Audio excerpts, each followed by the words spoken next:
Hello. It is time. Okay. I actually noticed that I have a thing here that I actually do want to commit, so I need to go and add this.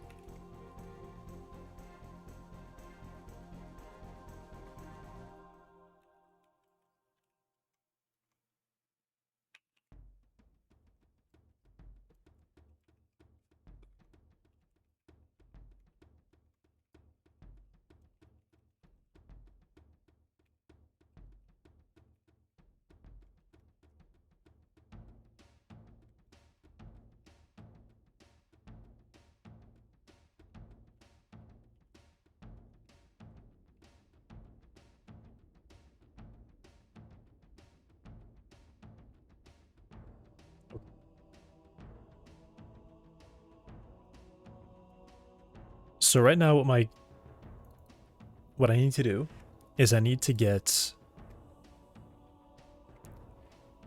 the legs to actually move in the way that they are meant to be moving.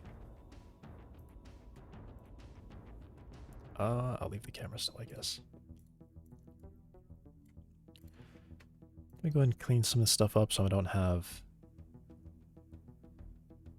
Why is it rotating like that? So I don't have things moving around too much. And I can just focus on this.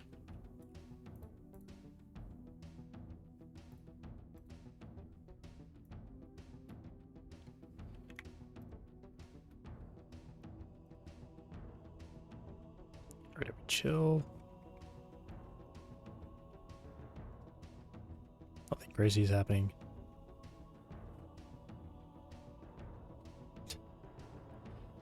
Smashed. Okay.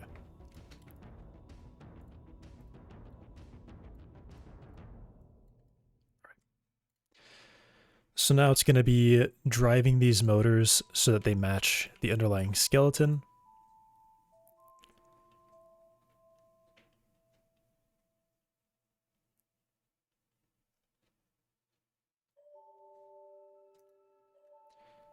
But I wish there was a way to see that skeleton.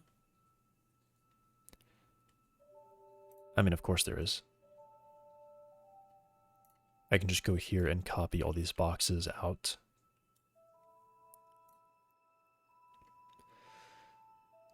Oh, that will be a little bit tedious, though.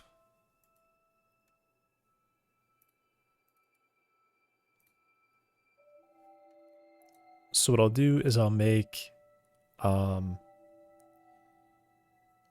these ones blue.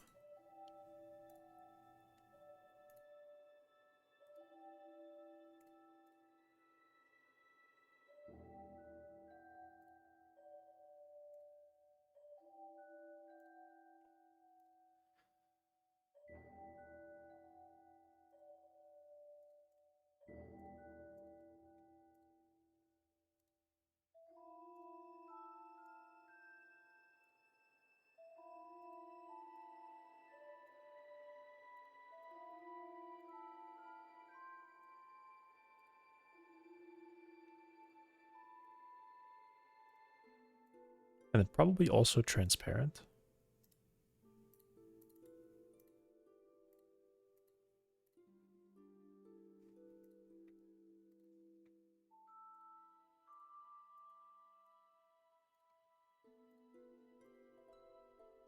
Or no, I think I make the red ones. Yeah, I make the blue ones transparent. Can't decide. Transparency, alpha.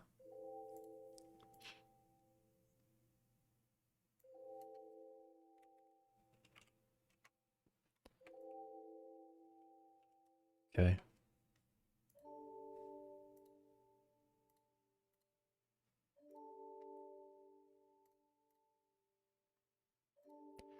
Also, I think I should actually...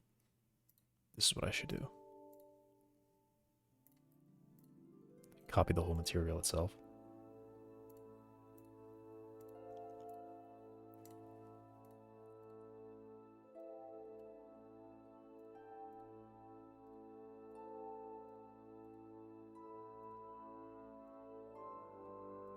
Okay.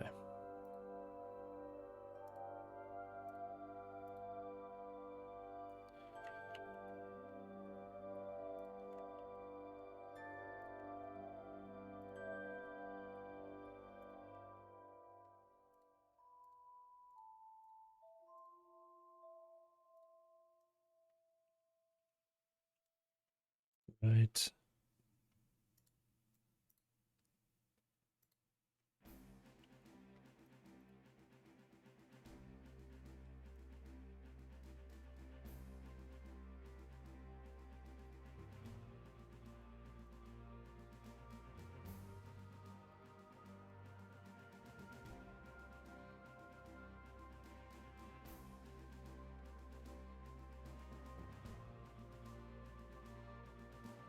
Okay. So now if I run this, I should be able to see the physical skeleton and the real one. So the blue one is where the legs are supposed to be. And the red one is where they really are. Okay.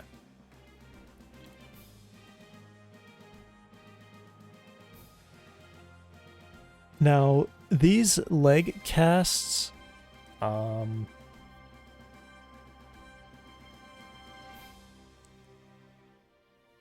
I guess it's more about the ground cast. So the ground needs to actually be placed onto this physical skeleton. So let me go ahead and get that so that the grounding is determined by the physical location and not the visual location.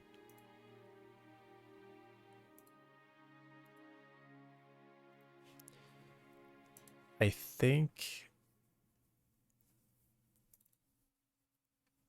ground cast. Okay. So this is created dynamically and then put on the bone. What needs to happen is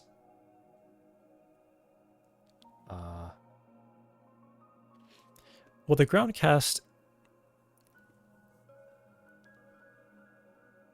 it puts on the bone target.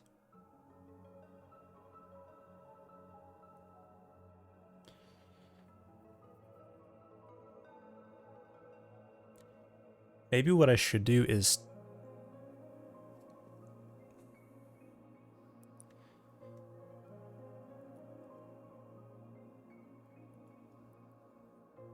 okay, I'm gonna say this. I'm gonna say the crawler character should be responsible for putting the ground cast and attaching it, putting it wherever it wants it to put, wherever it wants it to go, and then providing that to the crawler leg. Or the crawler leg can just make it itself. The main thing is that it's in this setup which will pretty much iterate through every bone attachment for every leg, which is kind of, that's, you know, not ideal. This should be running. Yeah, let me see how this runs. Get the chain in bone, so it kind of has to find out.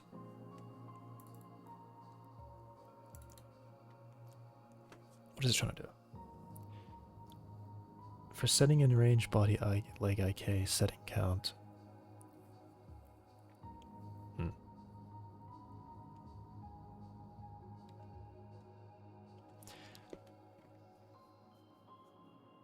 I should probably move these all outside of here.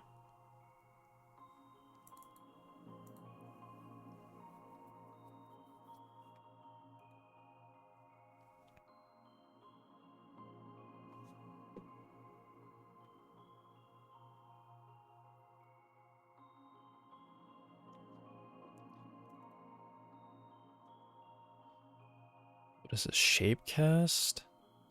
Shapecast. Shapecast is where to put the leg. Groundcast is to detect if I have floor.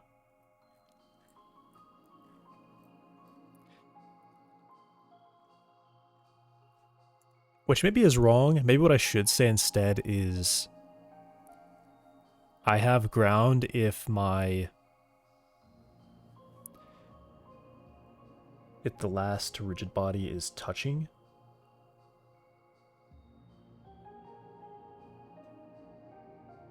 But I don't know.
Do I have anything currently modified? No.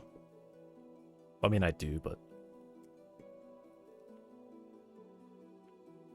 nothing that I need to worry about.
And of course, the 1-5 went from 1-5 to a bunch of 9s.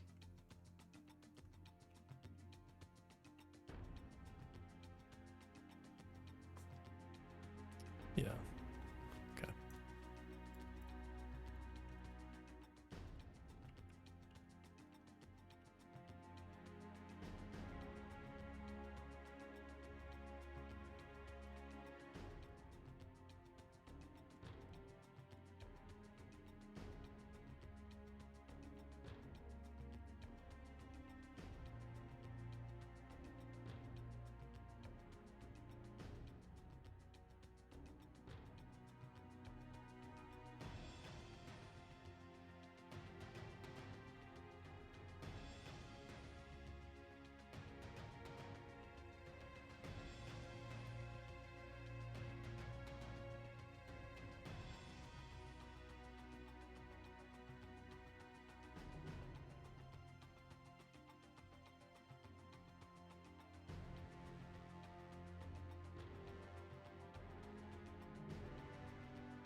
Hey, Code Artec from Argentina. Hello.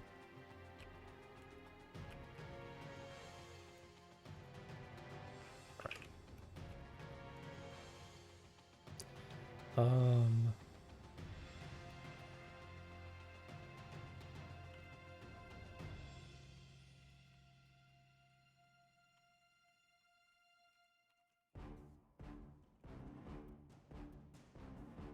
Skeleton.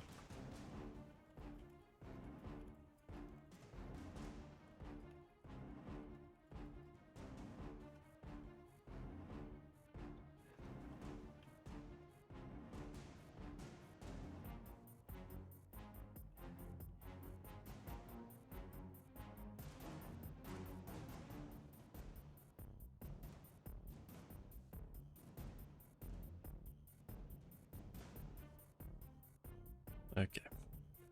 I think she's very good. I'm pushing myself to learn it. Yeah, that's good. I would say listening to people who speak English is definitely helpful. I'm gonna turn that pause off because I don't need it right now.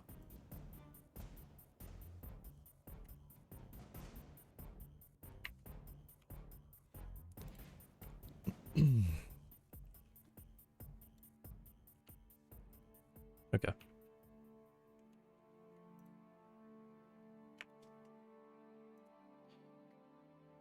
All right.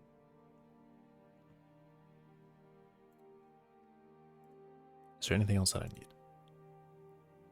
Right. I think I have to close this stuff.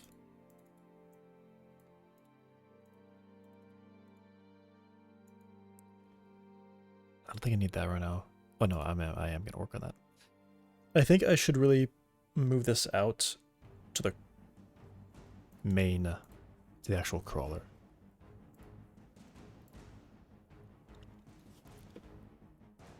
I just kind of have to read it to remember exactly how this works.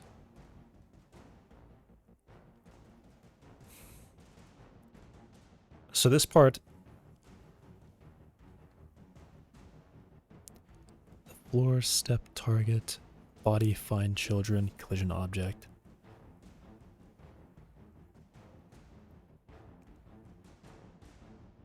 Okay. I think this should definitely...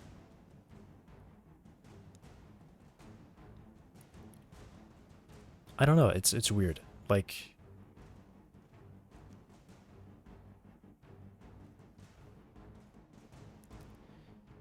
Alright, actually here's what I've got.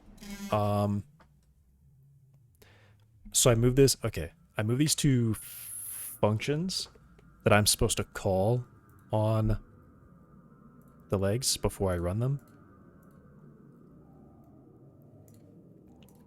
So I can go through and I can say... Yeah. So... Oh, this is another two. Alright. This is before the physical skeleton has moved anything around, which is fine. I can just... things under there. It's Python. It's Godot, and they use a very Python similar language. I mean, it's basically their custom version of Python. So yeah, it's really close. If you know Python, nothing should look weird. Except maybe that functions are called func instead of def.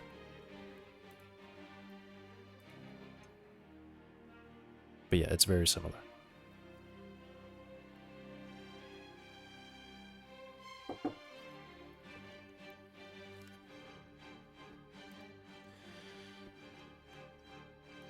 Alright, so setup.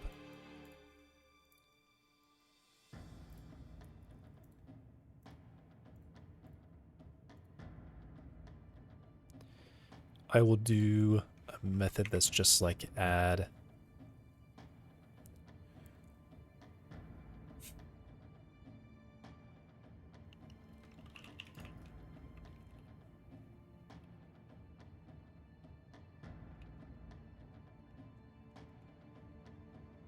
Add exceptions, and I provide an array of RIDs. Is there a packed RID array?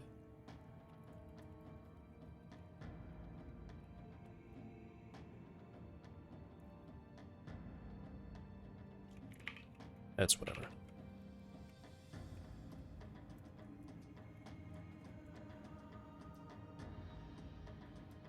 And it should basically do this.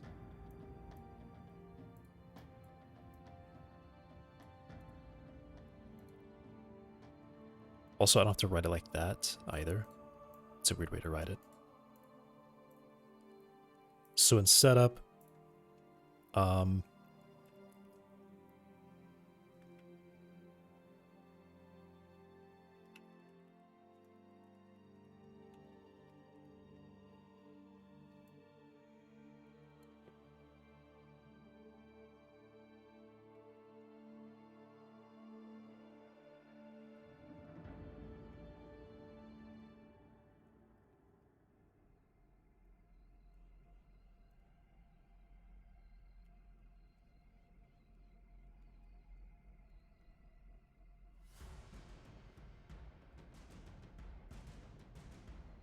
okay, I'll write it anyway.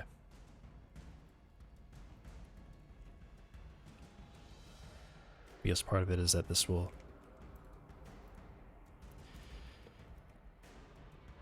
just be safe. So I call leg setup, and then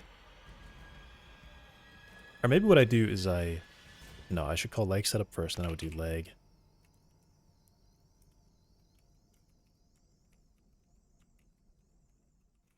Add exceptions of child bodies.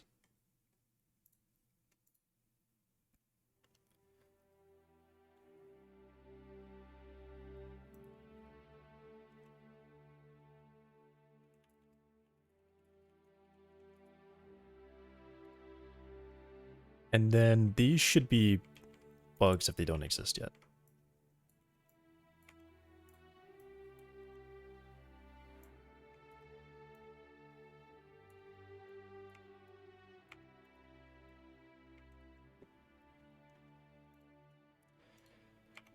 Okay.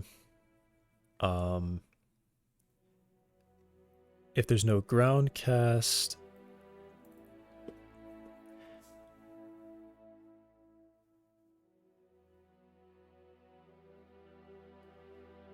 yes, I think it's fine to create this. Wait. This needs to know which attachment it's for. Maybe setup should just pass all this information, actually.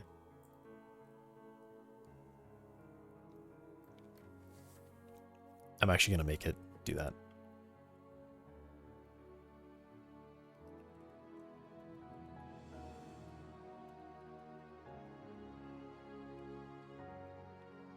That'll be easier.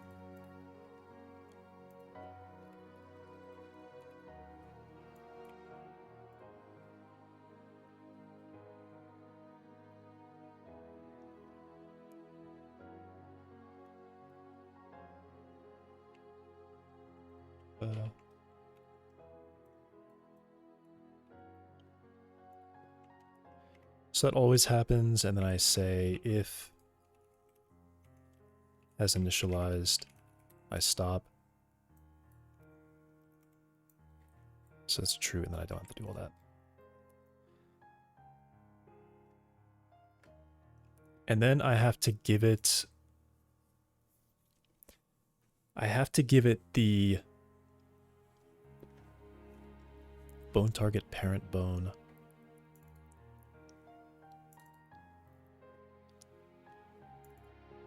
Ground bone ID, ground bone.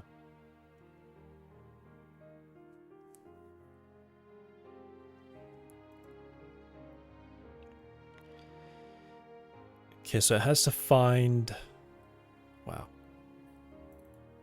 Target path.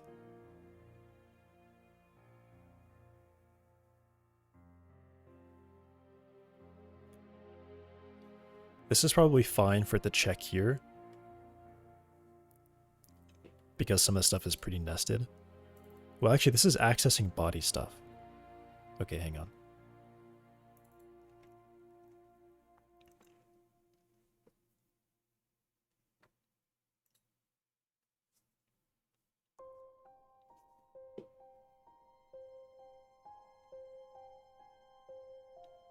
It runs through the settings of the leg IK. I think this is wrong. Yeah, this is wrong to be accessing stuff on body like this.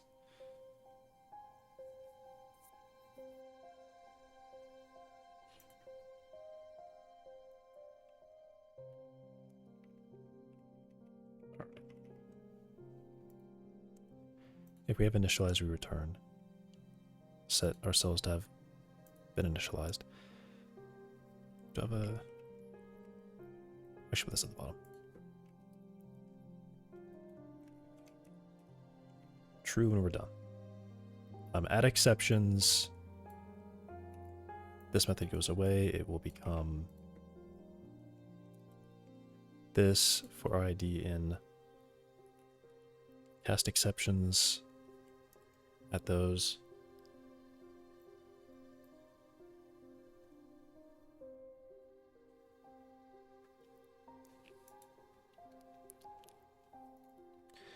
The chain end bone. So this has to get the target bone ID.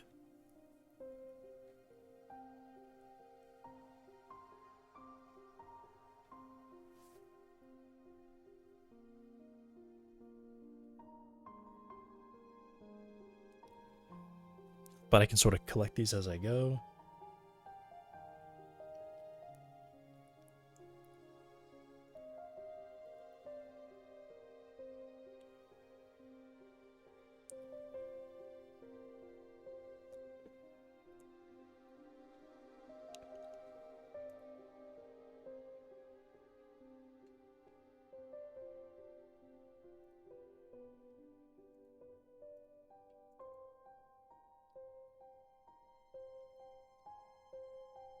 Okay.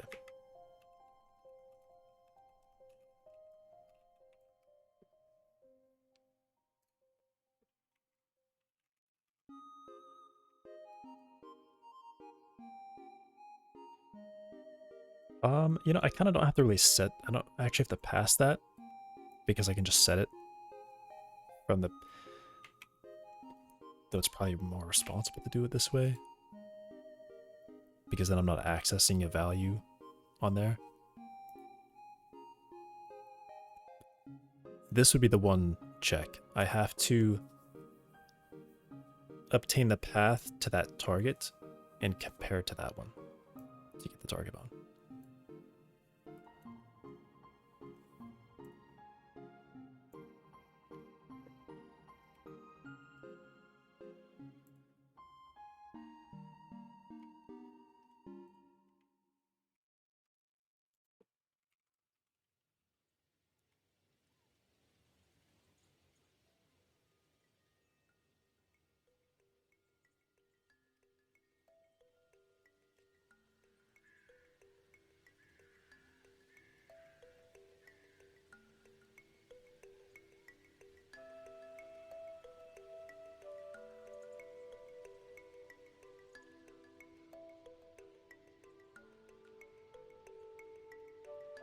Chain end bone or reach a leg target, something like that. Hey, Danilin. I hate when AI refuses to teach me illegal stuff. You just gotta find the right prompt.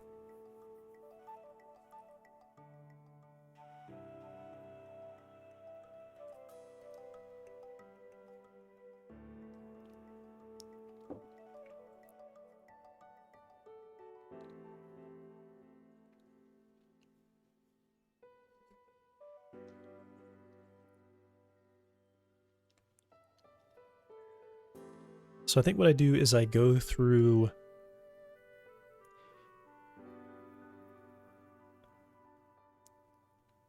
each setting.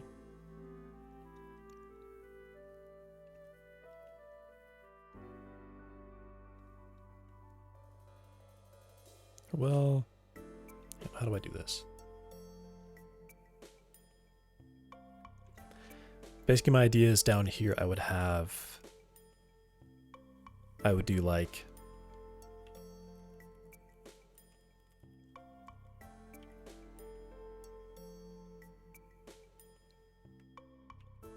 it would be like leg target, something like that.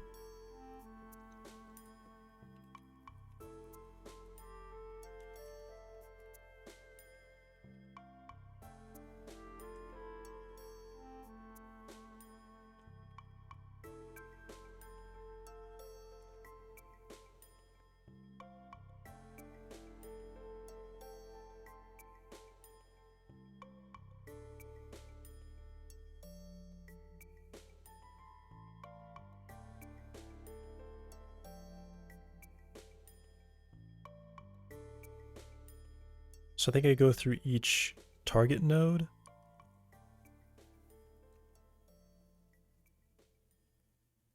The target node should equal the target path.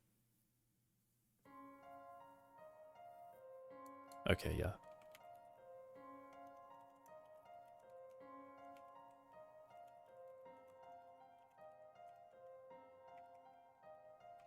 There we go.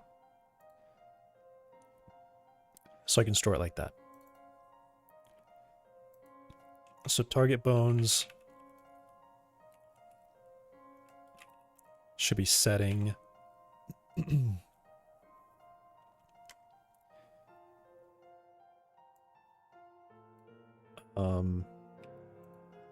set this to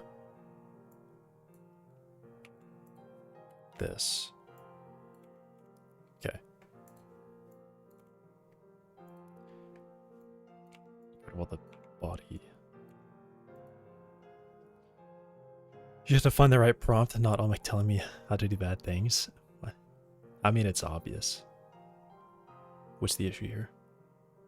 Too many arguments.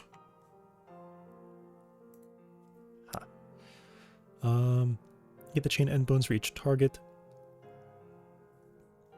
Is there an easier way to do this? Leg, IK.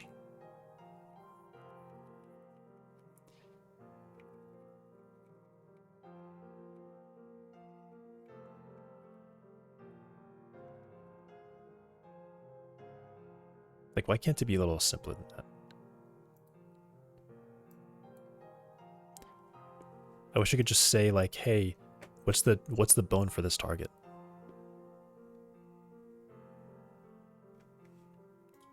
I guess I just don't get it. You create your 3D models. I will be. I mean, this is just like something that I put together in 2 seconds just so I could even see it. But yes, I will be. Once I get there. Okay, so that's simple, so I just go through each setting.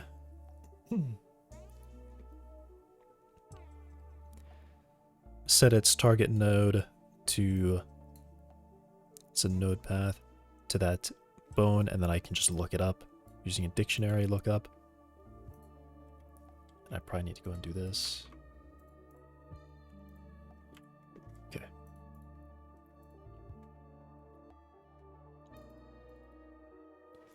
So then I need find bone, ground bone. This is probably okay.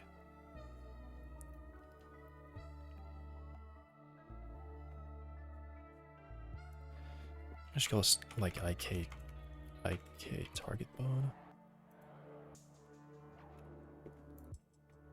And then I have the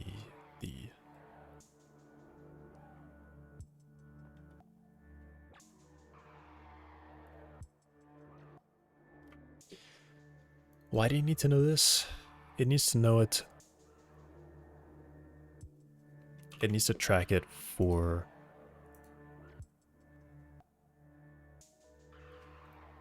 that's still set up for this.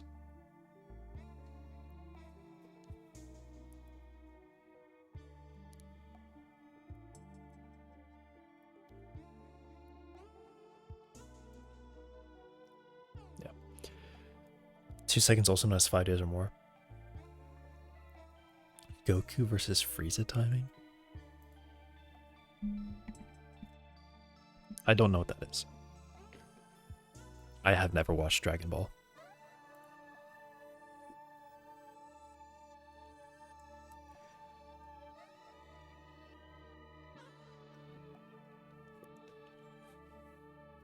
Though I probably should. It's probably one of those shows that I should have watched.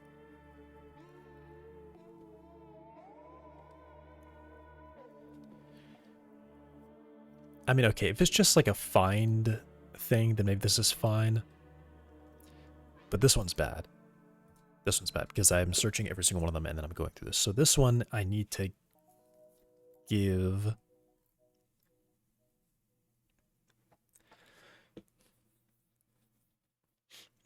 Teresa says the plane will explode in 5 minutes, and it takes 9 minutes, 9 episodes. What?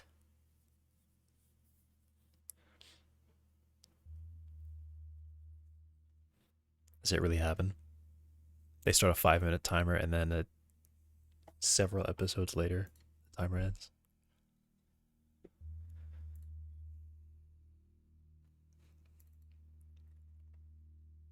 So this is just to search for it.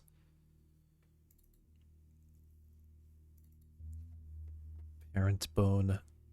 Get bone parent of the ground bone. That's the bone target. What? Oh, because it has to be... Right. He isn't a geologist.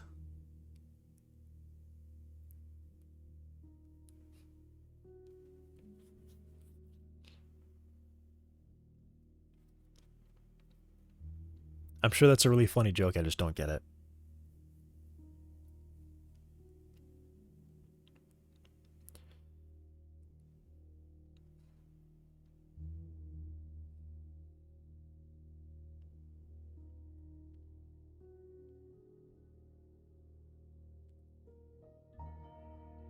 Okay.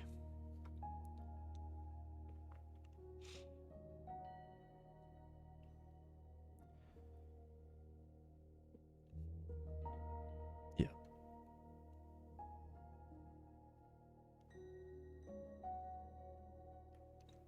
Gosh, what am I giving? I think I'm just giving this value is all I'm doing. And everything else comes from there. So I have to provide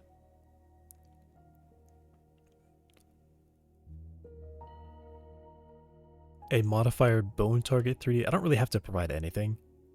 I just provide a node and it says, hey, put it on this node. That's all I gotta say. It has to be node 3D. That is...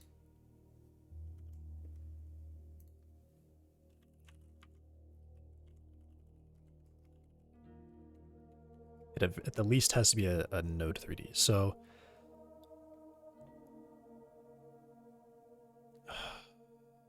I'll just copy all of this, I guess.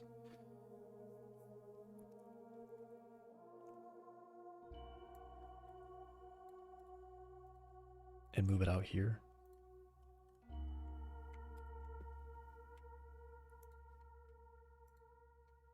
And then the things that I definitely don't need is bone targets. So this just becomes ground.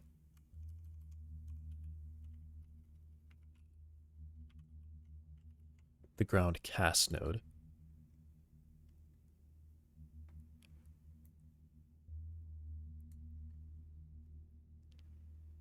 That should all go away, and this just pulls out. This one's guaranteed to be true. So I just remove that. Watch Dragon Ball Z Kai. It removes all the filler. It's in pretty good HD. Okay.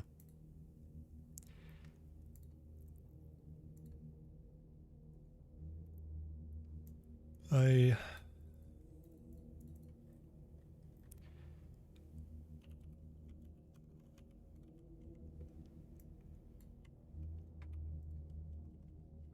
will do some of these checks, so I just return, and then I say if not groundcast node,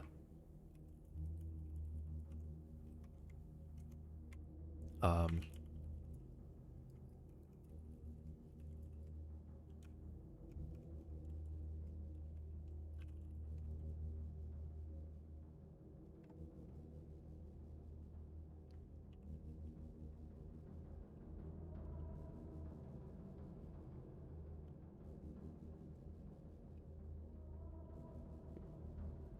gonna find end bone.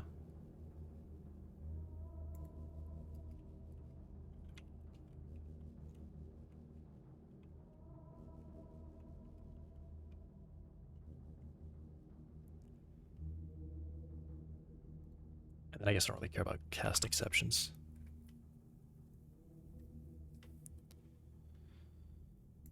Okay, but these definitely will exist.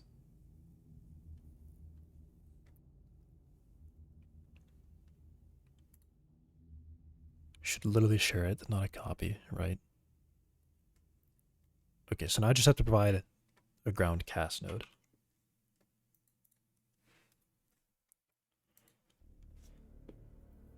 All right, so I can kind of get rid of all this. Just delete this. Delete that.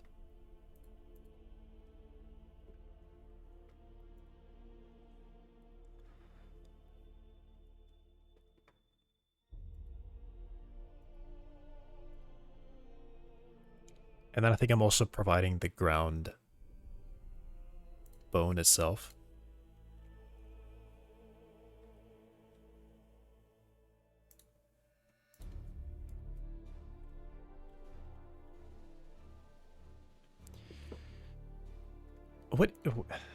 What is the ground bone for again?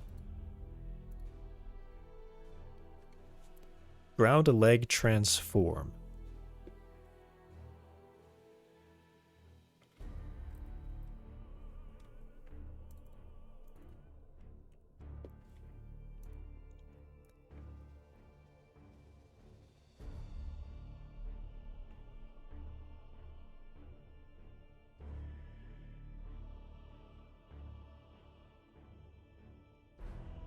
Okay.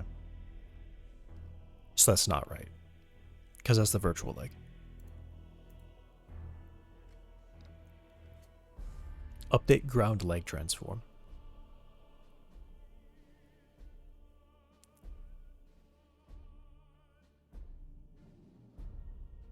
Target bone position. Oh, wow. This might be all like really. Yeah.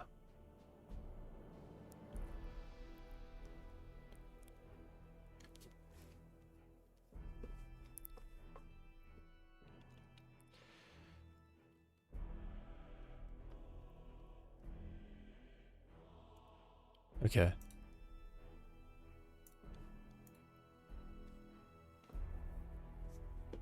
Okay. All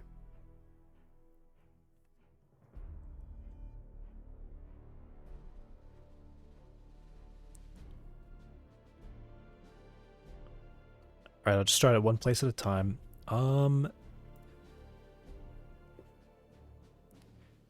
want to make sure I remember this though. I'm just gonna forget it. I'm gonna forget it, no matter what I try. So I'll just remember it. If I try to not remember it, then I'll forget it. So I'm gonna try to remember it. I need to make both of these work.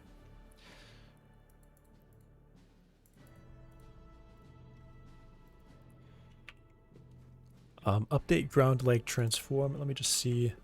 Yeah, so this is called here. Update leg transforms is from skeleton updated, which comes after. Okay. So what I need to do is I actually need to put this. This has to change. This has to go into. Let me think about this. IK needs to work on where the skeleton is currently. Where the physical skeleton is currently. I think the idea is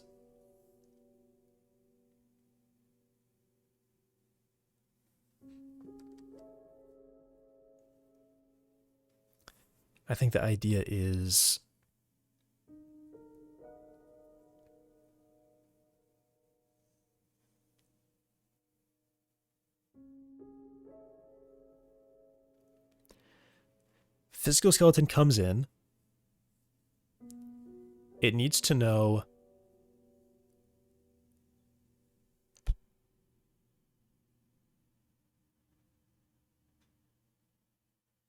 Damn it.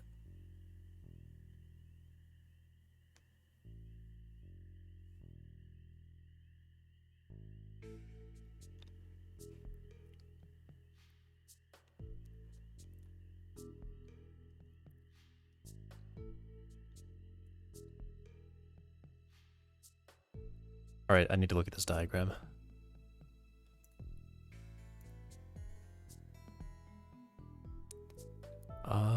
I can remember that.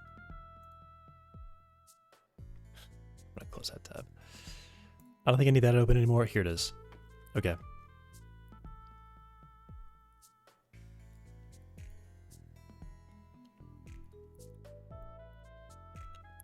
So this runs set bone pose, and then all the modifiers operate on the bone pose.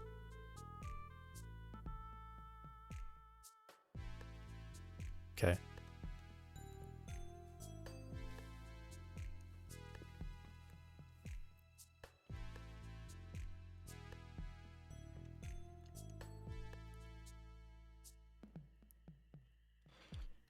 Yes, set bone pose. Okay. So I think what happens here is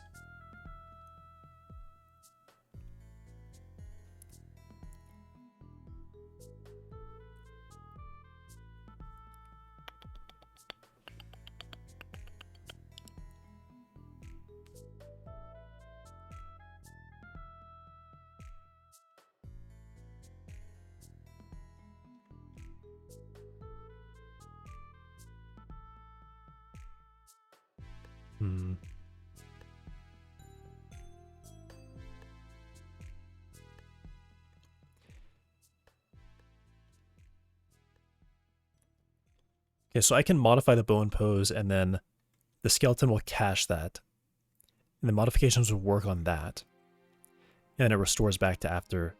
It restores to after modifications.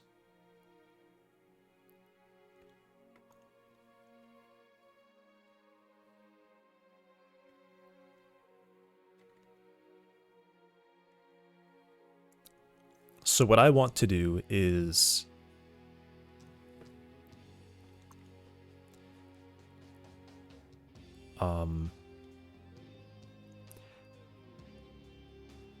how does IK deal with this? I think IK always checks to see if the pose has changed, and if it has it, well, no, I think it keeps like a working copy of the work that it's done.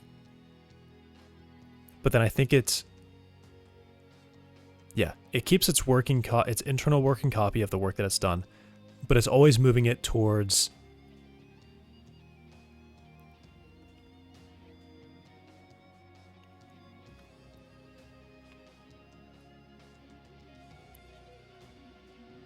it's always starting.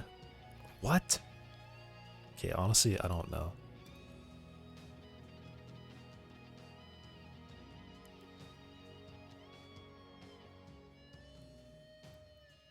Okay, well, either way, I'm pretty sure. No, actually, I think if I were to technically animate a bone. Okay.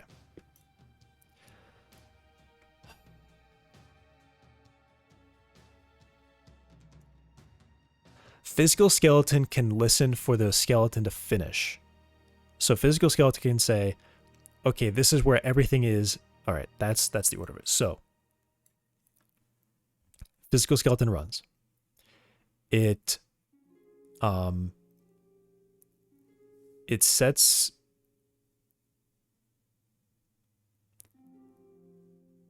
it reads the current pose that was created on the last frame. It reads the pose created by this one.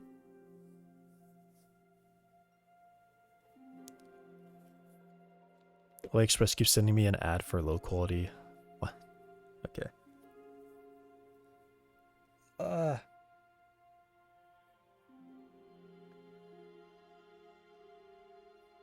I need to look at how IK works. Because I think if I move anything, IK might break. I'm not certain that IK just works. So I'm going to close a bunch of these.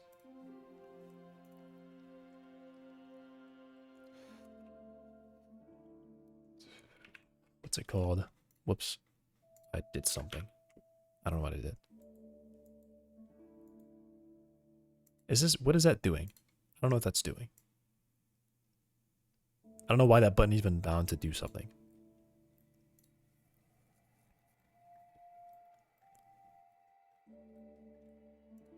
Whatever.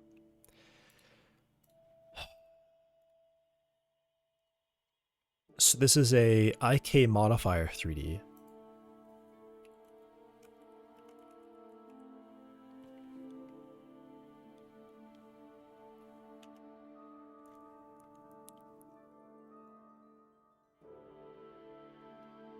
Solver info current, local pose current, global pose.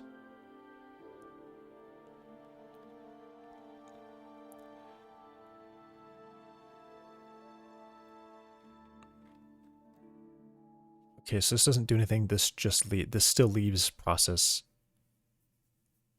modification, and it creates a new process IK. Well, I guess I actually don't know that it doesn't do anything.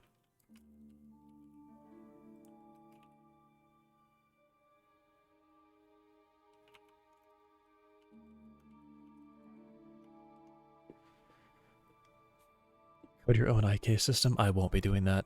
I really won't be. I'm really happy that I don't have to. That definitely saved me like a week, I think.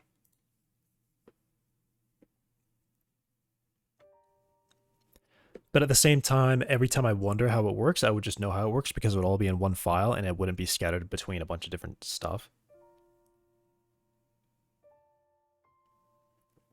And the whole thing would probably be like 100 lines of code or less. All of it. 100 lines of code or less. Their IK is like probably over 1,000 lines, and most of that is stuff like this. It's just a bunch of functions that run 2 lines of code. And then you have stuff like this, where this could just stay in the header file, and yet they choose not to. And then other times, they're like, oh, let's put some code in the header file. Okay, this is a template. It has to be in a header file, so that's actually understandable. Like this. A public virtual method that just calls another virtual method. Like, why are we doing that? Why would you do that? Oh, it calls a template method.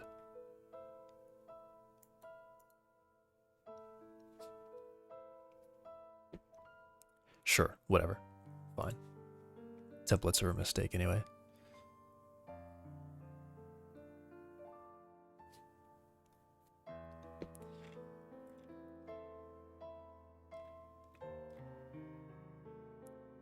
Process modification just calls process IK, right?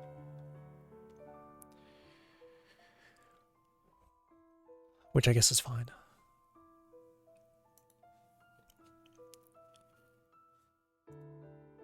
I mean, the thing is, get skeleton is probably just returning M skeleton or something like that. They don't need to do this here, but sure. Or they could have just said process modification accepts a skeleton. That would have been way better. That would have been way better. Okay. So nothing here. We just know that it's calling process IK. So I go to chain IK3D.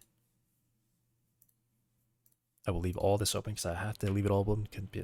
I have to leave it all open because I know I'm going to go back to it and be like, hey, here's one line of code I need to discover. What was this doing?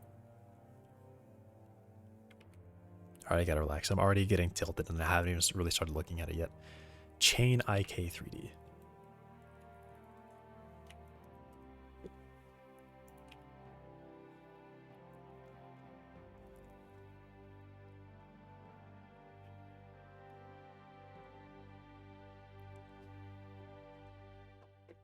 Hi, Yelio. Okay, so I need to find process IK. It calls override. It's not defined here.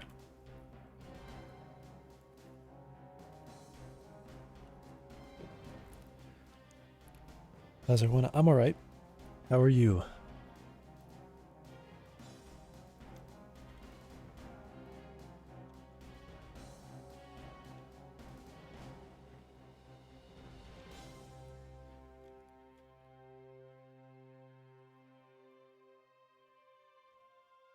Okay, this one also doesn't define it. Okay. So what code does it do? I guess I'll find out when I get there. But so far, nothing is happening.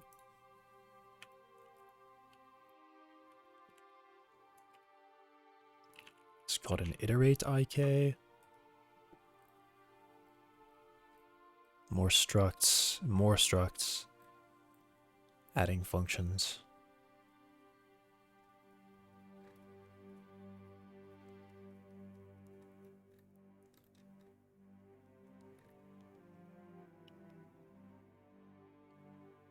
Why would you override a virtual method and then not implement it? Or implement it with an empty? Just literally, you don't have to write it. You can just literally leave it out of the header if you don't want to override it.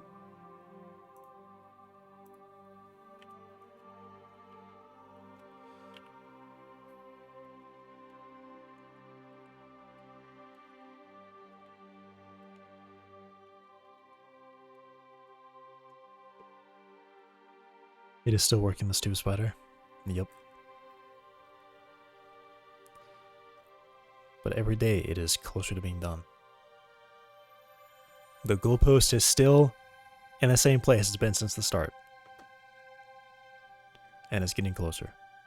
I'm not moving it. Did I miss it? Iterate IK. What the hell is this stuff?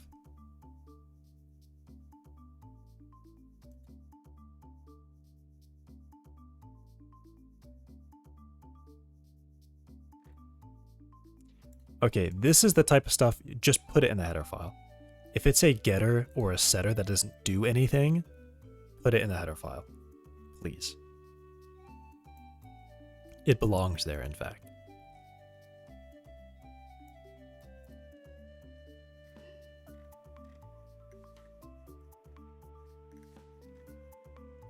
Okay, process IK calls init joints, cache current joint rotations, process joints. Okay.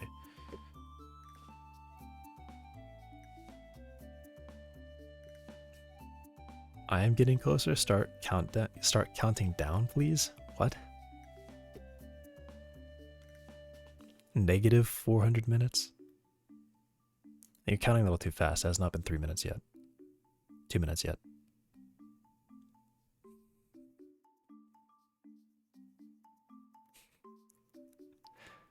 What are you talking about? Init joints. Get global interpolated?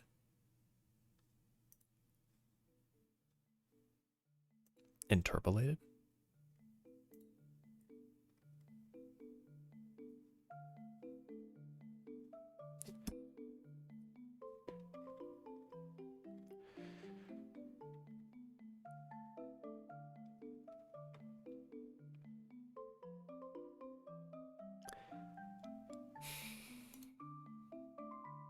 Interpolated. Get global. Oh no, skeleton get global.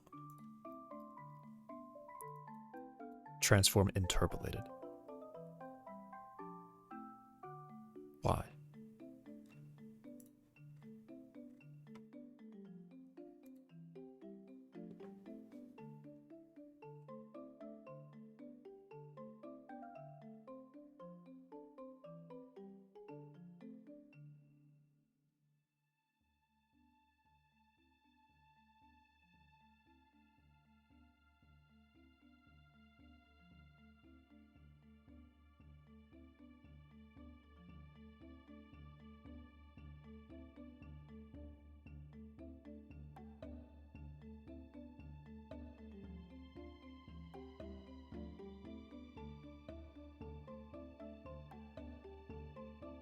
It's this fast in my time zone reading a book.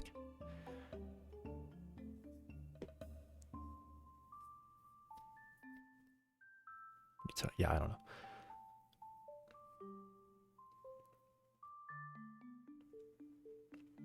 Frame-based operations. So what I'm getting here is it should not be doing this.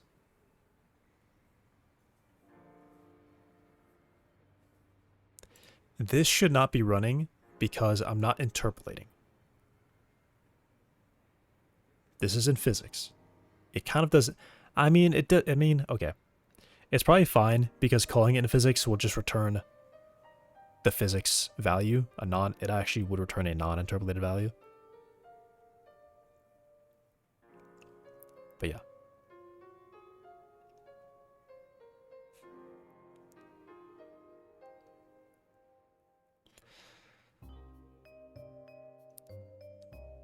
Setting and it.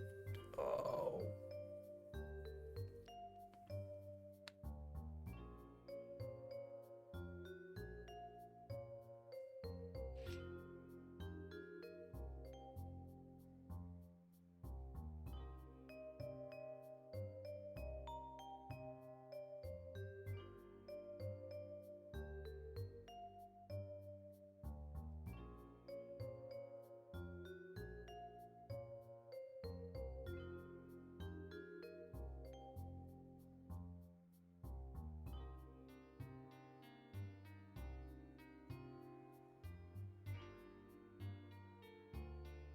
How does it know? How would it know?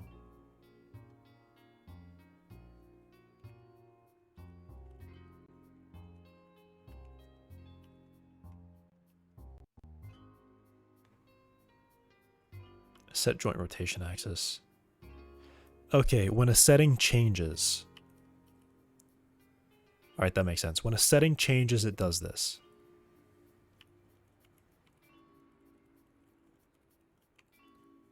In fact, it's only two settings that change. The rotation axis and the vector.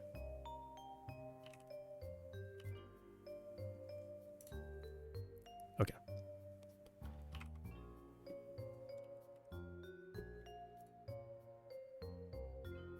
Sorry from Africa.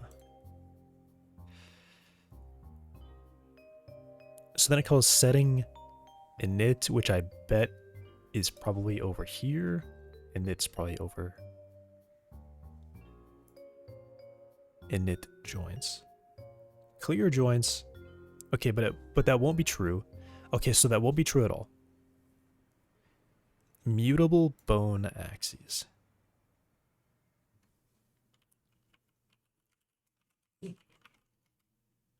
What does this mean?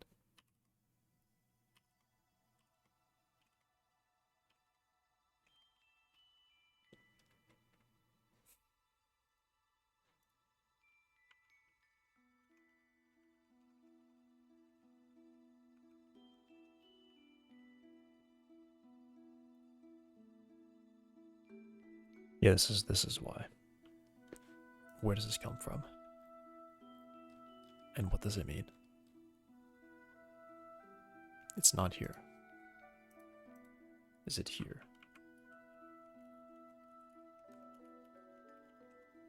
Okay, maybe it's described.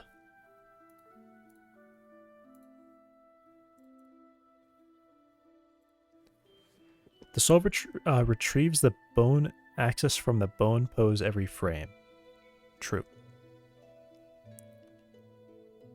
From the bone rest and catch it, which agrees with performance slightly, but position changes to the bone pose made before processing this are ignored. Okay, so I definitely want that to be true, and it is true. Which means it calls update bone axis.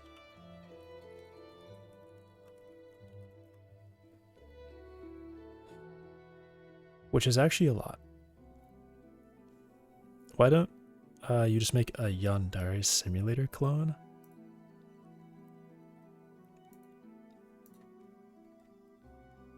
I think that game has that's a bad idea for a game.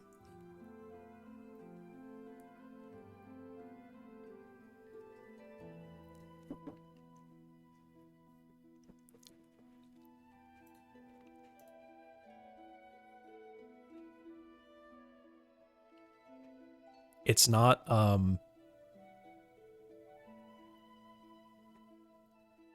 yeah. Care to explain? So I want to compare this to Hitman. So Hitman and Yandere Simulator are a little bit similar in the fact in the way that you can kill people and people have reactions to that. But Hitman is far enough removed from reality that when you play it, you can like pretty much go to like a different universe where like, you know, fantastical things are happening, right? And it's also really silly, and it's silly on purpose. Yandere Simulator is like, if I were to have a bad day at school, go home and write in a diary about how I want to kill everyone, kind of thing. And instead of just leaving it there, I really fantasize about it, and I go in depth, and I'm like, okay, here's this person, here's what I would do to them. And there's like really, there's two, it's too involved. It's too grounded. It's too realistic. It's more like the concept is too grounded. It doesn't try to do anything beyond, like, here is like, you're a killer in a school.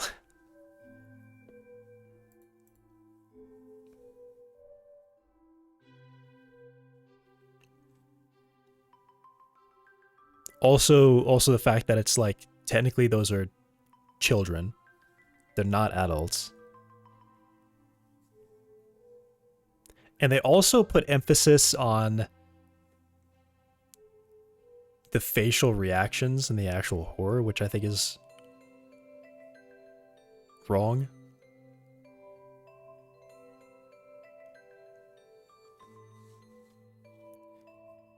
It's really trying to be a, what if you just went to school one day and killed somebody simulator. Wasn't that just crazy? I mean, he definitely is crazy. His code is crazy. The monolithic code is insane. Yeah, that's why I think it's a bad idea for a game. I don't think... There's like people who can argue, you know, anything can be art, but there's a line where once it becomes a fetish, I think it's wrong. Like inappropriate behavior. That game is like so far beyond the line, you probably can't even see it anymore.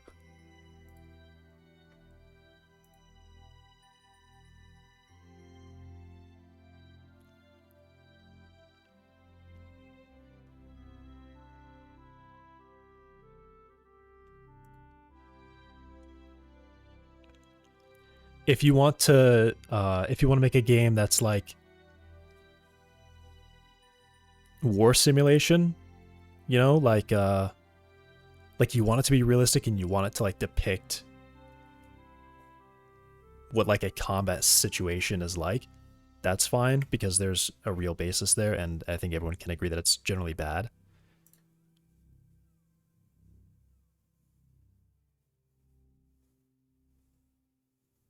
But usually they also cover the fact that it's like real politics as well.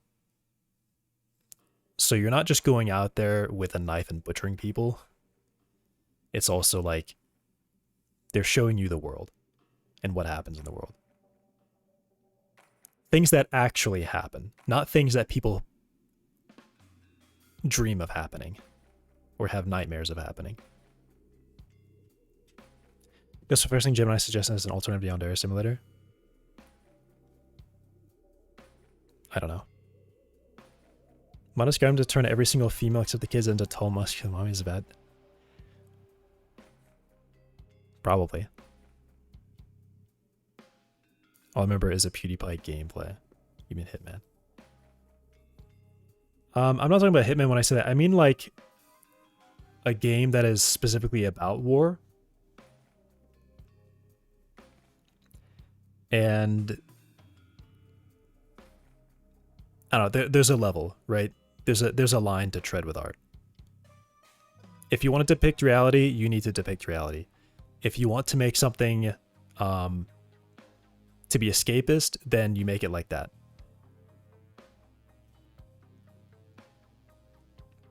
You know, you want to have Battlefield where you can jump out of a jet and hide. You can like jump out of your jet, hijack another jet, and then like destroy a tank in like the span of 10 seconds. You know, that's cool.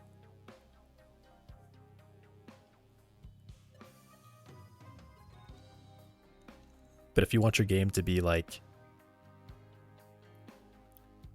look at this character's facial reaction to you slitting their teacher's throat in front of them and hear their screams. Like that's just odd. There's nothing to learn there. Metal Gear 5 is good. If you can ignore the Kojima dialogue.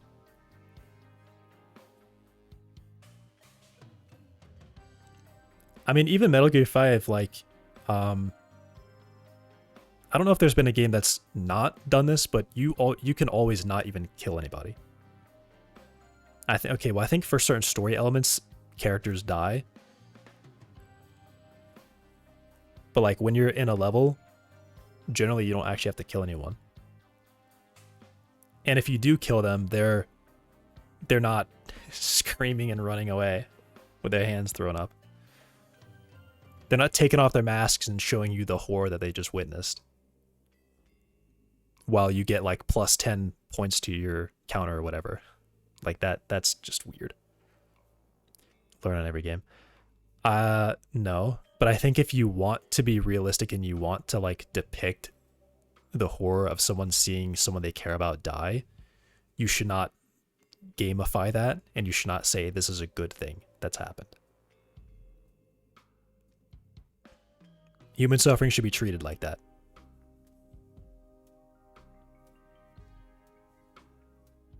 Here's a good example. People Playground. They make a specific effort.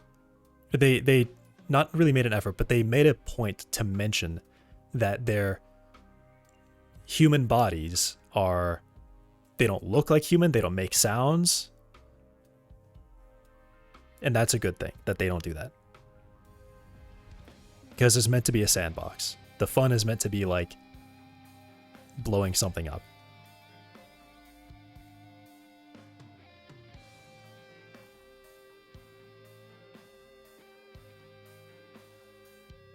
Right. That would really fit the argument of anything can be art, but like in a respectful way.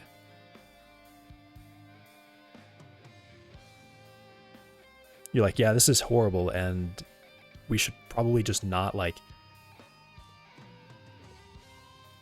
You're supposed to be having fun doing it, right? So let's make it not psychotic for you to have fun doing that by adding in these extra elements that just do nothing but make you feel like a psychopath.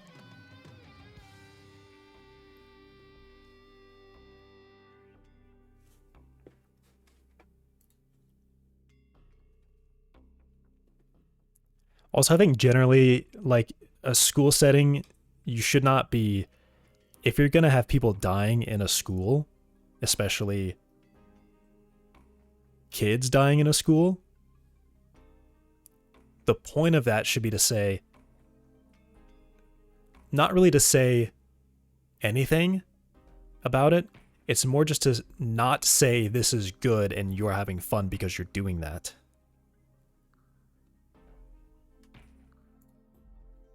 I don't think it's right.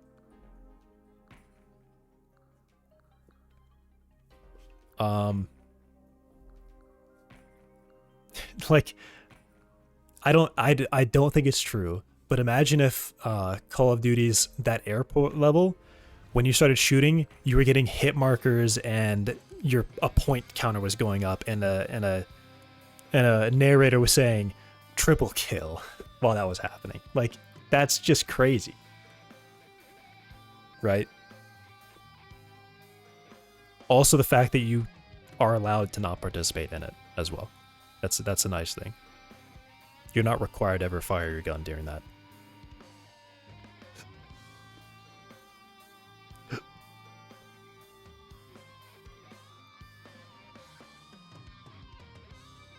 Alright, you spoke enough.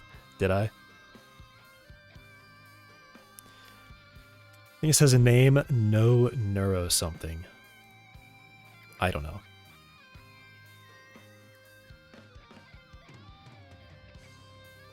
I just know that some people really don't understand, really hide behind the fact that, oh, it's art. I can make bad decisions and yeah, that kind of thing. Also, generally, art is not supposed to be your opinions as well.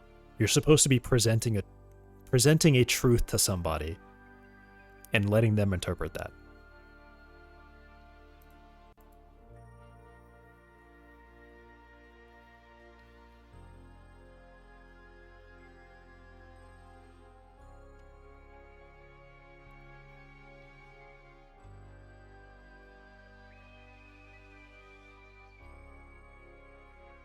And you could have like gore and violent and horrible things happening.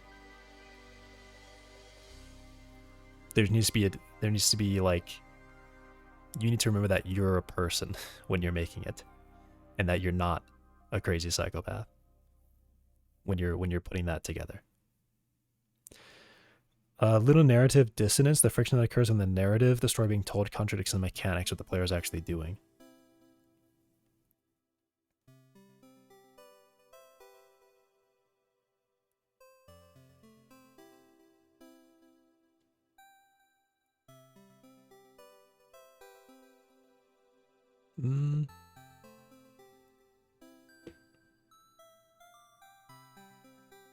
Now I'm really thinking about that. I know I'm not doing anything right now, but now I'm really thinking about that.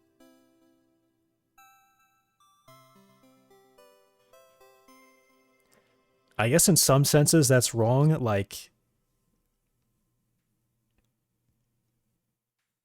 but in other senses it's like that can be a method to actually tell your story, or it's done on purpose because the story being told is not the true story or the real story.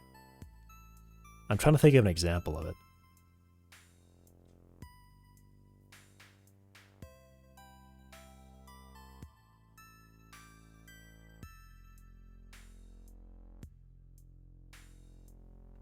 You know, I've not played the original God of War games, but I think in one of them, maybe it's even the first one, I don't know if it even happens in the game. I think it's probably just a cutscene.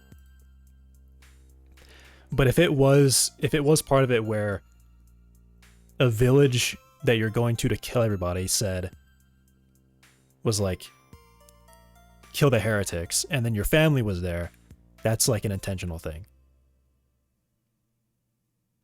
Right.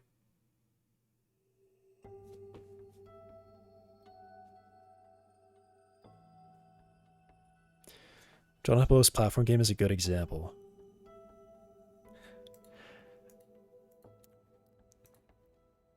He's made a lot of those, right? There's a lot of those. I only know about... Oh, you mean his current? The one he's currently making? I can't remember what it's called either.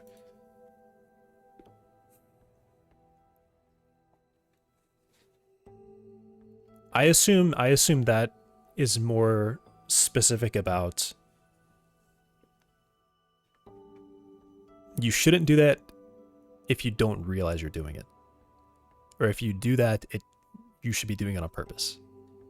It should more be like, hey, I want to do this thing. Oh, that's called this little narrative dissonance. Or I shouldn't go into that saying, I want to do this. And then force it.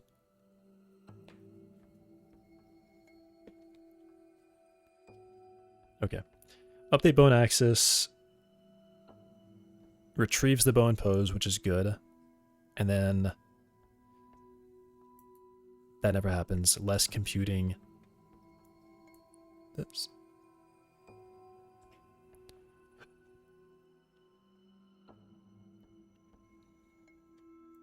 Okay, so I just trying to, I mean, I don't really have to look at anything. All right, was that all I was looking at to see? I think so. I just wanted to know if it was gonna read the current pose every frame, and that it does. It does do that. The game at the start, we trying to save a princess. And you realize she was running from you. Maybe you were helping the player to catch her.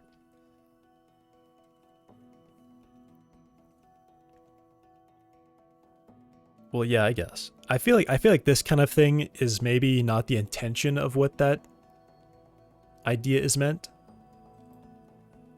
I think it's more intended when it's accidental, or when a specific thing being said is kind of like a lie. Like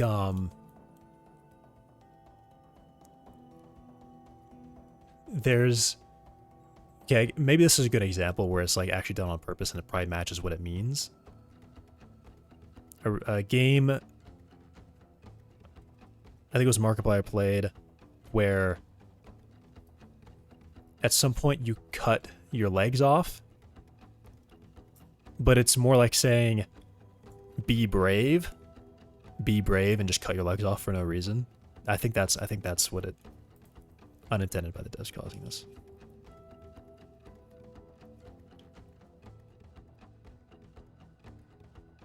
Yeah, I mean, yeah, I think the intention of that is that it's when it's done by accident.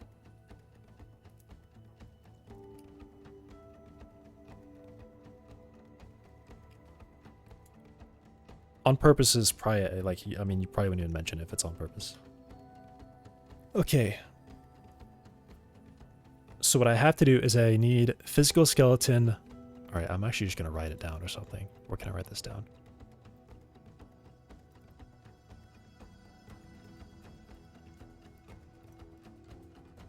I'm going to write it down here. That's not what I meant to do.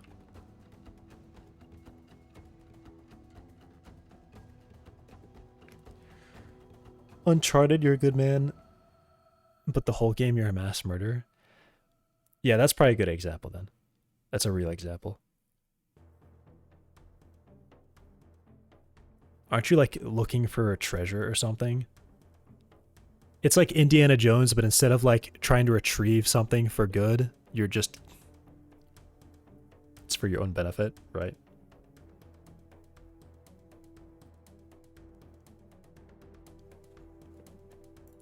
I guess I don't know the full story, but yeah, that like on a, at least on a surface level, it definitely does that.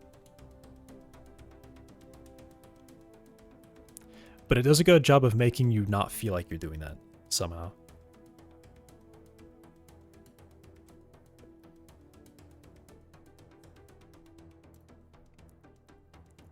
Okay, where can I write this? I'll write it down here.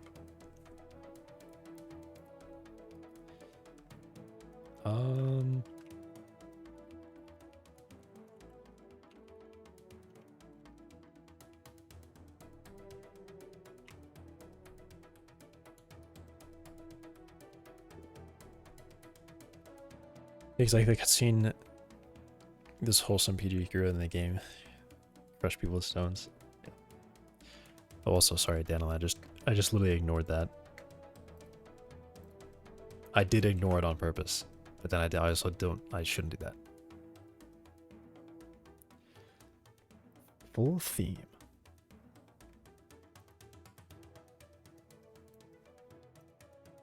That's a little intense.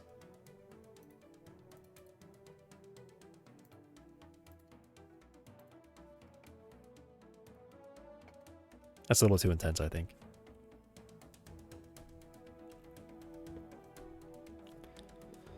So, physical skeleton, processes, it will, ignoring your best viewers. It's more just blast this one, Link. You've trained me to actually just kind of disregard those.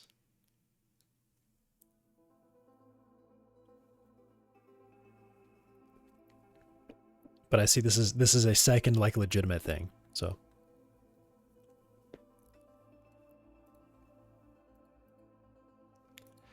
Yeah, that's just too intense.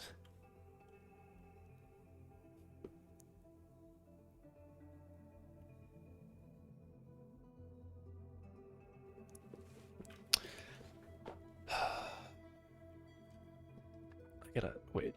I forgot to open something.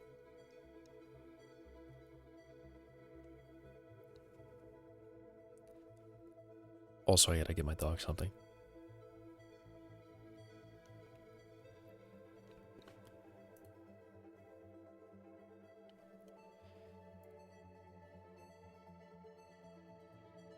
Oh, nice. Yeah, I just saw your screenshot. Yeah, Hitman. I mean, immediately, that's what I thought too. I was like, what's another game that's like this one? Ah, Hitman.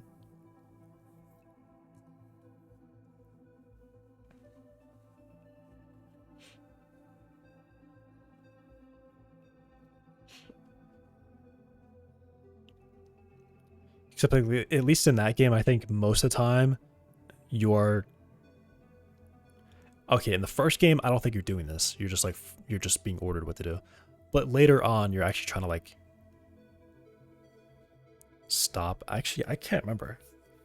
I shouldn't say anything because I can't remember exactly why you're killing certain people in later games.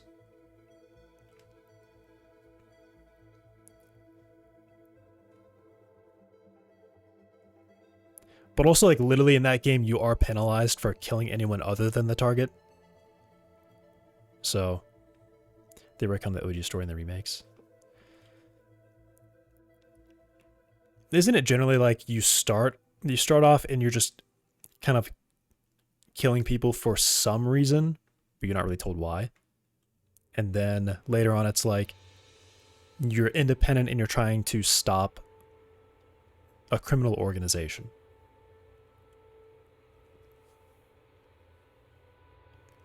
Or you're trying to save people. Like someone's going to die if this person doesn't. Like person A is going to die if person B doesn't die, kind of thing.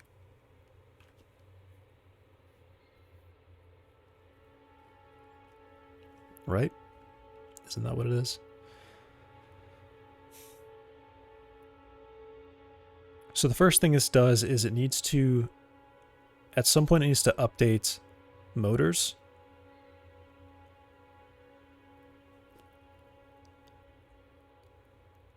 Ah, wait.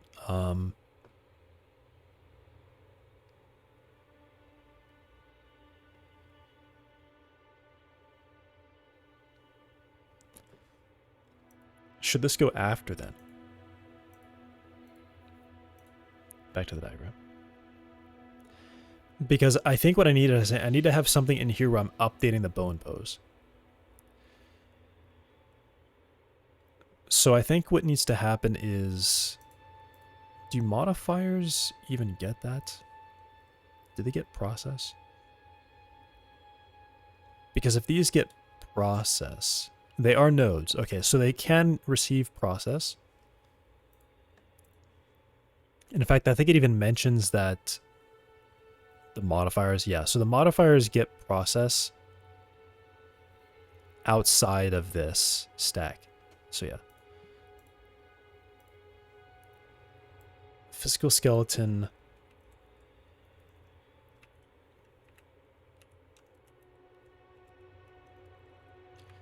How do I need to write that? Yeah, modification. Or process modification.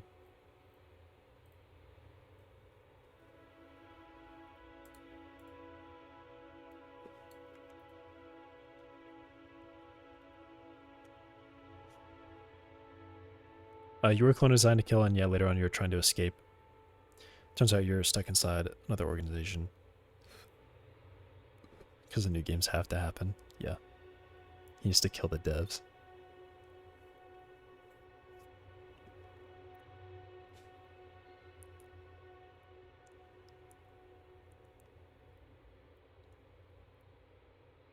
Also the fact that people fight back. With guns.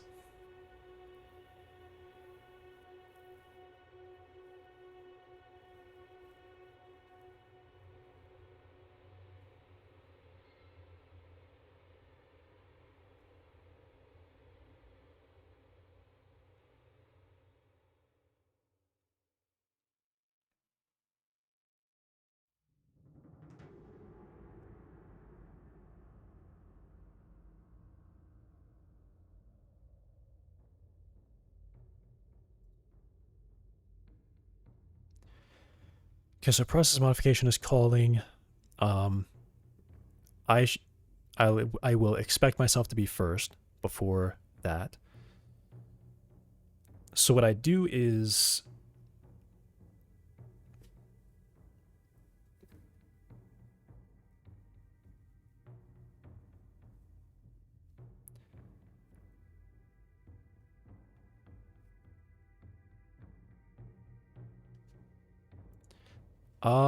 okay, I think here's what I do.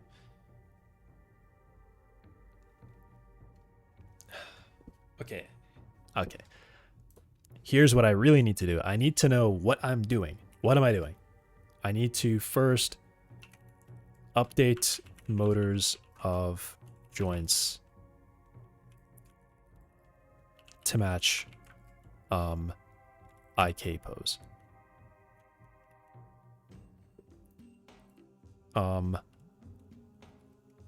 IK pose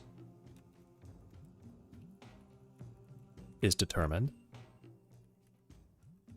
And then IK works on physical location of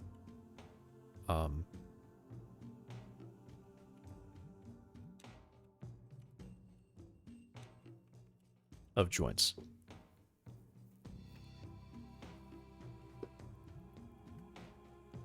Okay. So IK works on physical location of joints, which means I have to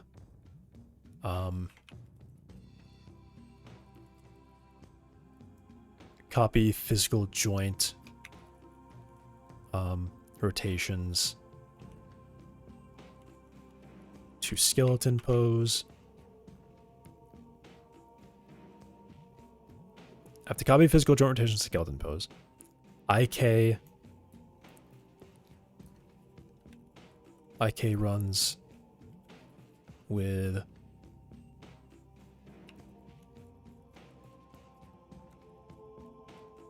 physical joint pose. And then I update motors of joints to match the IK pose.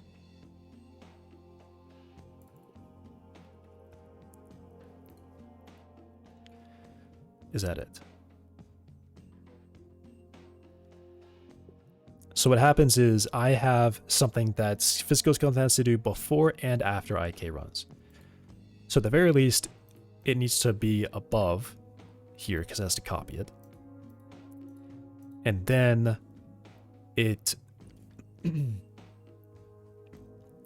then it runs after IK runs to update motors to target the IK pose, which means it has to know the IK target pose, which means it has to either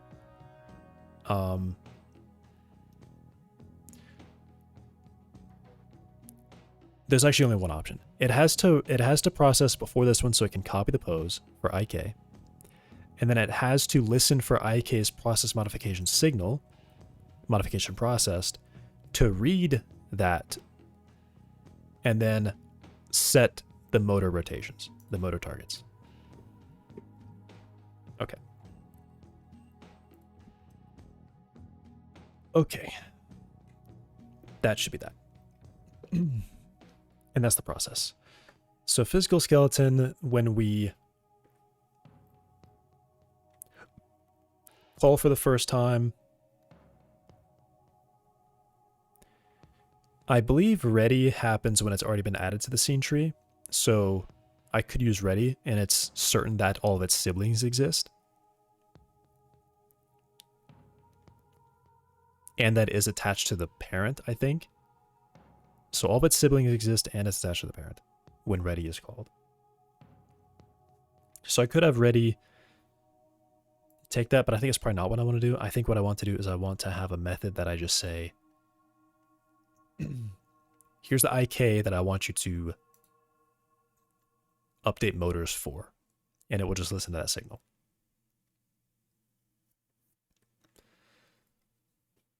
So I have a function here that's going to be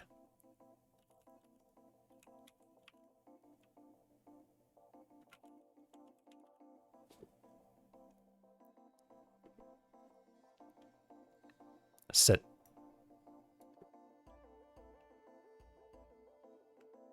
yeah, set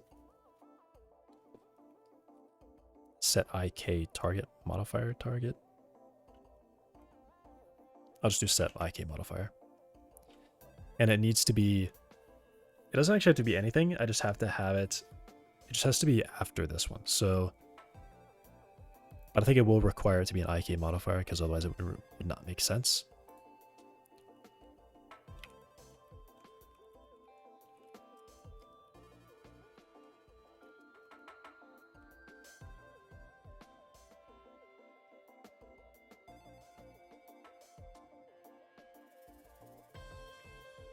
And then technically I kind of need to listen to it, so I need to know if I can remove it.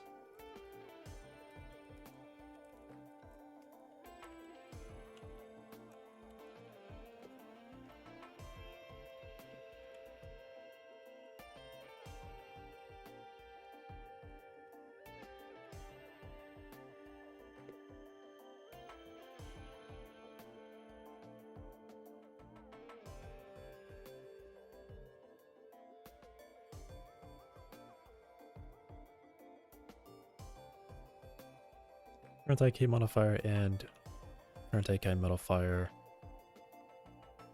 modification processed is connected to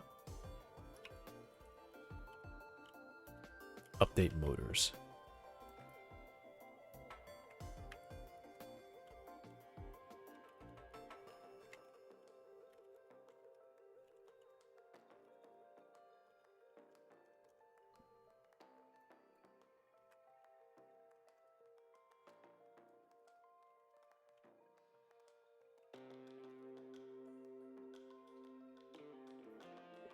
And then just the same thing again.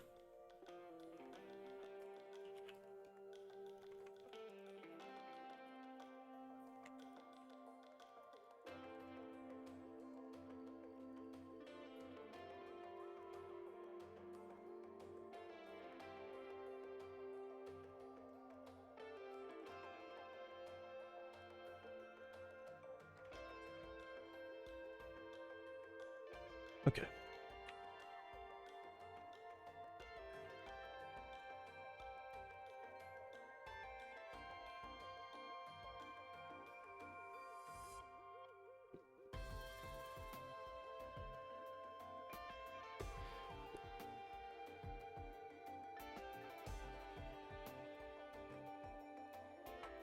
All right, so crawler character will ready up. I still haven't finished that. Initialize legs. So what I need to do here is I need to say, I actually have to get this.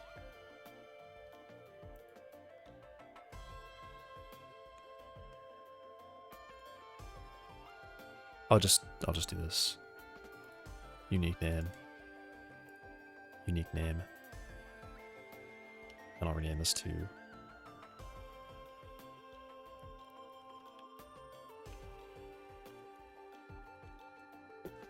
that. Okay.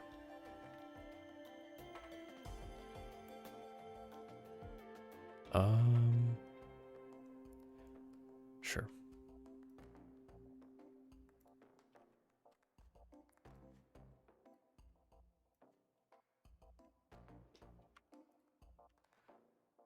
Yeah, on ready should happens just before ready happens.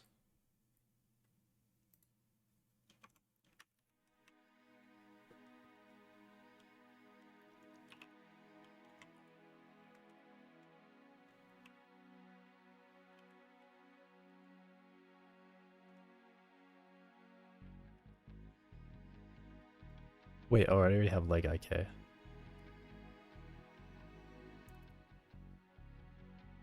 How do I have that?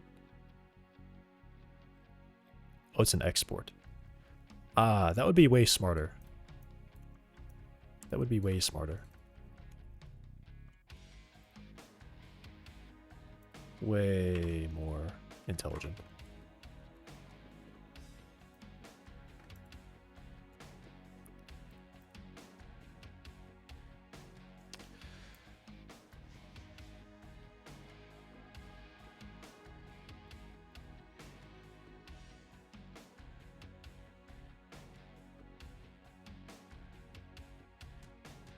Okay, find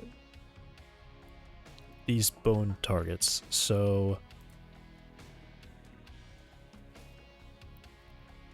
gosh, I'm kind of making this harder for myself by jumping around. And the ground cast node, IK target bone.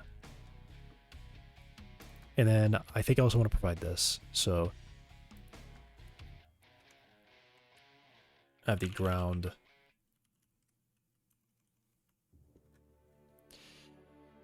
Right. What ground bone ID is used for is to update the target position.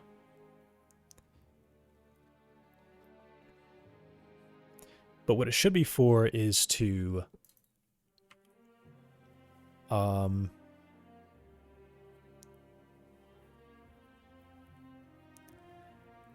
well, actually this runs after IK happens, which is probably fine.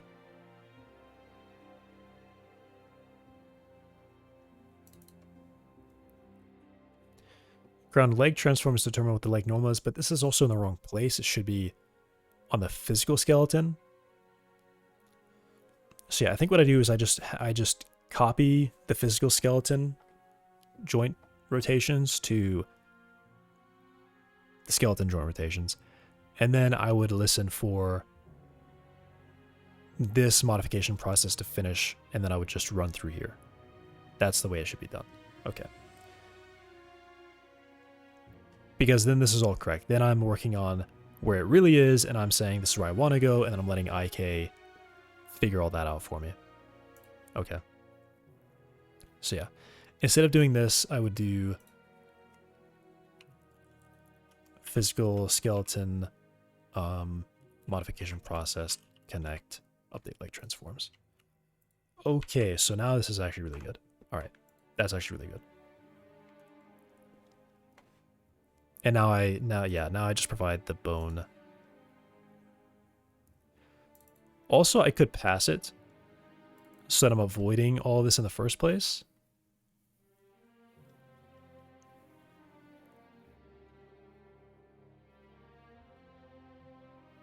Which might be preferable.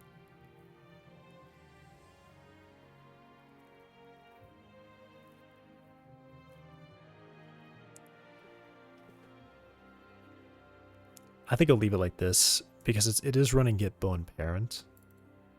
Is it always calling get bone parent on this? No, it gets that. Okay, that's fine.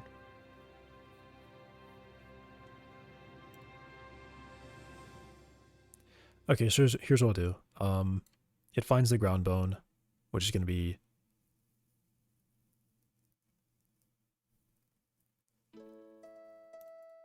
ground bone. Wait, what is this?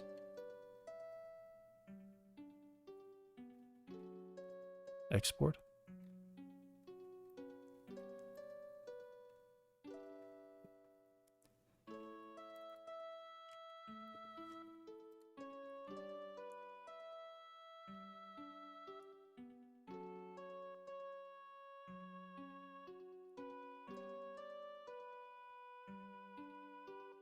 I think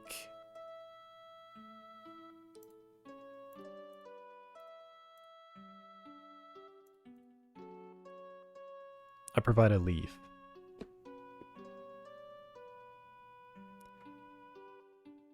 But actually that's kind of wrong, isn't it? Because this is the same thing.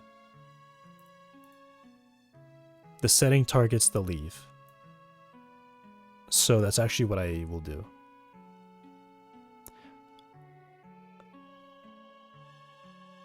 Okay, there is a one benefit to that is that I can have an IK and I can have the ground bone be somewhere in the IK, not necessarily the end. So maybe I'll do that. Maybe I'll leave this as its own fine bone and I just won't pass it.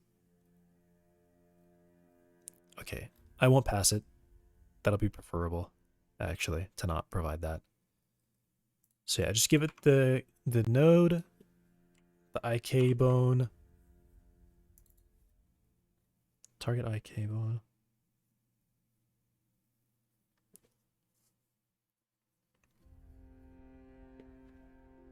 And then I let this run with that. Okay. What's wrong here? Oh, of course. Nothing is wrong.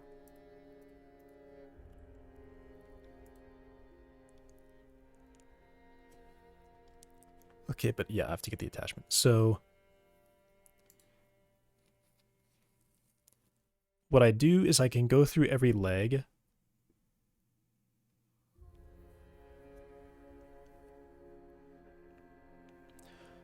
Oh, well, it's more like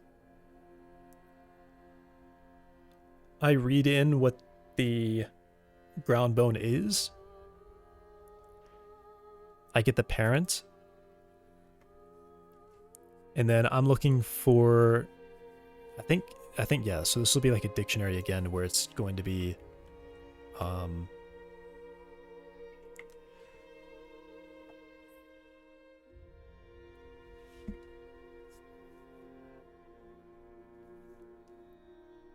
it's going to find each target and it's going to save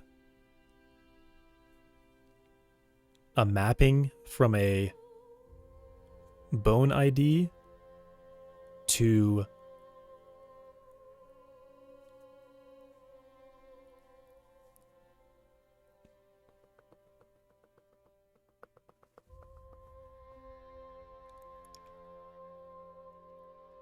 I guess we could also just probably the dictionary itself.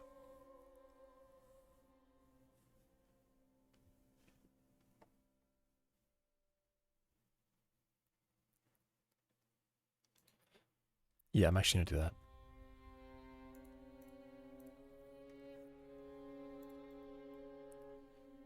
So instead of a groundcast node, this will have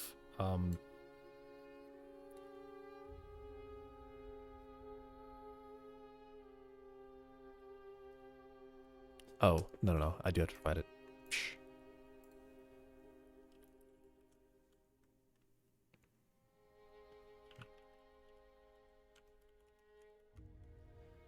It will be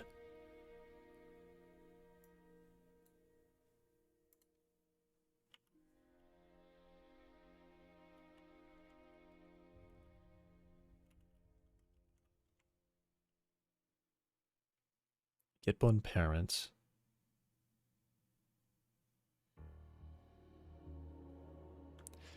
No, it'll just be ground bone. Like that. Okay.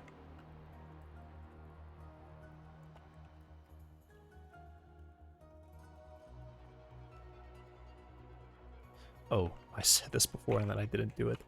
I'll be right back.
I'm back. All right, stuff is taken care of.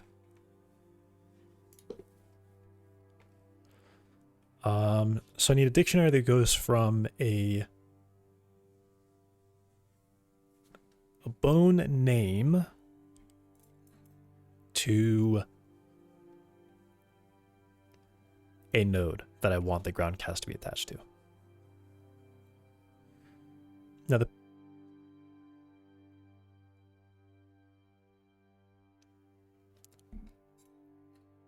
how is this positioned? I think I don't need to worry about position because I don't provide it. So it just looks at that position relative to the skeleton.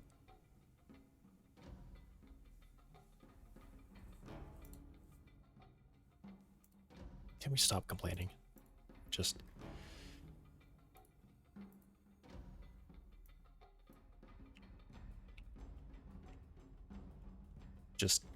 let me see things, please. Returns the position of this bone is in the local coordinate space of the skeleton 3D node. Okay. So that's the target position. So groundcast position minus start position, which is weird. Why?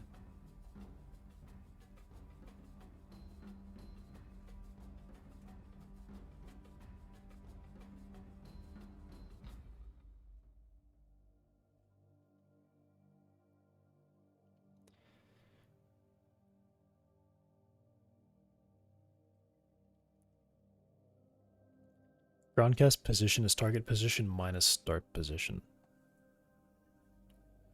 But it's attached to the target.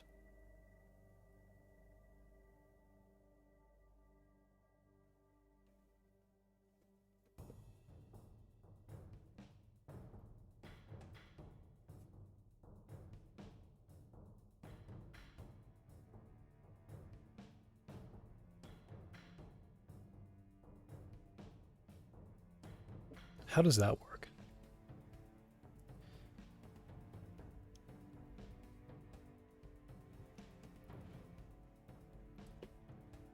Because the node that it's attaching to is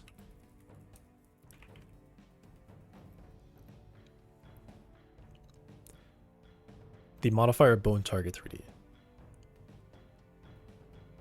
It childs it to that one. So target position just doesn't seem right.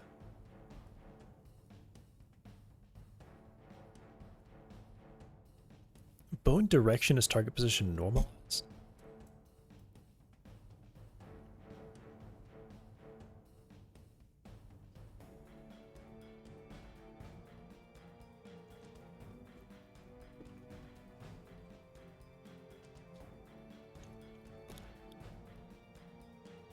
Okay, I think it's actually wrong. I think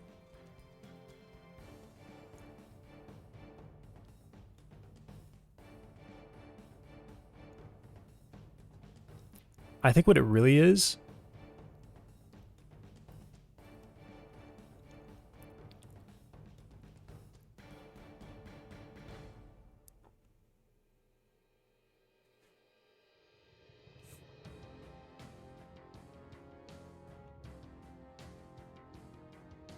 frond bone ID is the leaf bone. It finds the attachment for the parent bone.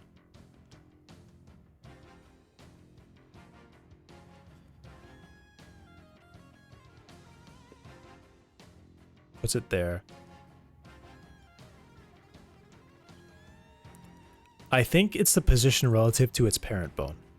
Target position is the position relative to the parent bone, not the skeleton. It is in that space, but it's relative to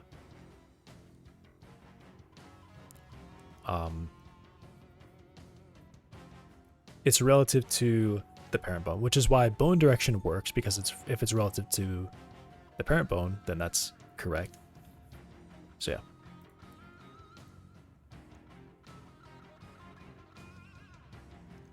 yeah. Yeah, all right.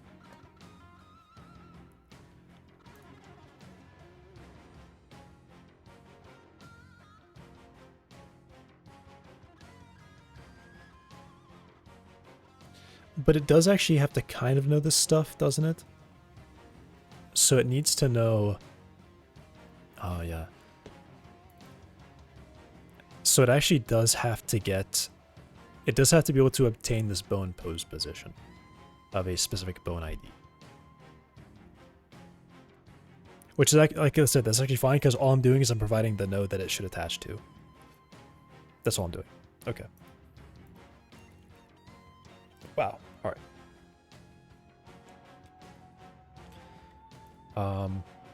So I probably do all this stuff.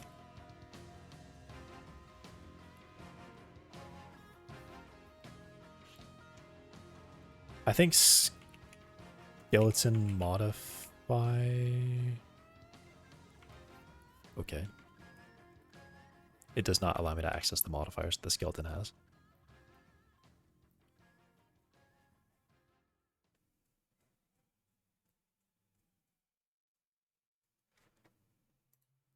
All right.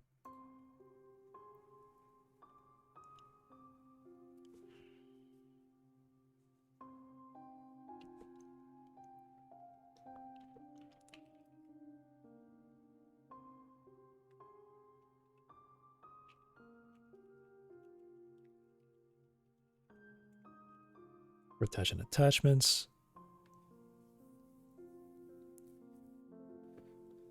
I'm setting the rigid body.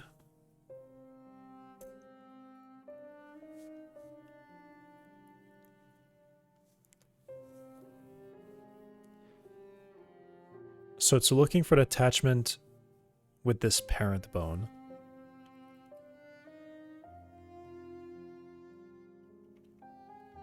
So I need to assign it as...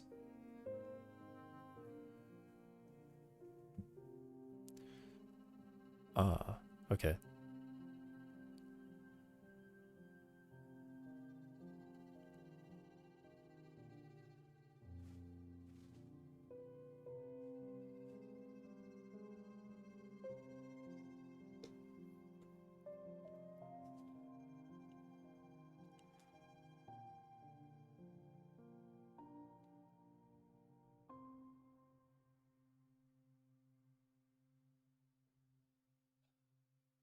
It does have to be the leaf bone.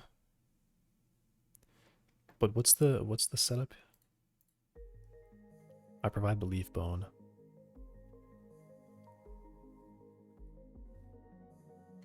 But I'm starting from the attachment, and I'm more like trying to get the child bone.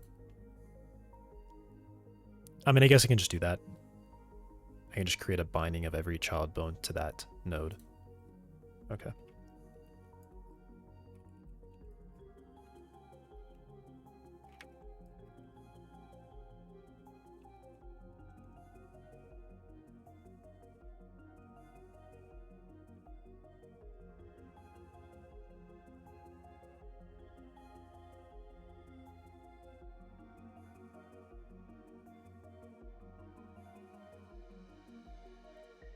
Doesn't Physical Skeleton already have this? Physical Skeleton actually won't be initialized yet. Tough.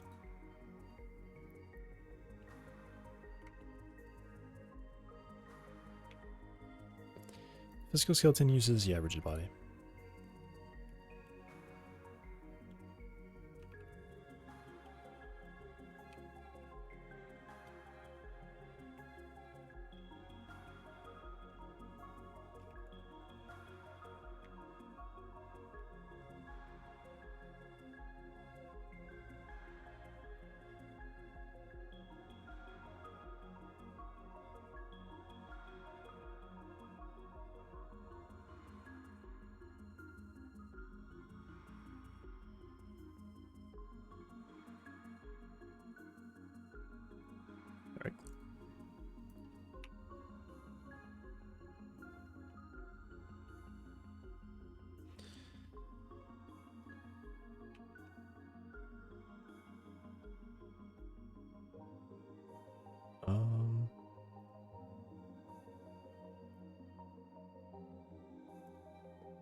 assess the node, and then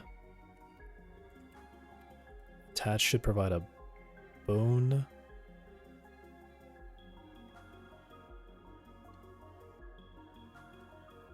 And I want to get the children of this bone.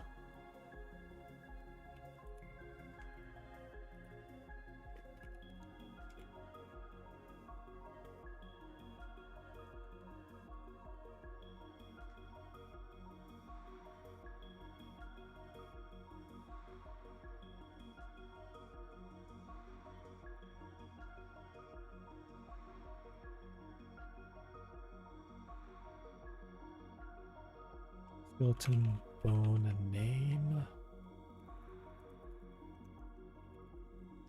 Child bone.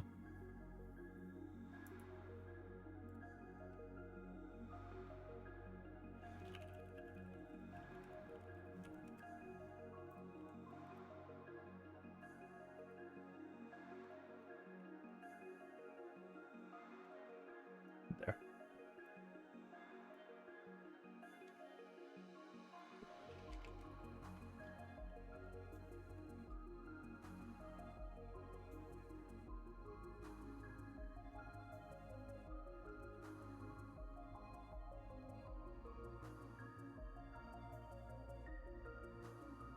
All right.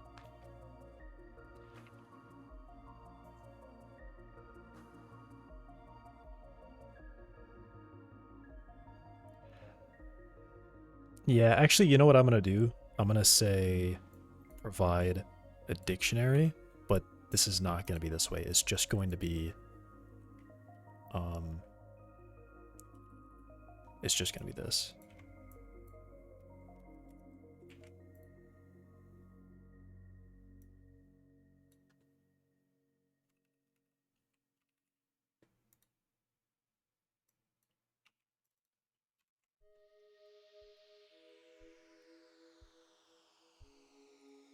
And this will take that.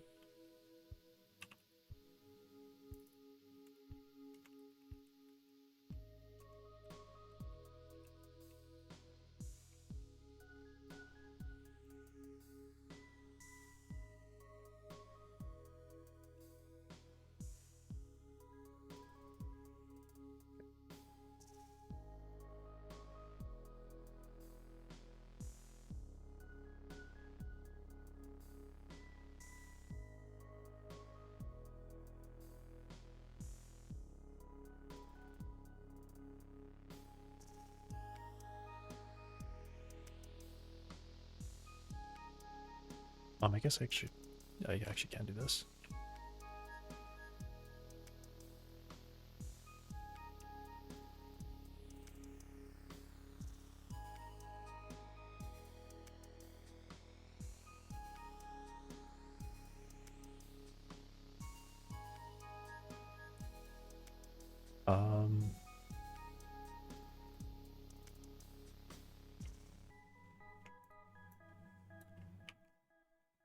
I'll move this up here.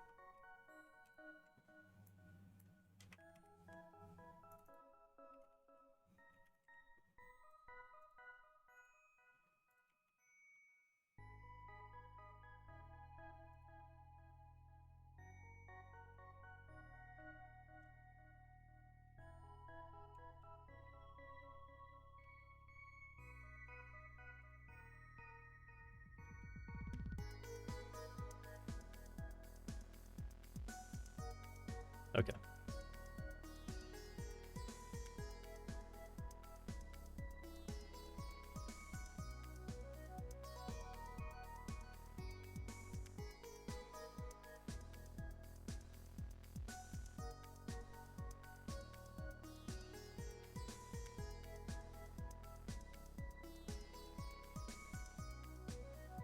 Missing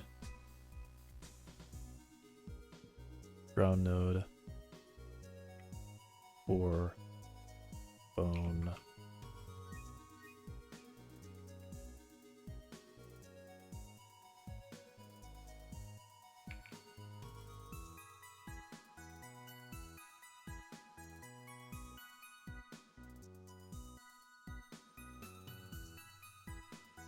Not exactly like that. It would be the parent.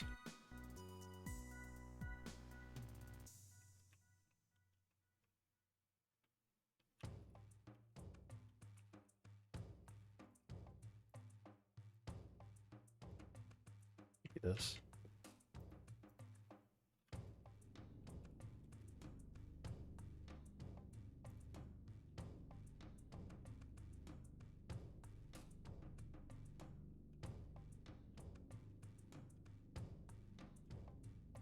Missing ground node for bone blank for leg blank. Okay.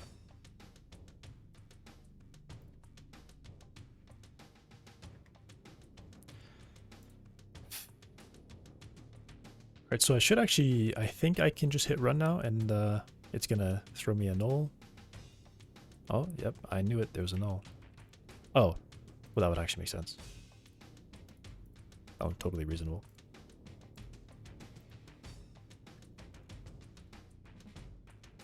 Let me take off the unique names. They don't need this anymore.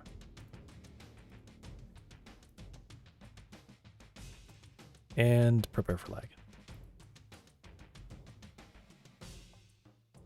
Okay, try again.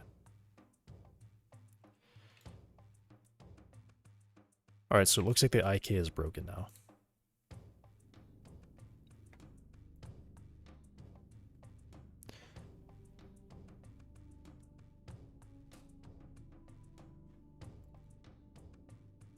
Oh. Oh no, yeah, it's because it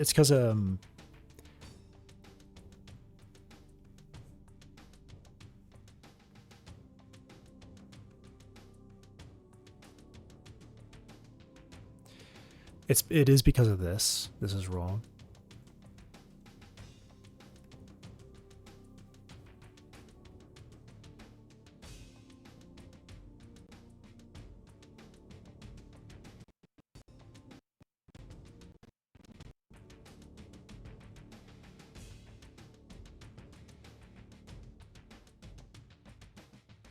Oh, yeah, it's because I'm not doing motor stuff yet, so it's actually gonna be wrong until I get the motors updating.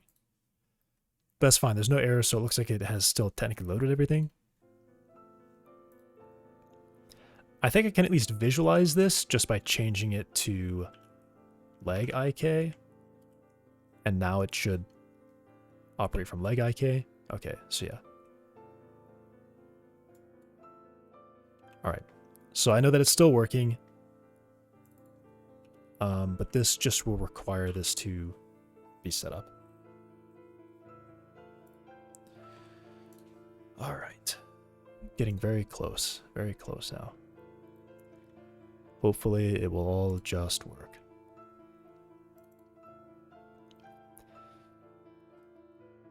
So process modification runs initialize, call deferred. It waits until we have bodies, which has bodies. I think it's probably never set to true. Oh, no, set to true there. Okay.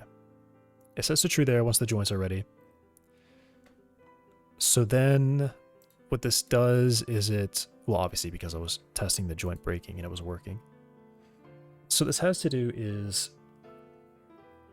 well, yeah, all this can stay up here, I think, for that. But then what it has to do is it has to copy the joint rotation to, it needs to copy the rotation, I think, relative to the parent bone. I guess I'll figure it out to the pose. So it's got to do skeleton set bone pose is how this works. And then I give it a bone ID.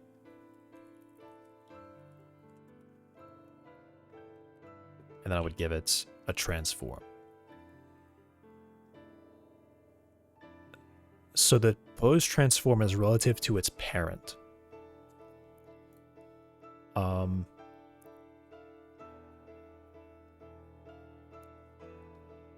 So yeah, I have parent here. And then I have joint.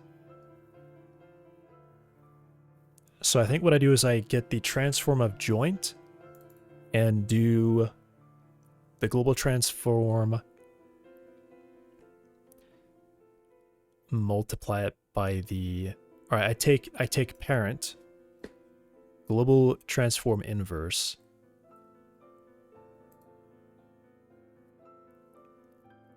okay, let me do this.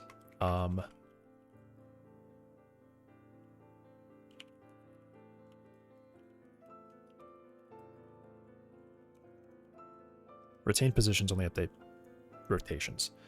So I start with the transform.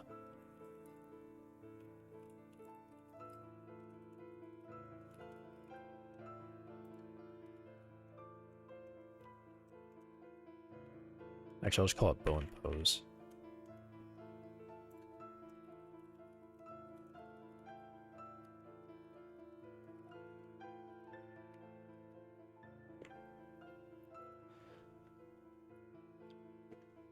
Let me see what this one does. Does it set process IK, process joints? Set bone pose rotation. Ah, okay, okay.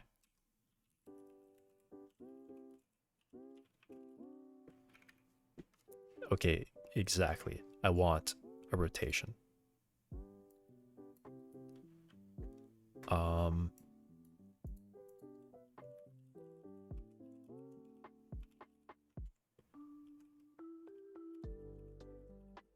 And I'll just obtain the bone rotation.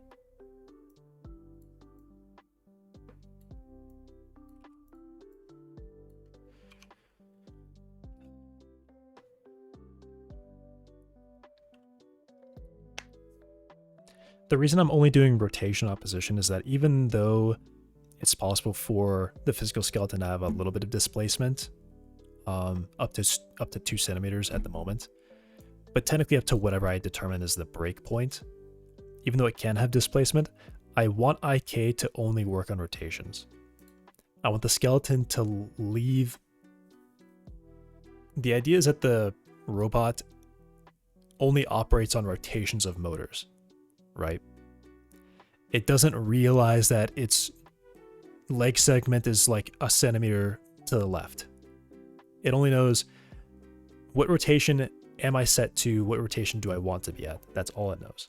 So I want to make sure that that stays consistent in the actual code, because I'm effectively writing. It's weird. It's like a little bit meta, because I have a robot that is technically walking on software, and I'm also writing the actual software that it is technically doing, right? I'm not trying to imitate a robot. I'm trying to literally write a robot. So I have the extra information because it's literally a fully simulated world. I know that a joint could be displaced, but I'm going to operate from an actual robotics programmer, and that all I know is I have a motor. I literally don't know if I'm missing a leg. I mean, I guess I will. I guess the idea is that the robot is receiving constant feedback and knowing where the motor actually is, because it needs to know how it should rotate the motor. So if it's disconnected, then that means you've basically lost a leg. So that kind of stuff. Okay. So I'm just setting the bone rotation to the joint's relative rotation. So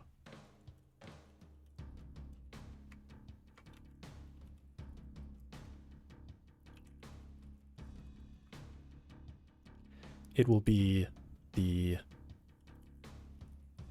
joint data parent I guess I can just do global basis multiply by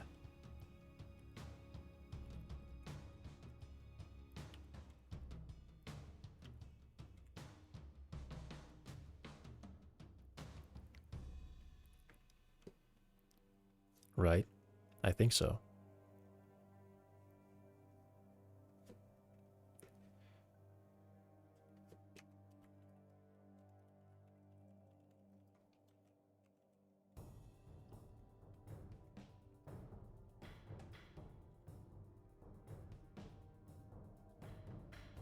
Also, why did it allow me to write that? I'm doing a basis.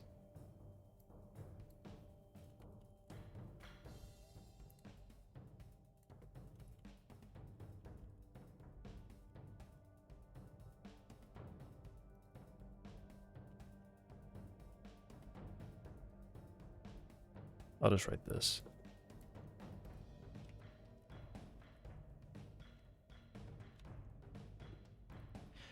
Can I provide just the basis? Really?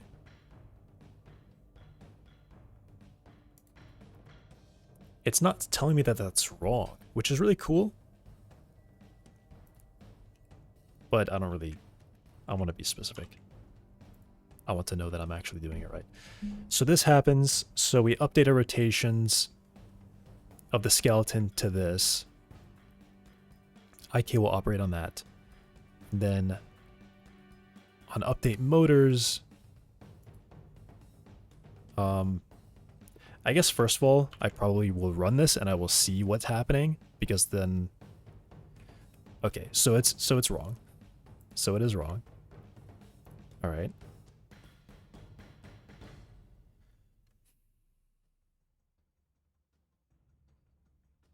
Is a quaternion describing the rotation of the bone's local coordinate space with respect to the rotation of any parent bones?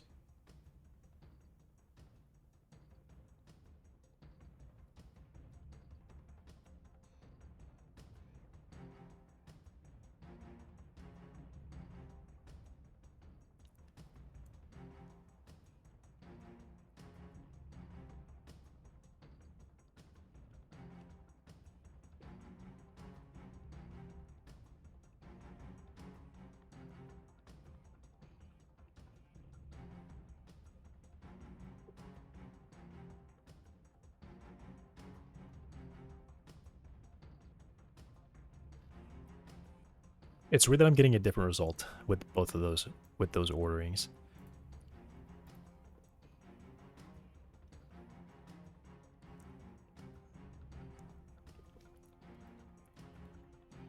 Okay, let me just do like...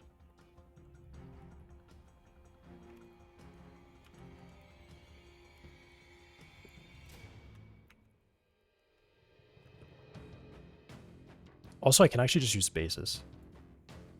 I don't have to use... I'll see if this is right. Oh, no, this is still fine.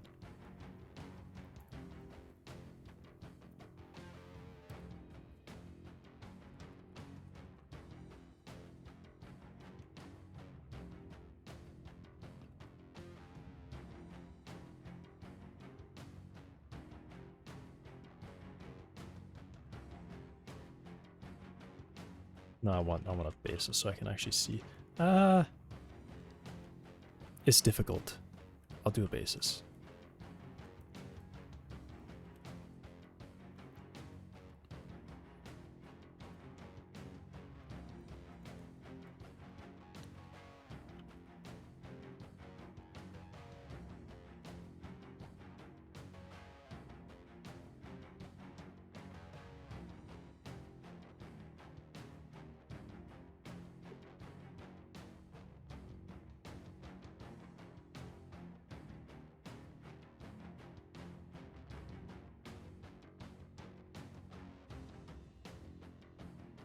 Oh, is this with respect to the okay. This one might be wrong as well, because it actually might be the rotation relative to...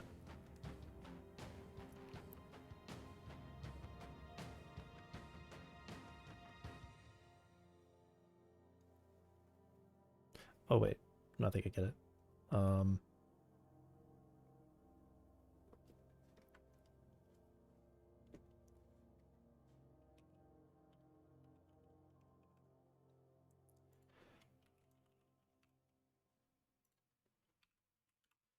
All right, but anyway, I'm gonna do this so I can...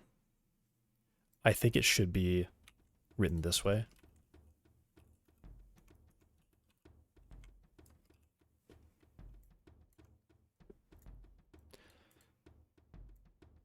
Or not that way. should be written this way, because this is getting the inverse of it. But I'll see. Wait, are all these...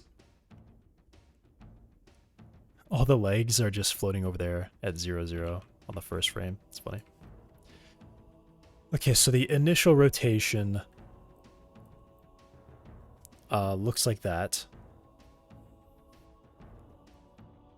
So I should basically get the same result, or like nearly the same result.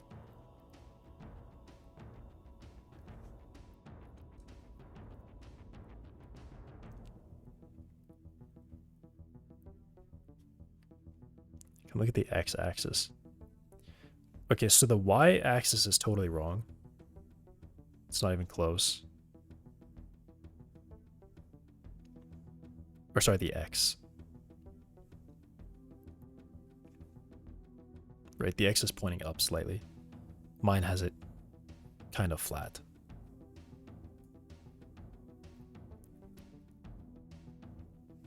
Oh, no, no, no. These are actually all... Really? These are all very nearly just aligned with the axis.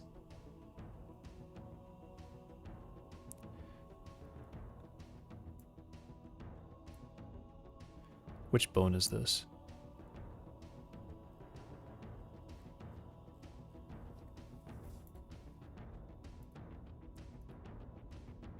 Bone 4. Bone 4 is probably I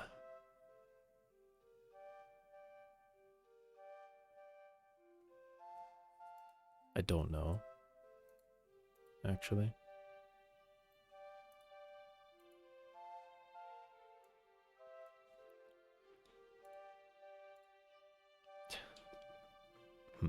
I actually don't know.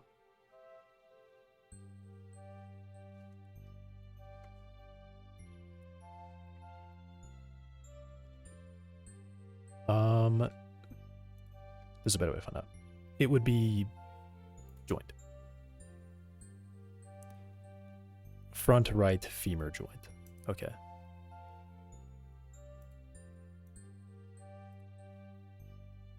So front right femur joint.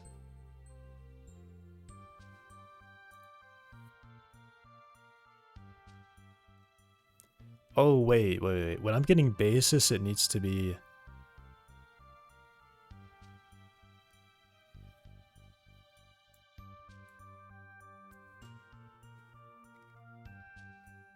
Wait, because the bone pose... Why is it like this? This is weird. It's like, it's just not changed. I guess there's the negative 0.4, and that's a positive 0.4, so that's in 0.1.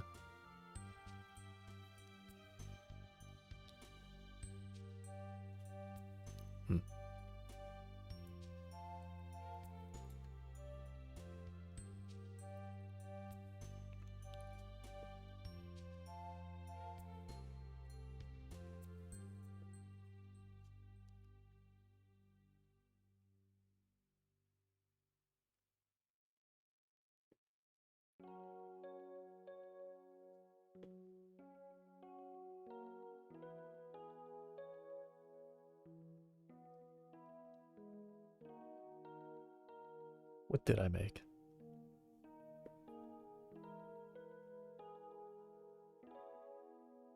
I made that.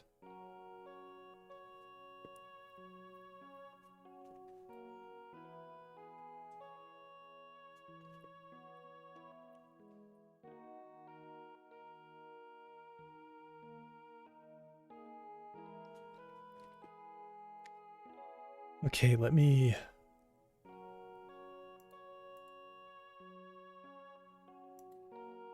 copy this, I guess, and I'm going to...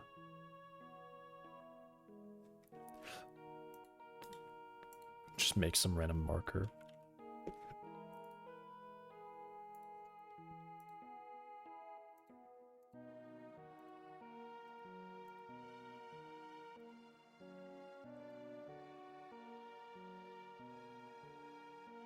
Okay, and this is on the front right leg.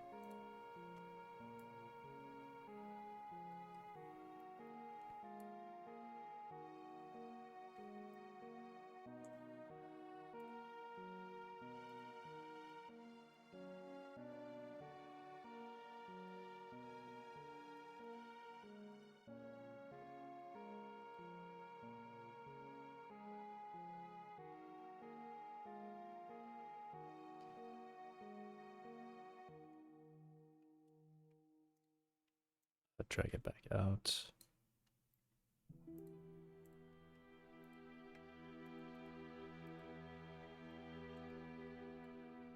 Huh?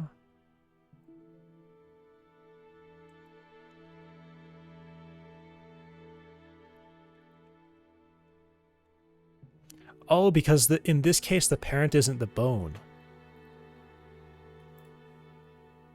In this case, the parent is the crawler. So I need to get the parent as the actual parent bone.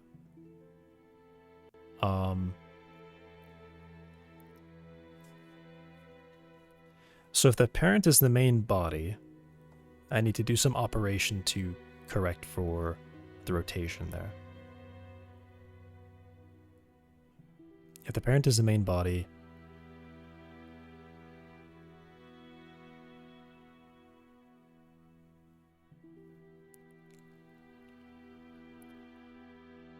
I need to instead get the... I think I have to get the bone global pose of the parent.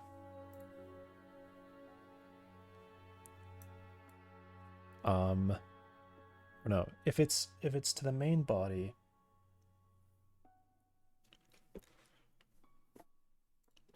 I think it's actually meant to be... Okay, I guess let me just do this. Let me stop there. And I'm gonna say,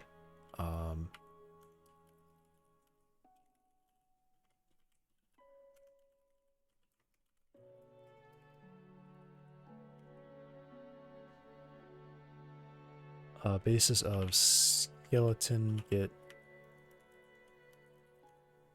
bone global pose.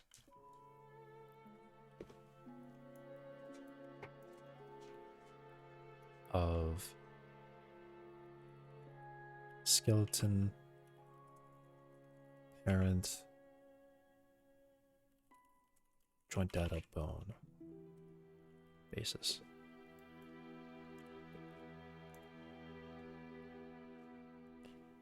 It's gonna lag again.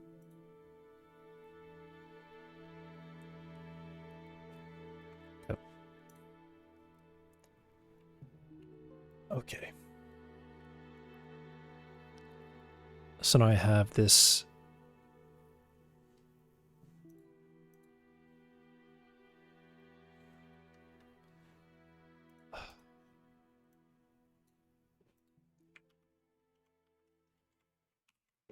stupid. Okay. So parent global is this rotation. Okay. So if I were to take if I take my marker, this becomes the parent. So I'll just copy, paste that. Yep, that looks good. So then I will take the body rotation. I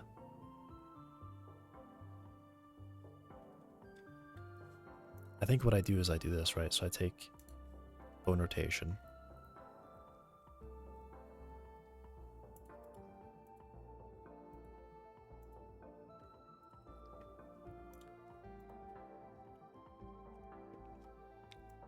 Child this one. Reset transform. So why was the scale not? Whatever. So now this one will have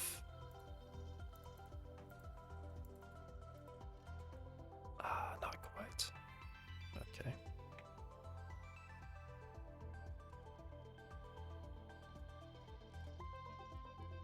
But if it was this value, then it would be right. Okay.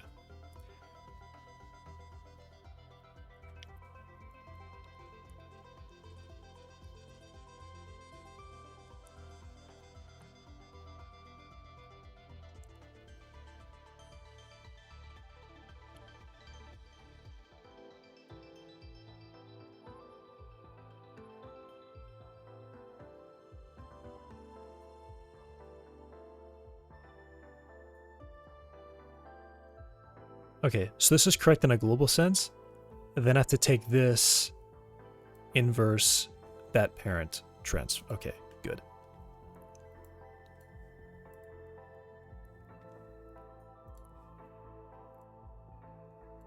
Okay. So I have to say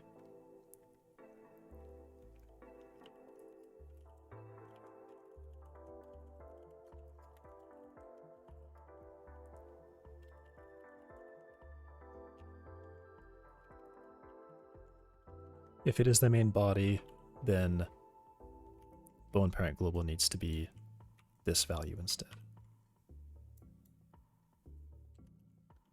Otherwise, bone parent global needs to be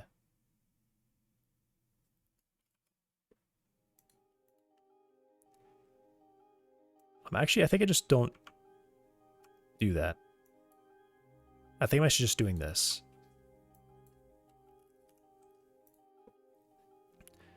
So I take this one and multiply it by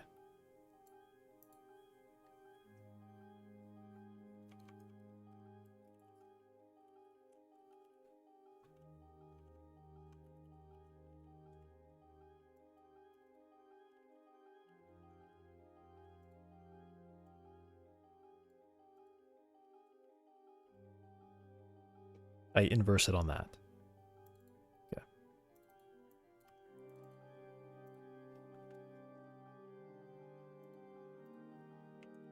Okay.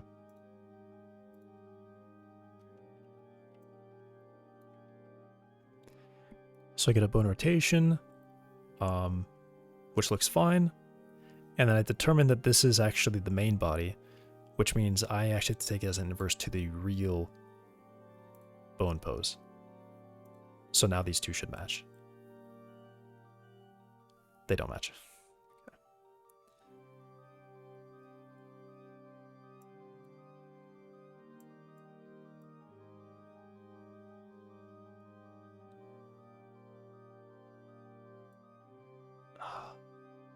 Stupid.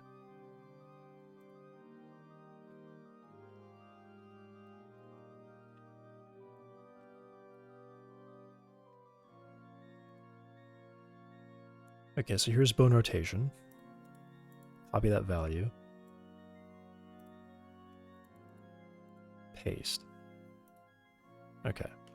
So it's correct relative to the main body, but I actually need to get it relative to that bone pose. So then I get the global pose, which is this one. This one has the global pose of that bone.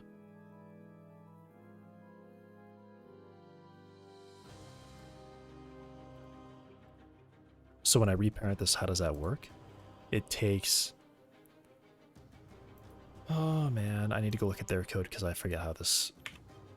I just want to see how it does it because I don't know why I did it wrong. How I did it wrong.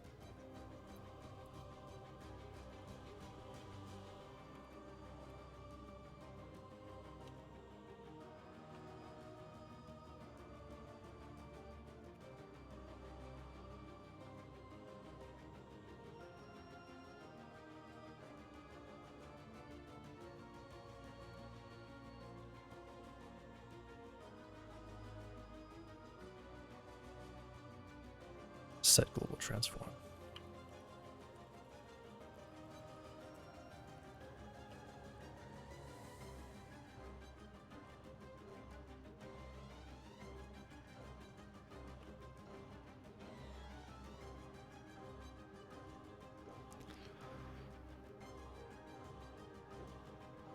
If we have a parent and we're not top level, the transform is the parent, global transform, a fine inverse multiplied by... right, okay. So I actually just need to flip this around.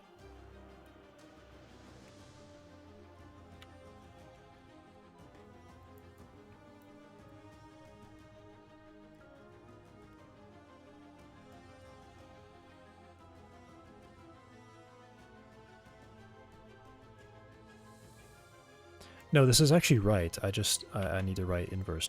Is that really all I have to do?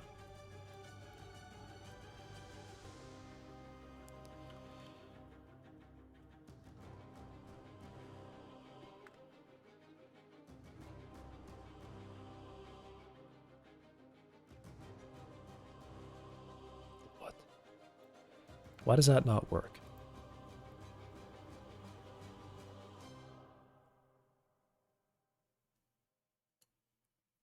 Okay, I mean, I just know that I'm doing it in the wrong direction, so I do just have to reverse it. I don't have to write inverse or anything. I should only have to reverse it.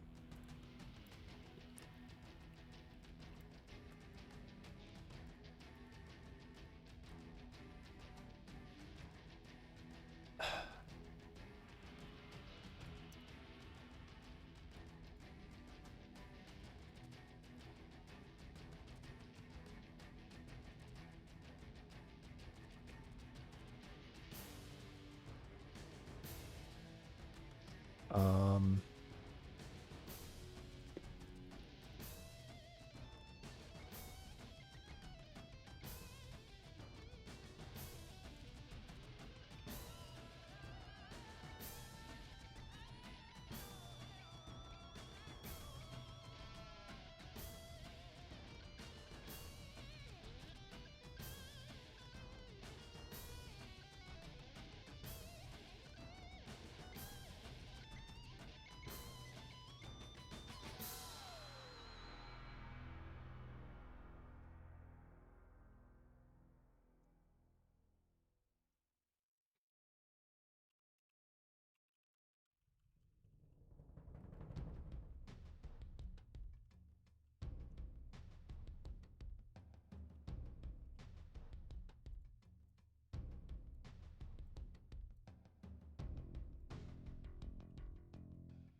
I'll figure it out eventually.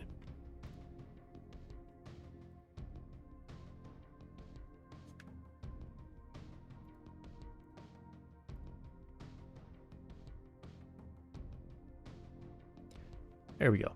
All right.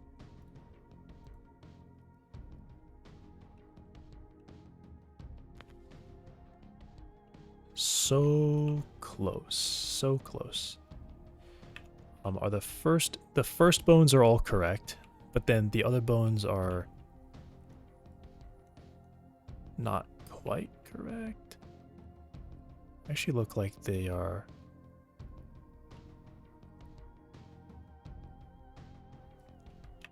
They're off. If I okay.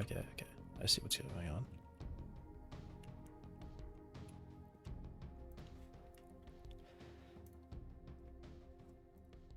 Right, so this is still global. I then have to undo the rotation caused by the parent body.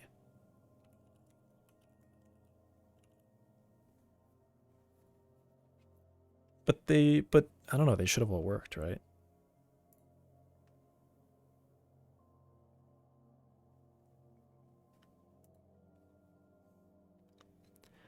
I have to undo the translation of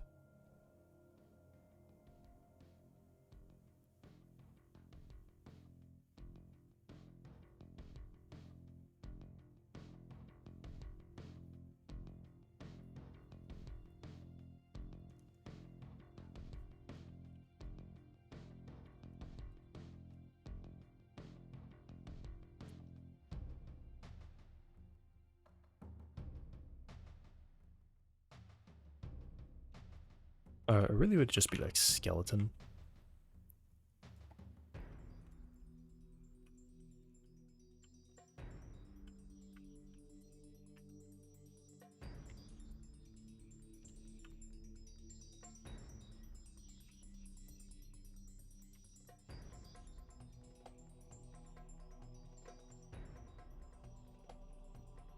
This is just that one again. Just doing that.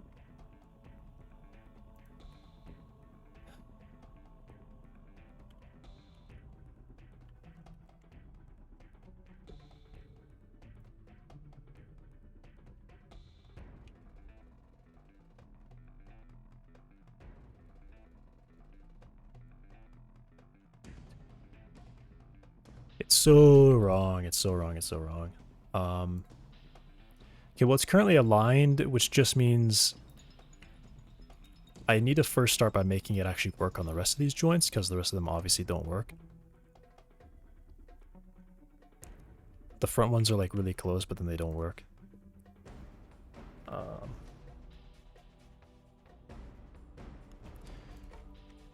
So yeah, I guess let me just see what happens then. Why it goes wrong.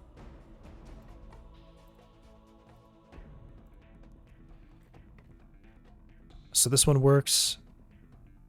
Wait, I have a wrong. It's actually incorrect. It's actually not exactly the same value. Ubisoft's fiscal year is today. What? Time for the whole internet to cosplay as economic experts and pretend they read about it. Including me. For the worst annual loss in the company's history. Funny.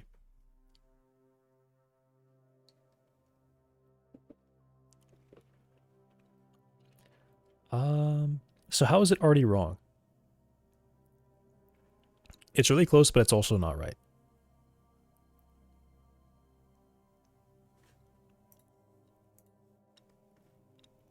I should have just obtained the exact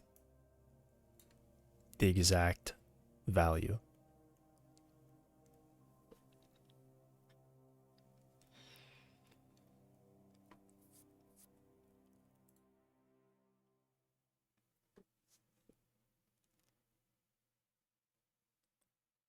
I mean, it is really close, though. It is really close, but I should have gotten the same value. Oh, wait, no, because this is after a tick has happened. Yeah, it's actually fine. This is after a tick, so things have actually moved a little bit. So yeah, that's fine. They should be really close. So the first one is actually really close, even though a tick of physics has happened. I think this is close enough.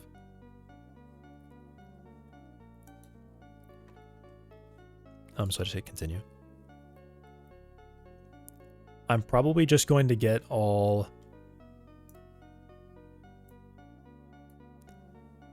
Yeah, I'm probably just going to get all the...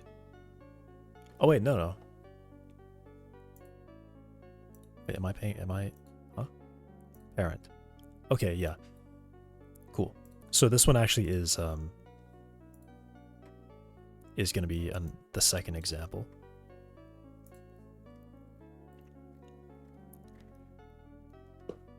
Okay. So there's an index rotation, and here's what I got. So that's obviously wrong. So I take... This was my calculation, and this is what it should have been. Let's go back here.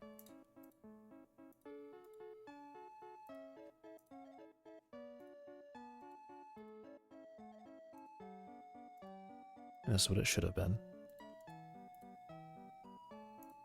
Essentially.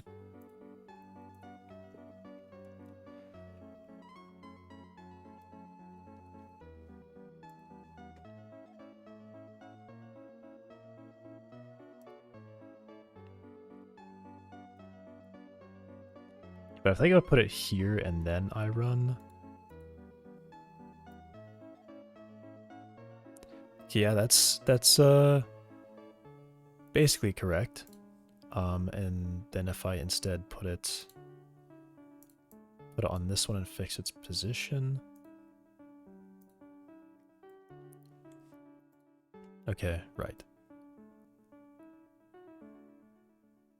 But I'll keep it on that one, just so I kept its position. So this is what I should have gotten, and this is what I got instead.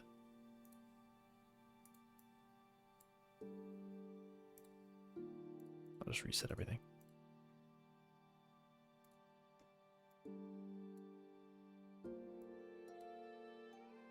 Whoa, what?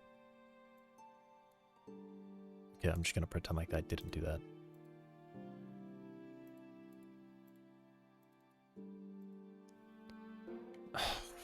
What? Copy value.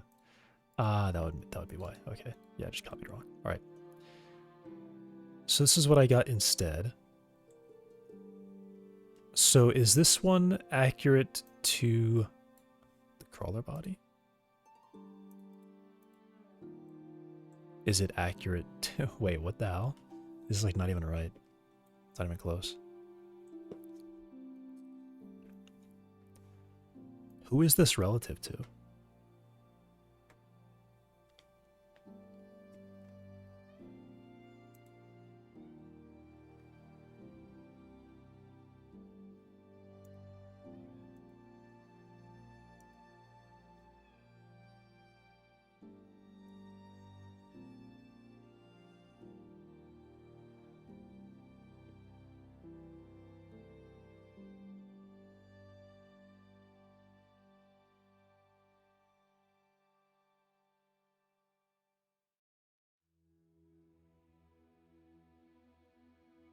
So what I should have calculated here was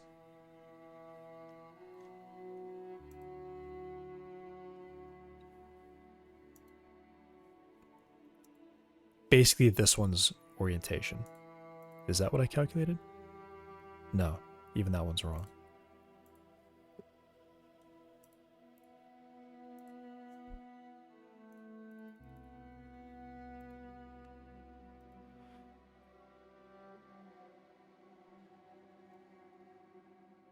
Okay, relative to the skeleton. Whoops, I hit... Damn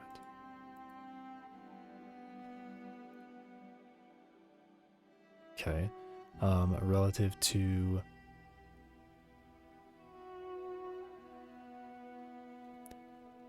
Literally what? Relative to this body. No.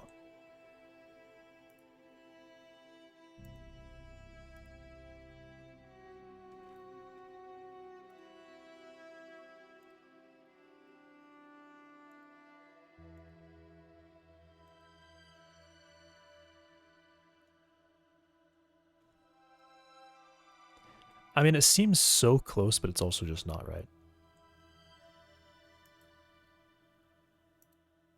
It does seem really close.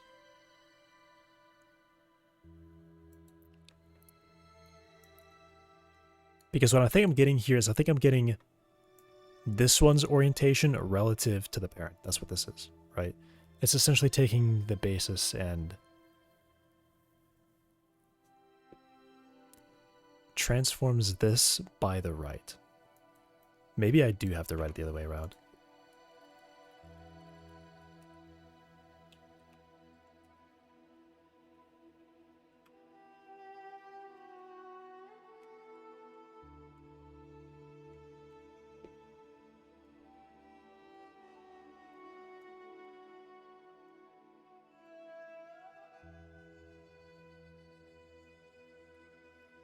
So the first one's correct. They shouldn't have changed. But maybe this one changes? Okay, this actually is a different value. Is this bone 5?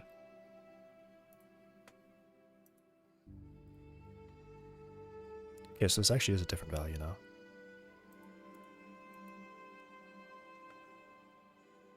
So if I copy that... Well, okay. It's still definitely wrong.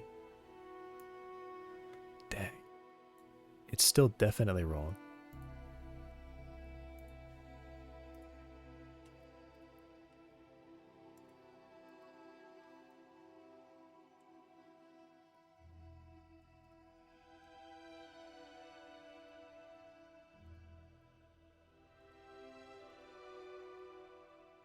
Still wrong.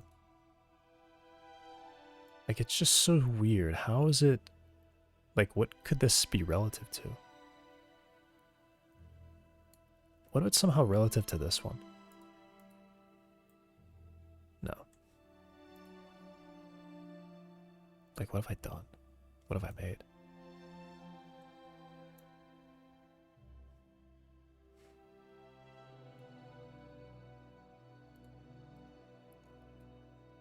Alright, let me try this.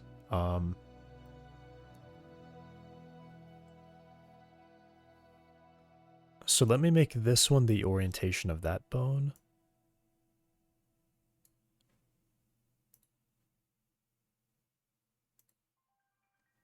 Okay. Up here. So now this is the orientation of the parent bone.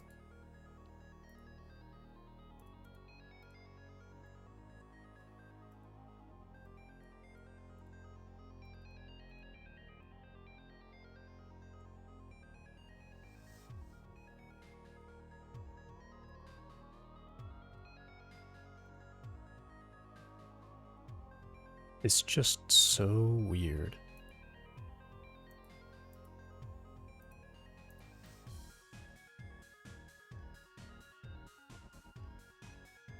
I mean, it's like, it almost looks right too, which is what's really weird. It's almost, somehow it's almost correct.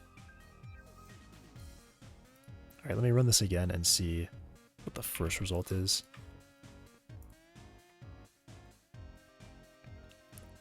Because now I might be really messed up.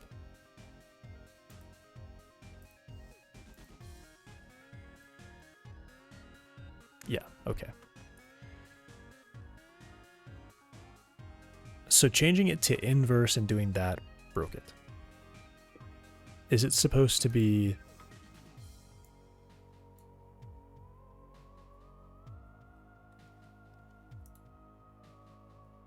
global transform inverse myself.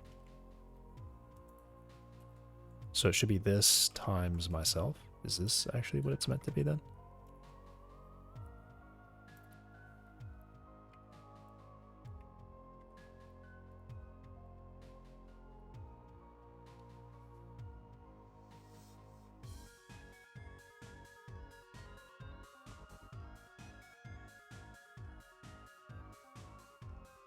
Okay, so I basically get the same value there.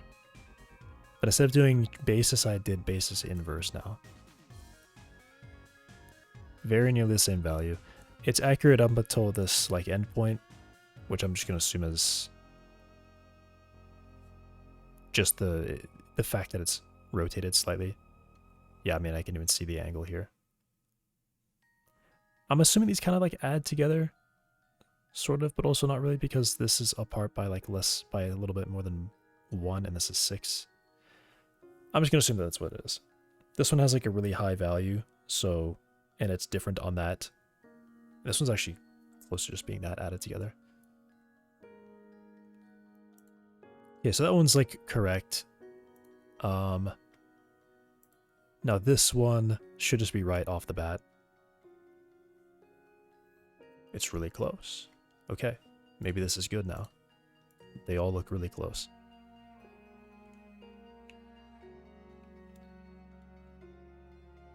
Alright, so the IK is not... Get out of here. So the IK... I mean, I can see it trying to move, right? I see the legs that want to move are moving on the ghost. But then the physical bones aren't getting motors, which is what I want to see. So the IK is a little bit different. I'm assuming it's... Yeah, it should be different because the IK is doing like a little bit of a step to correct the joints. So now, what I need to do is... This should be set up. And then in motors, I check the angle between the current joint rotation and the motor rotation.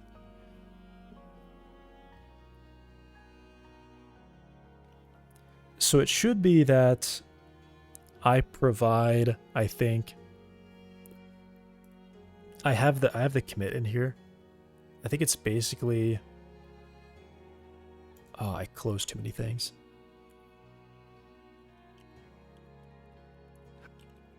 I don't know what about this. I'm looking for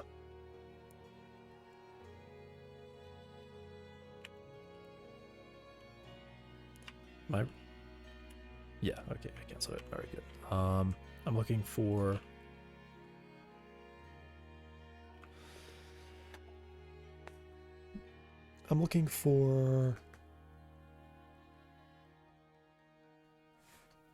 six.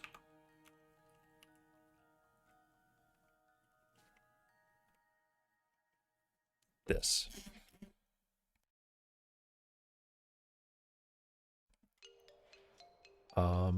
Actually, it is.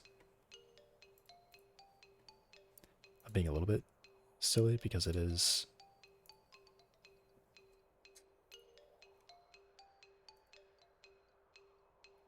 Supposedly documented, but also kind of not.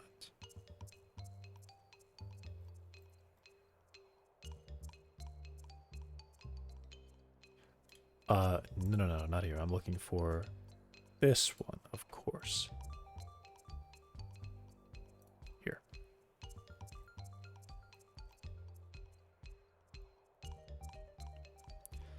I'm looking for motor. Sets target angular orientation as a body space quaternion, describing the desired orientation of B relative to A.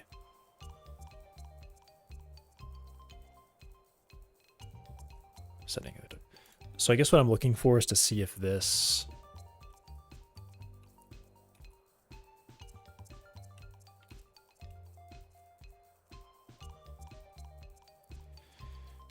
generic 6 set angular target rotation.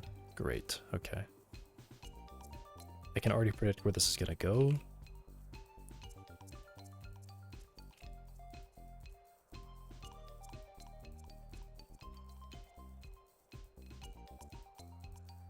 It's going to go here. Yep. Update angular target rotation.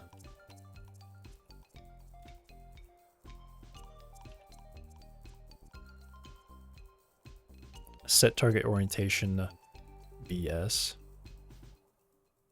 Okay. The constraint is the 6 degree of freedom constraint.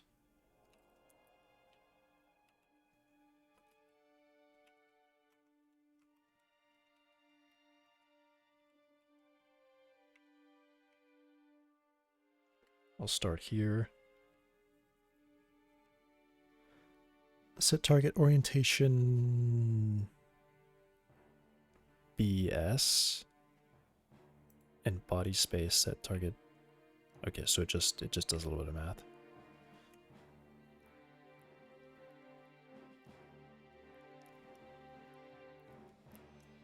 And target orientation.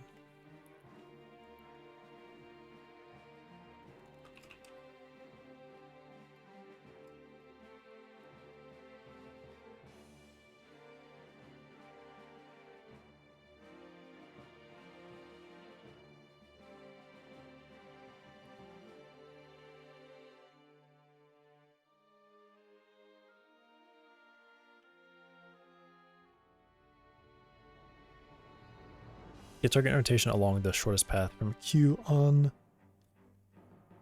rotation axis. Calculate rotation motor axis.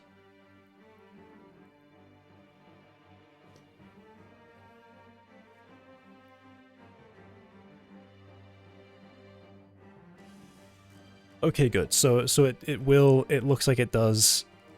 It translates it back into X and Y, X, Y, Z Euler angles, and then. Okay, good. It will only move a motor that really exists. So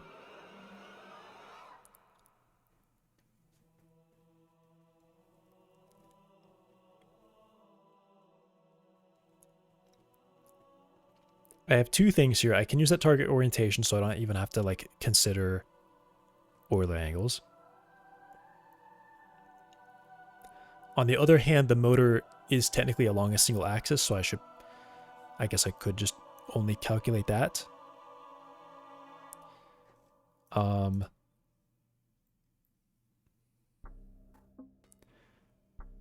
But it also does use target orientation anyway, so I'm not actually really saving any time by calculating it because then it will recalculate it. Okay. So yeah, I may as well just use that because that's the one that it's going to use. Okay.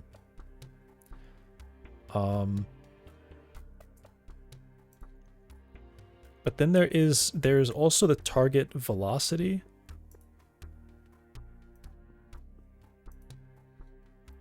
How does that work?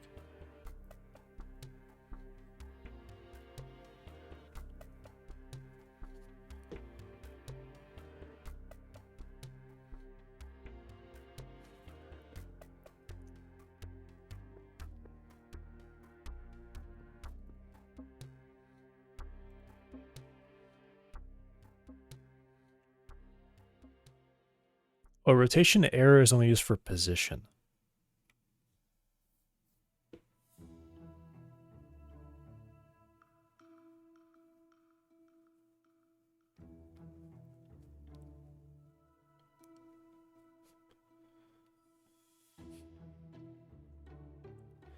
Basically, what I'm looking for. I would kind of like to be able to say,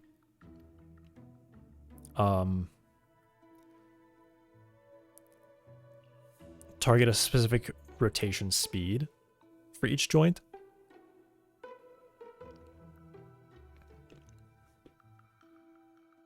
Which is kind of preferable because then it's a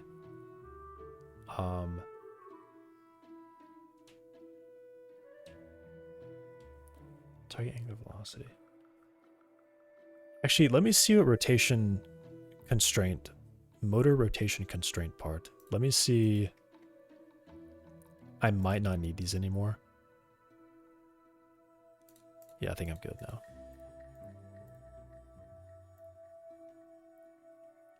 I want to see what that part actually is. Motor rotation constraint part is an angle constraint part.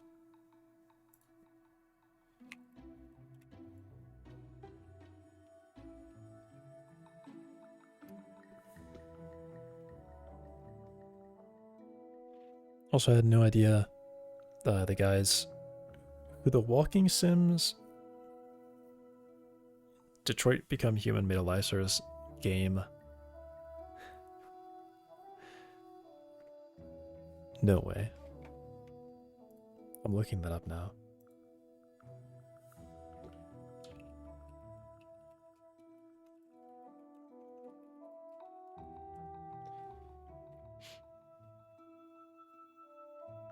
Quantic Dream.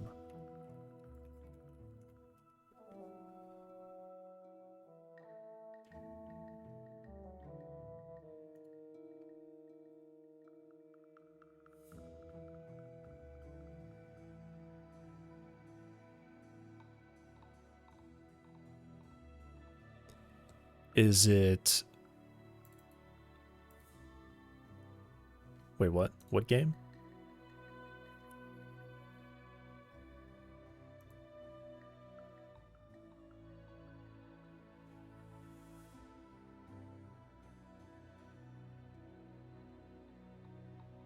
They made Heavy Rain? I guess that makes sense.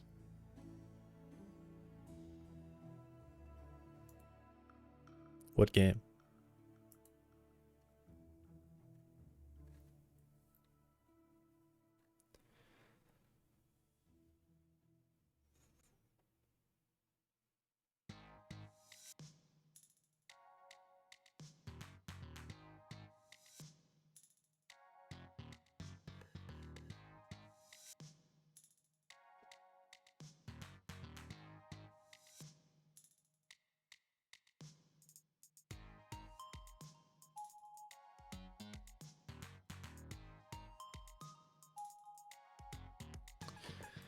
What game are you talking about? Because I only see like 6 and... Is it Spellcaster's Chronicles? I don't think it's actually released yet. Because it doesn't, at least it doesn't have a Wikipedia link.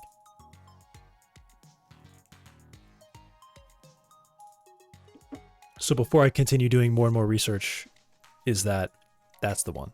Okay.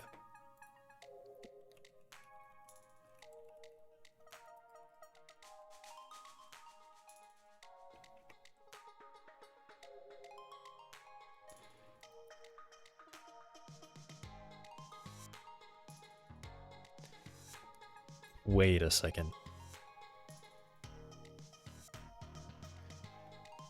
It went... It's free to play. Quantic Dream. Big, very big name for Heavy Rain and Detroit Become Human. It has 800 reviews on Steam, and it's a free game, and that's been nearly... Wait, what was that?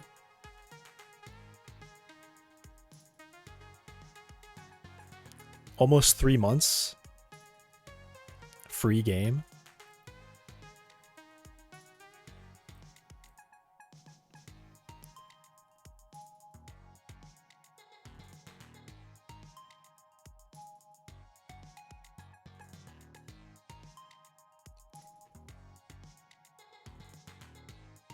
Oh.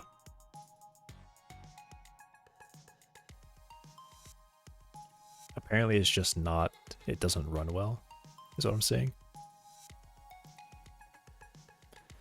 Not anymore. Like they're done. But then it should be off early access.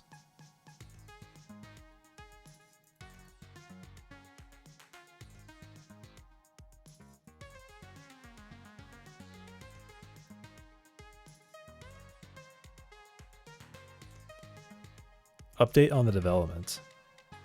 The discontinuation of the development. It should be off early access. If that's like... Oh, this was just now. Why did I think today? Yeah, I got confused. Okay, so if it was like literally right now, 2 hours ago, they need to take it off early access. They need to stop selling it. That's the problem. They're still selling. Oh my god, no, stop. Why did you start playing audio? Jeez, that scared me. Okay. Also, wait. Early access and they're selling $20 stuff? That doesn't seem right. Why are you selling things for an early access game? That's a beta. That's not even a beta anymore. That's a release. The game is released if you're selling things for it.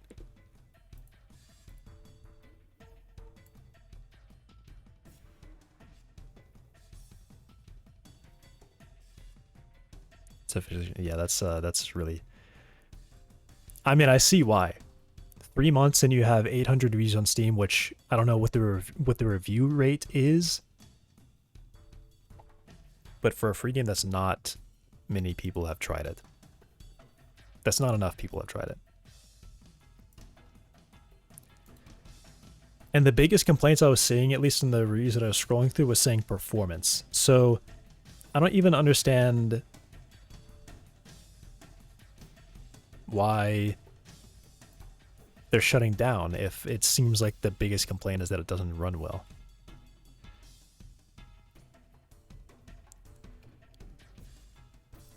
Horizon Zero Dawn live service? I don't think so. I don't know.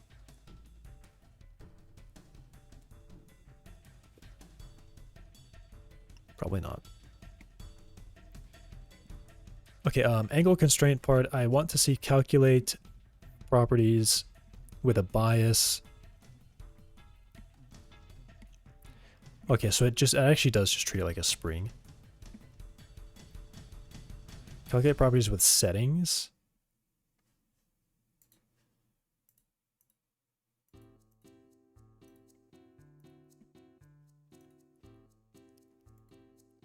Rotation error. 1, 2, 3, 4. 0 error spring settings.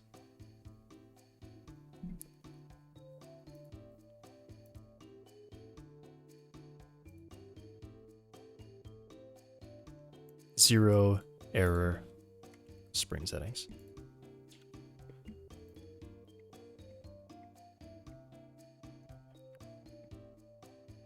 Target velocity.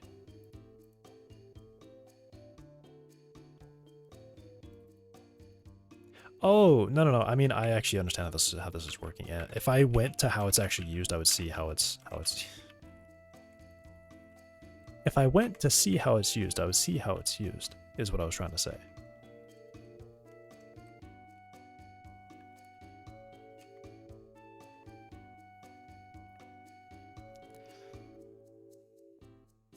I'll keep it for your lunchtime if I don't miss it. I mean, I should be getting lunch right now. Okay, so we start the constraint. The constraint is basically a spring that snaps.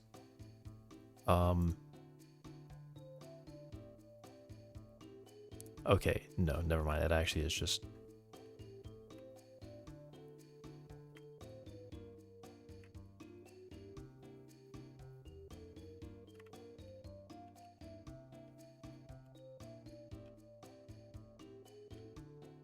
Oh, it's translation motor. Jeez. Okay, no, it's still like this. I'm confused.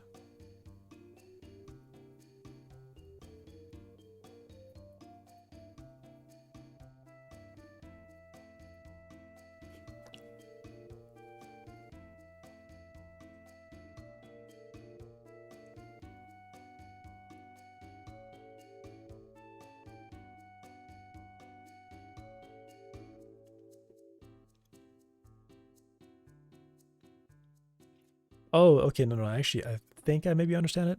So, either I'm providing an error, or I'm providing a, or I'm providing a target velocity. So either it treats a spring as in like it snaps up, or it does a spring as, what just happened? I just saw something appear. What just happened?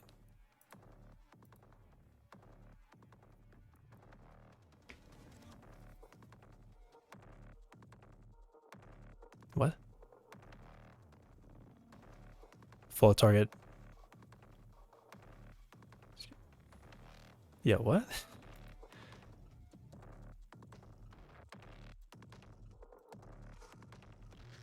Was that just like bug? Did you see that too? Yeah, okay. Okay. Oh, I'm glad it doesn't break it. There's like the scroller that says share a clip, bits, subscribe. That shows up for me for some reason in my own chat, and it keeps cycling, which is really distracting. Because the clip one doesn't have a button or something like that. I don't know. One of them doesn't have the button. So every now and then the button disappears and it comes back. And that's really just distracting for me because as soon as something changes on this side, I'm reacting to see what changed. So I was hoping it wasn't a bug. Yeah. If it was just the follow goal appeared and then disappeared, that's okay. That's fine. Basically, I have inspect element and deleted that so I don't see it. That doesn't happen to me. I don't see that scroller scrolling because it's not there. I was just wondering that if something did happen, if because I deleted it, then it caused some visual glitch. But yeah, I mean, I'm assuming you saw exactly the same thing. It appeared and disappeared in like a second.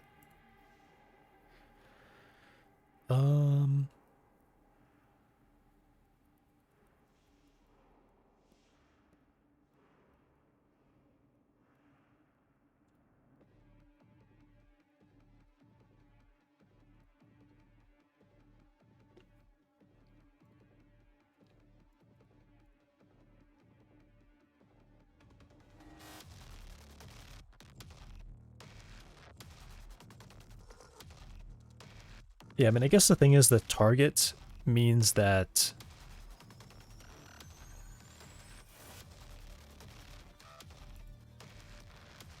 Wait, what does it mean? Hang on. Because I think these are the spring settings, right? So it uses these spring settings. But it basically uses...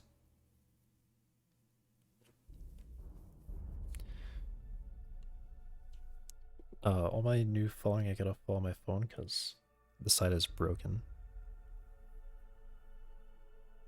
Oh. Yeah, I don't know. They definitely vibe code Twitch UI. There's always something wrong.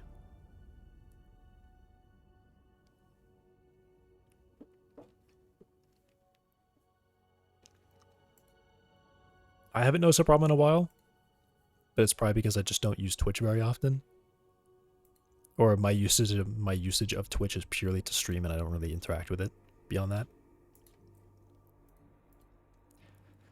But I remember there was a time it was like every other week the whole website was broken and I had to like clear my cache and like reinstall plugins. Extensions. It was just totally busted up. Actually, it's mainly been the cache clear. It became almost a monthly thing where I would have to clear the cache and like re-log in because the site would just not function at all. Turning off extensions didn't do anything.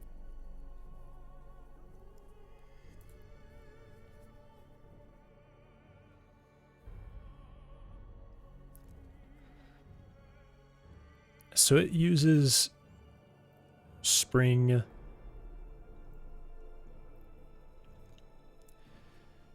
Motor state velocity. Position is for Spring. Velocity. Calculate constraint properties with just velocity. Running riot. Oh yeah, look at me. How's it going, man? Oh, it reads Looks it out. like you're having C++ fun again. Yeah, thanks for the Prime sub. I am. I'll show you where I'm at, since it's been a while. So, I've got the crawler. I'm setting it up so that the physical... So right now I can interact with this, right? It fell over. But the blue is like where it wants to move the legs to, so you can see the blue is slightly out of sync with it because it's trying to form motions on the legs. It's really hard to see, but then if I were to make it walk towards me, you can see some of this leg is suddenly moving, so it's trying to take a step with the leg. That leg, and then the back one.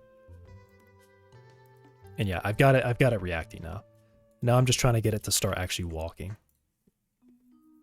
So.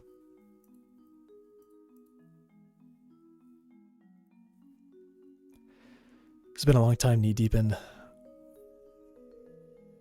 pharmacokinetics. I don't know what that is.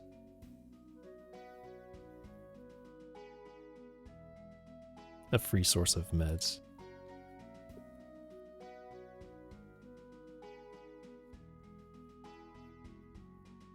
I mean, I recognize all the parts of that, but I don't know what that means. Biochem? Okay. Cool.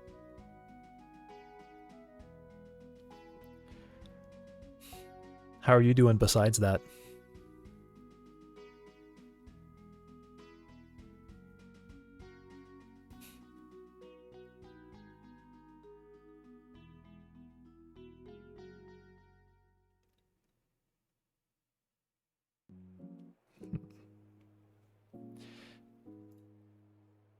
Target velocity.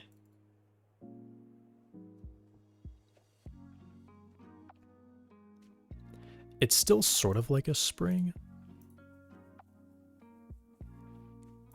Calculate spring properties with a bias.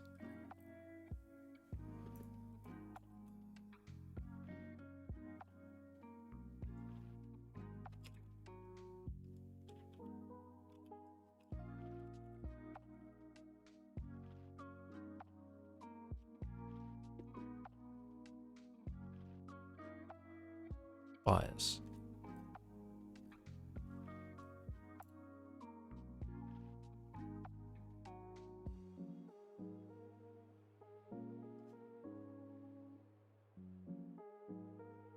Okay.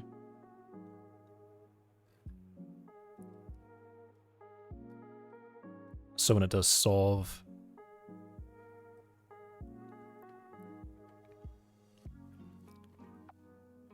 it takes the difference in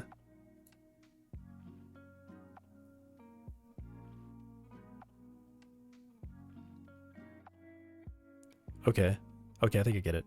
Yeah, it actually does just do that. It does just target the angular velocity. Okay. 2 hours in the MRI. Yeah, Dang. 2 hours.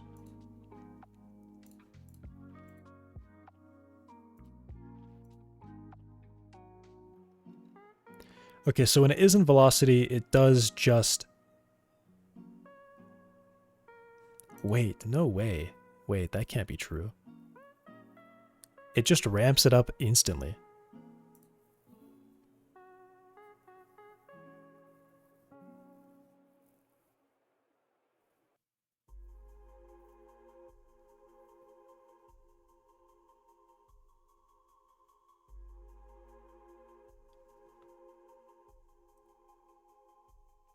It wouldn't even be smooth.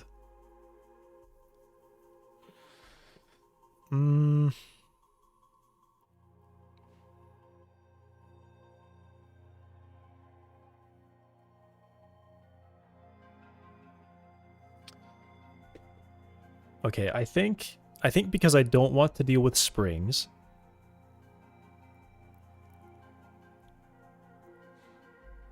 or I guess I don't want to calculate torque in that way.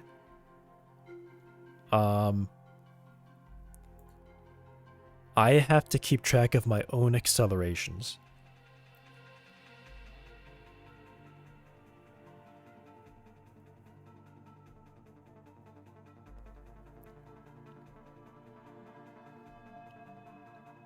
So basically what I would do is I would take the current velocity, which I guess I just read in as the current rotation between the two on the axis.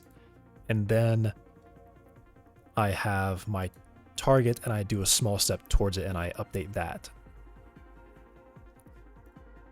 I was thinking target velocity is like a target speed and it will use this force limit to reach that. Maximum acceleration, but I don't know. It's actually...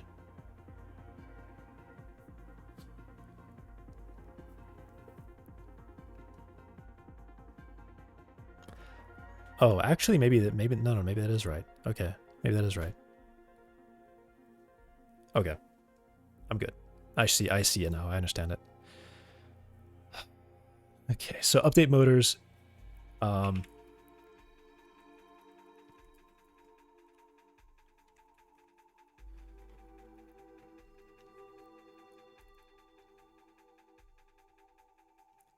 What is this for? Is any of this for anything?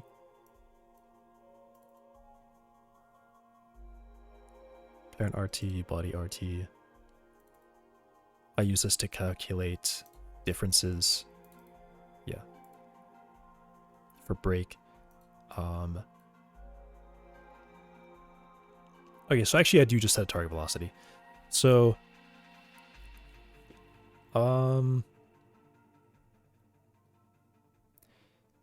each joint technically should decide to have should say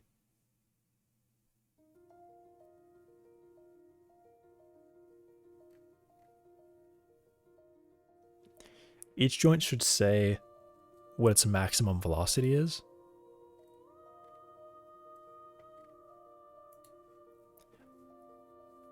Do I have the leg? Do I have the actual leg? I don't have a leg.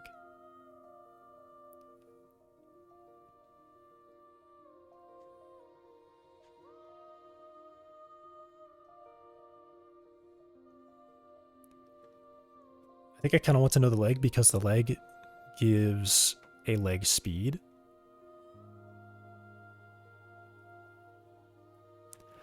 I don't know.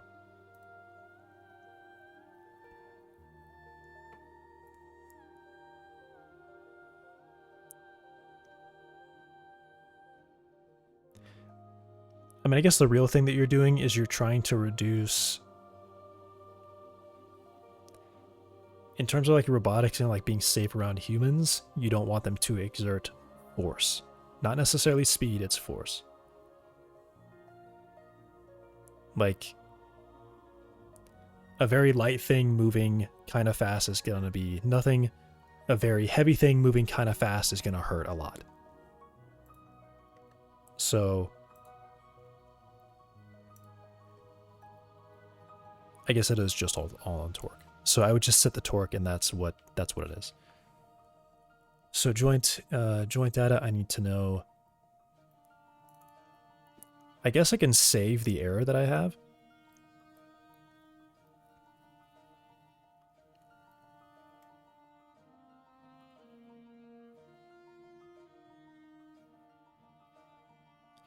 Or no, I need to have...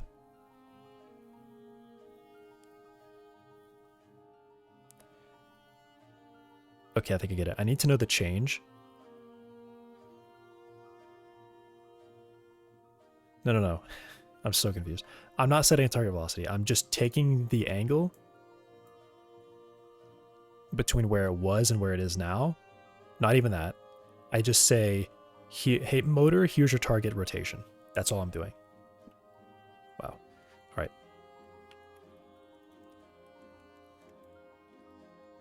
Set angular target rotation to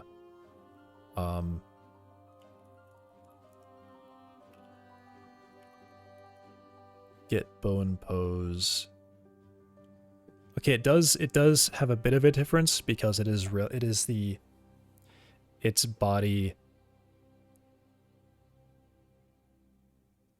B relative to body A, which when the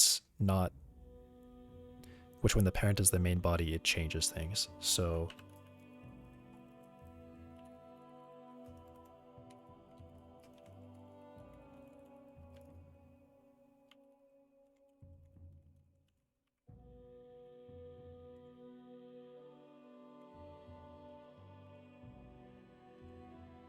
there's a target. And then if joint data parent is equal to, I need to get lunch, is equal to the main body, then I need to change this.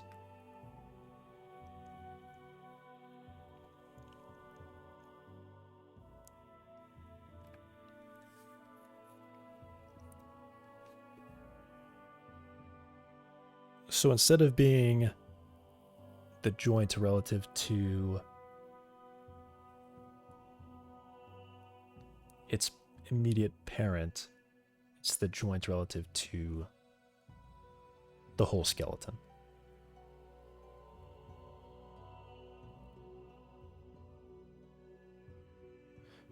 I'm actually...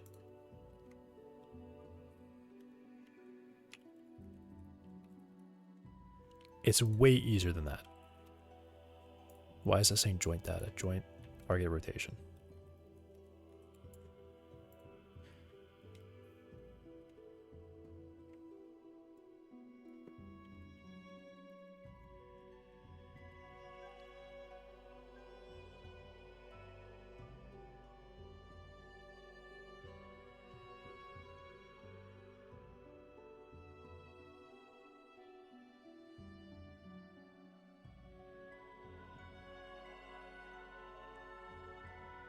Actually, wait, I think I definitely do want motor velocities. Torque limit just has to make sure that the acceleration is low enough. Yeah, okay. So I actually definitely want motor, angular motor target velocity. I'm just getting on the x-axis, which is relative to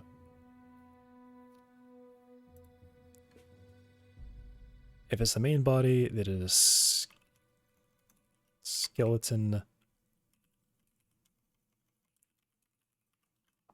global pose.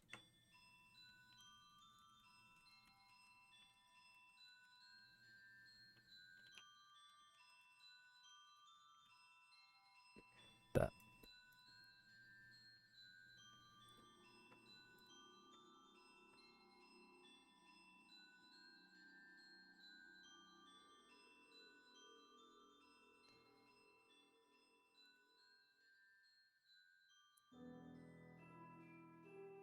Okay, wait, am I using that? I'm actually really confused now. I think I mean to use velocities because I want it to reach a certain point.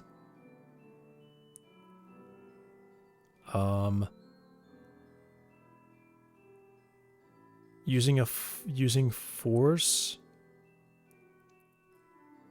No. Yeah, I'm just gonna keep it simple and try it like this.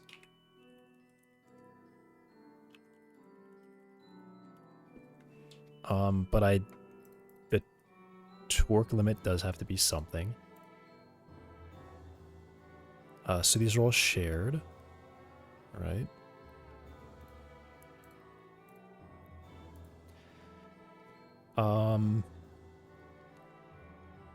So if it is, I'll just write 200 for now and see what that looks like. And then I have to turn this off.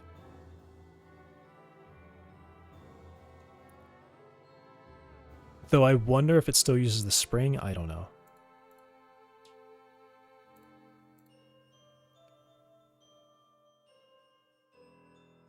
It does use a spring. So I think it's still...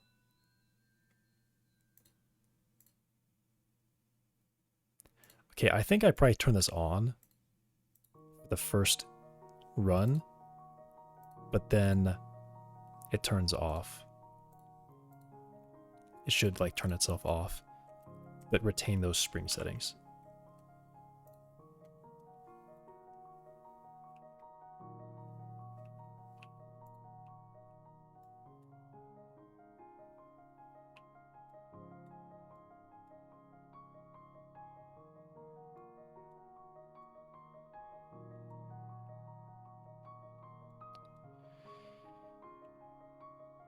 Well, it's not going crazy, at least.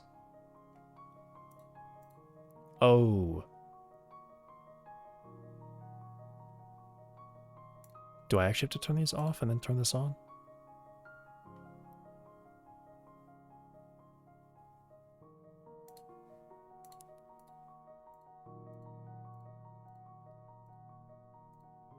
I think that's actually it.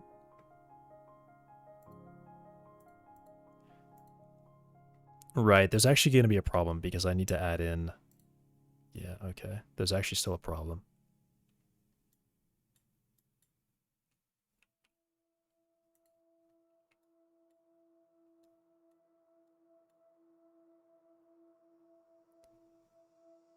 How are you not lifting?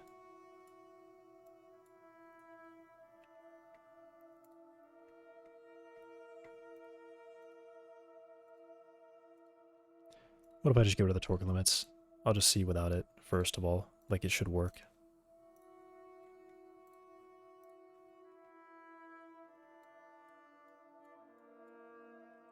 Okay, so it looks like it does not. It doesn't work in the first place. Okay.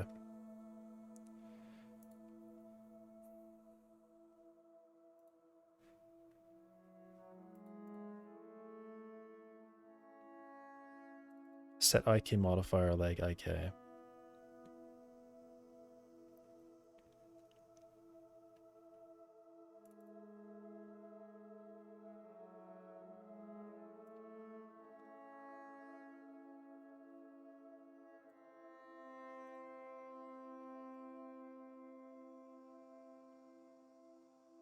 Modification process connect to update motors.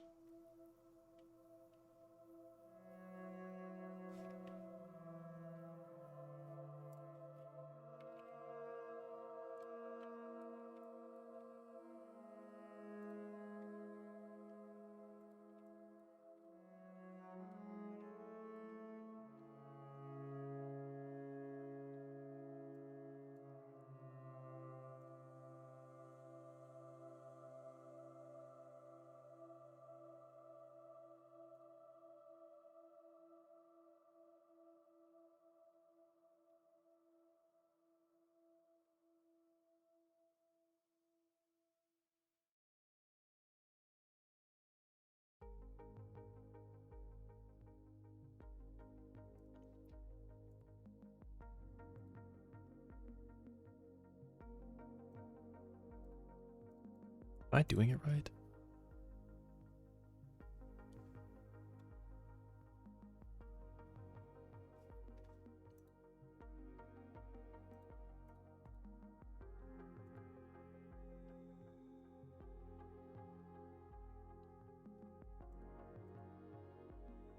Okay, I'm gonna go get food, and I'll come back to this. I'll be back. Because I have to look at... I'm either missing something like not turning it on correctly, or I don't know what. Because it's still standing there, which is interesting. So it looks like it's still setting it to the right values. It's just that I don't know. It's like not moving it somehow. I don't know how it's not moving it. And I'm not sure what's missing here either. I don't know, maybe if this was like, I don't know, like I don't get. I think there's something with just the order of it that's not working.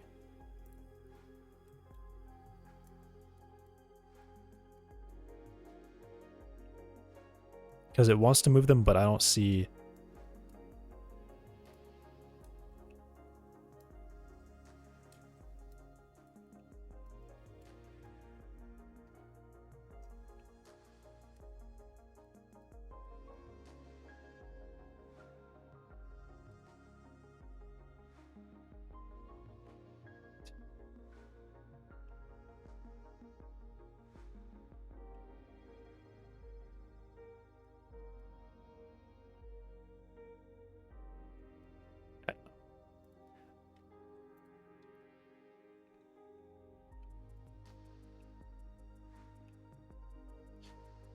I'll be back.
I'm back.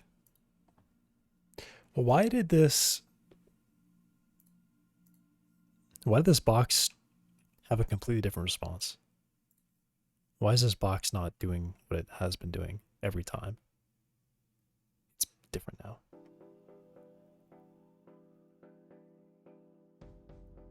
What? Last time it like ran into the crawler and now it didn't. I don't understand.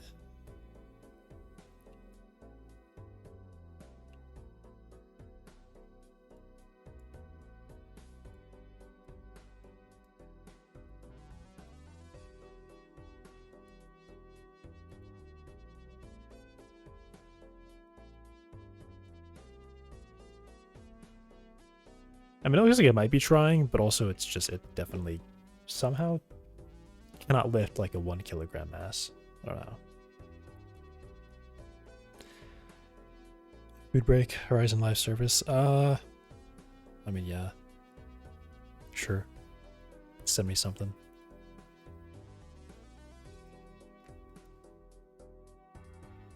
I just don't know why it's not moving. I need to figure out why it's not moving. And I'm sure it's gonna be something silly like I have to set some custom setting or some custom flag to make it work. Like I can't just flip switches on the editor. I have to actually do something in code.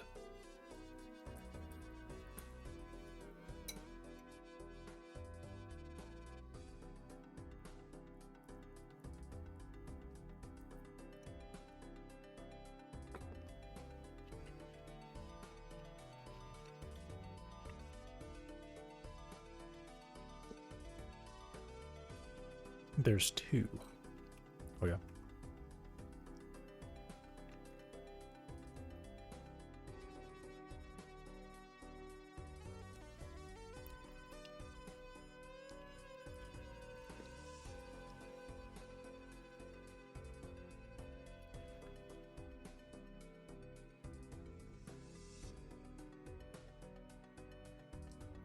I still wonder if it's even possible to make an MMO these days.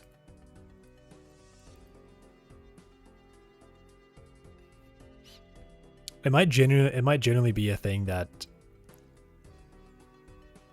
the world just is not ready for another MMORPG yet. Or it's not even ready for the genre. Genre? Whatever. It's just not ready for that kind of game yet. There's like a cycle or something. And World of Warcraft hit it at the peak, and then it's been at a low interest ever since. For anything new.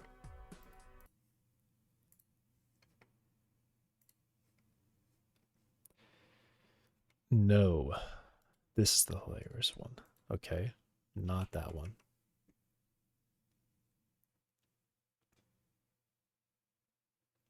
I have heard of this. Hunter's got...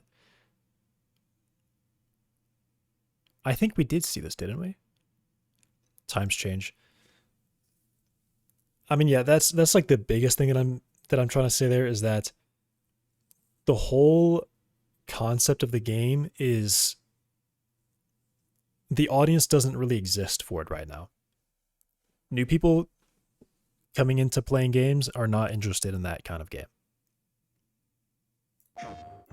They want to play Fortnite. I don't know, maybe the right time to get in to do another one is gonna be about when what game are they trying to make right now? When people are like totally when companies are done trying to develop a Tarkov game. Once that stops, maybe an MMO, a new one is on the horizon. And catfish people. Yeah, okay.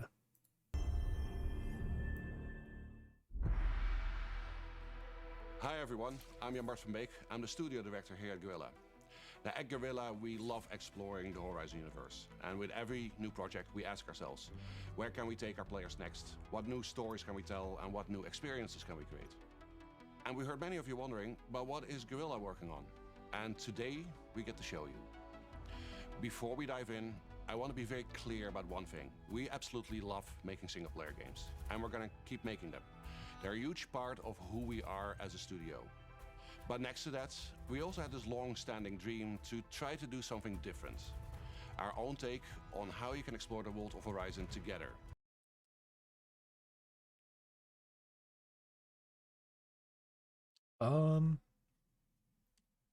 Wait a second. Maybe No Man's Sky is actually going to be No Man's Sky. It's not called No Man's Sky. The next game, yeah. The next game that Hello Games is doing might actually come at the exact time people want that game.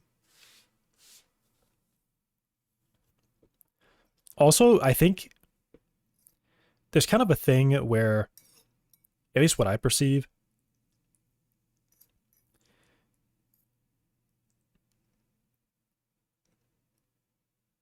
I think there is a difference between making a game that works single player and making a game that works multiplayer. If you're making an MMO, you're already saying that the game needs to be multiplayer is kind of a requirement. I don't just say that as in like it's always online. I mean like playing the game and making progress requires multiple people. And I guess I haven't played too many. But then it's also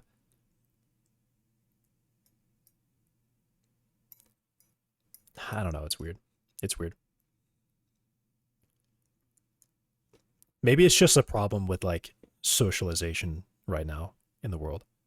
Why these kinds of games I think just don't really do well. I think RuneScape got popular for a bit just because of they made a remake, right? They released the remaster, remake, whatever. It's a different game, so I guess it's a remake. But then even that didn't last very long. And when I was playing it, I noticed that I don't really have to play multiplayer. Multiplayer is there, but it felt like how playing Fable 3 felt to me, where sometimes someone could just be there, and you're like, oh, that's neat, but there's no actual gameplay thing happening. I guess you can do dungeons and you take multiple people with you, so it's easier, or you get better stuff.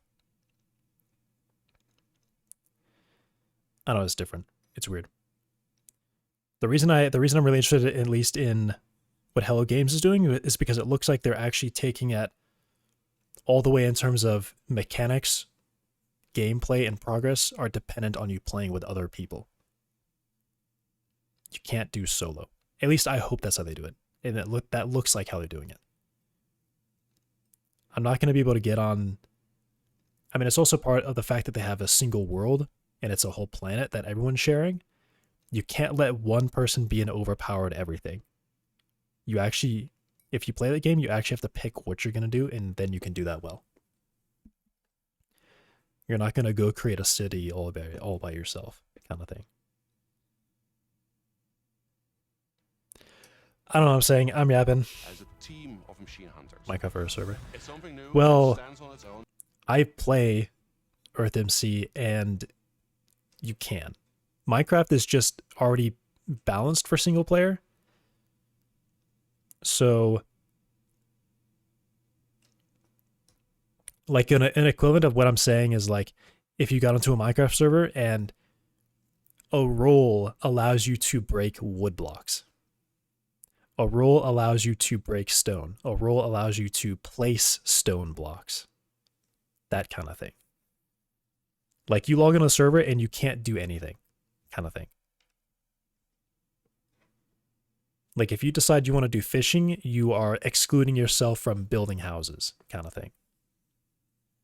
Like you could, but I guess your houses would suck and it would take you a long time and it'd be really tedious, kind of thing. But Like I said, I'm not saying anything. Let's take a look at how this new journey begins. I think it kind of works for the older games because that was the first time multiplayer really existed, right? Old world came machines. For ages, they were the guardians of the natural world.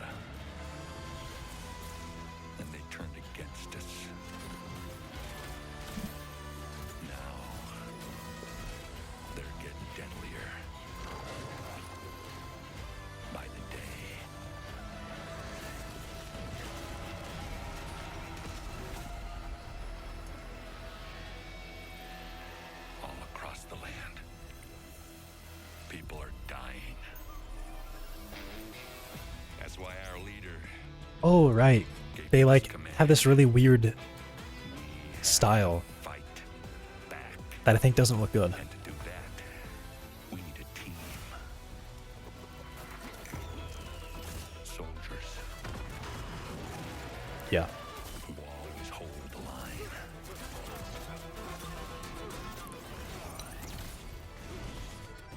And mercenaries who may have crossed it now and then. The most agile character you've ever seen. Infiltrators who hide in the dark.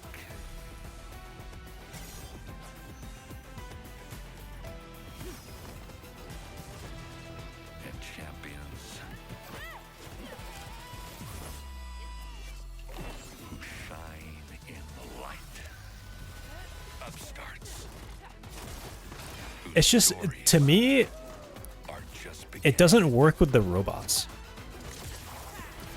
The robots need to be like round and soft and squishy like these characters are. But they're not. For one last shot. And it's too much of a clash. The last line of defense And now that I said Clash, I'm just thinking of Clash. for those who need These it characters most. look like they're Clash characters. Made up of the greatest hunters in the land. This is Hunters. I wouldn't say easy to optimize. It is way harder to make that look good.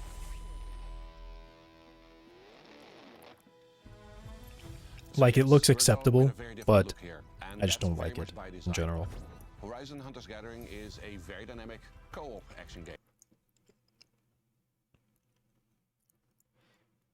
Let me try to understand it a little bit better.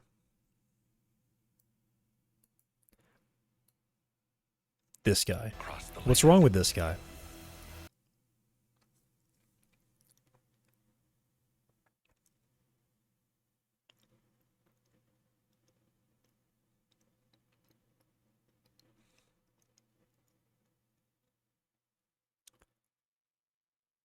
He's just weird. He's just weird.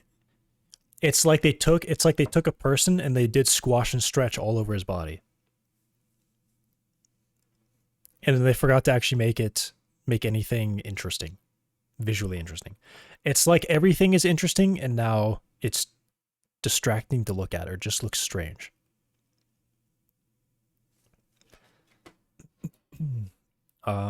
What's the game? Rhythm something? I can't Google search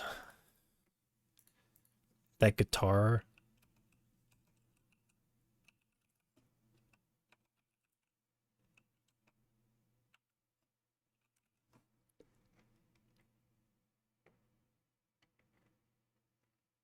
No, what's it called?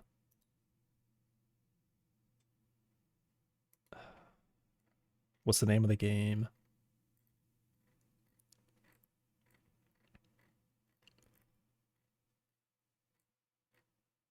Hi-Fi Rush.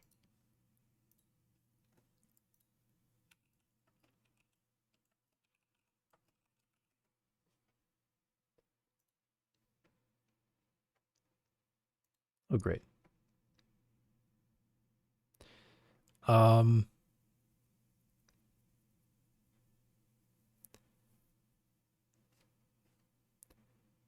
It's like they didn't have an idea for what this character was supposed to look like, so they just kind of like hit randomize. Is honestly the best way I can explain it. Like, if you want a big character, make a big character, which I guess they had one. But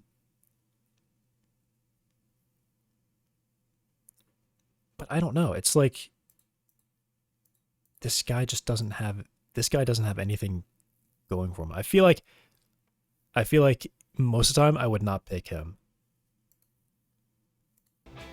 Like, I would rather have this character because at least there's like, I don't know, there's color here. There's something interesting with the hair.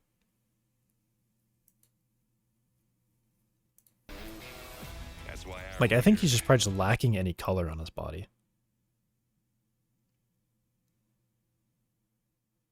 His palette is just like super default. right?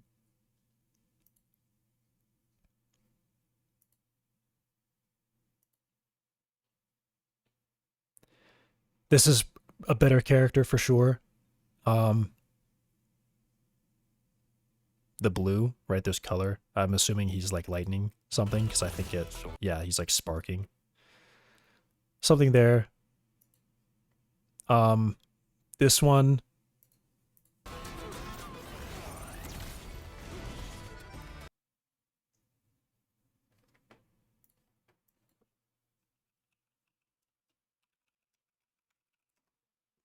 I mean, if you want that kind of character, you should do this, I think.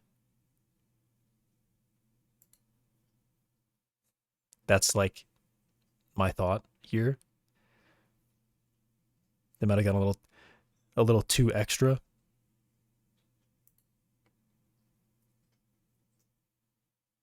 Not enough color.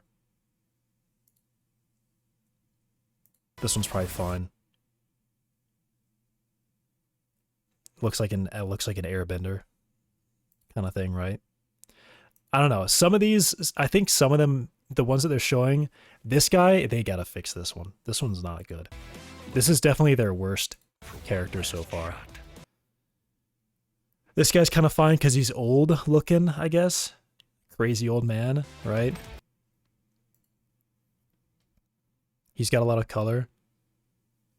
Yeah, I think honestly, maybe it's just the guy that they're like treating as a default is like way too default. He's way too default. Did we watch the entire thing? Well, did I stop? Oh. Hi, I'm Ryan Buck, game director at Guerrilla. Gameplay. With Hunters Gathering, we're bringing back what makes Horizon so unique. Set in the American Yeah, actually, West, it's like just that years one from guy now, looks awful. Civilization has collapsed. The hunters are all that stand between the tribes and the massive animal-like machines. And it looks threaten better their in hunters drawing are all too. that- That's the other thing. This looks better in drawing. I still think this one they might have a little bit overboard on what they were trying to do. Stand between the tribes and the massive animal-like machines that threaten their survival. And the crisis is only getting worse. The machines have grown deadlier and they're more dangerous by the day. Someone has to step up and push back, and that is the Gathering, a crew of unlikely heroes venturing out into the wilds to stop the machine threat. We'll launch with a roster of hunters. There's also this thing where in order to like do cartoonish stuff, you have to be really, really good at doing realistic stuff. And I just get the feeling that the people who have designed all these characters and modeled them are not good on the realistic side. They're just kind of throwing cartoon wherever they think cartoon should be going. I don't know. I can't say exactly what it is, but it's like, it's just general body proportions aren't. You gotta pick. Are you sold? You gotta pick where you want to be cartoon. You can't have everything be the cartoon. In our first playtest, you'll be able to play as Rem, Sun, and Axel, 3 hunters with very different approaches. Rem, Sun, and Axel, 3 hunters with very.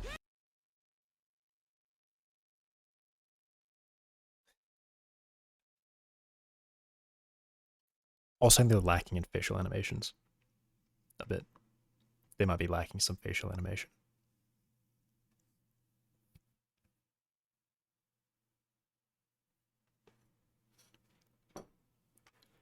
Let me get a side-by-side here. I'm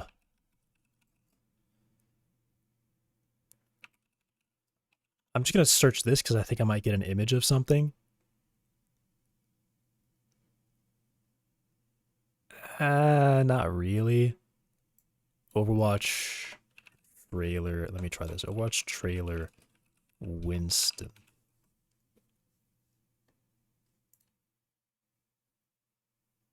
Okay, never mind. This one's also terrible. Never mind. I mean, at least it's like, I think of Winston, I see his teeth, right? I feel like I can visualize his teeth being there.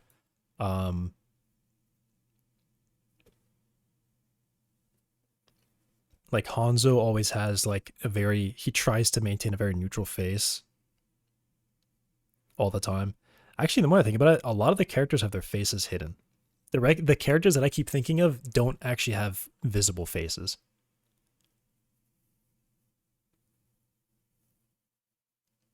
Target audience would buy skins of an old man.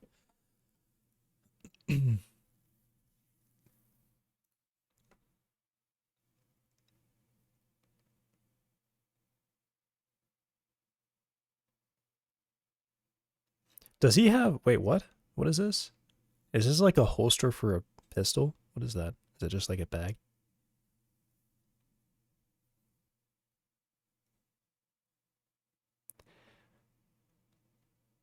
I don't know what it is. Like, I look at these guys and they don't tell me anything about themselves.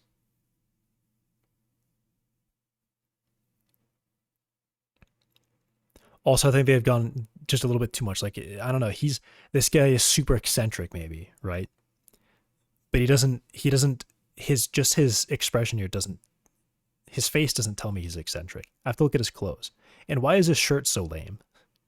Why does he have these crazy pants, this like tiger scarf, and then he just has this plain shirt? This shirt should be like some color, right?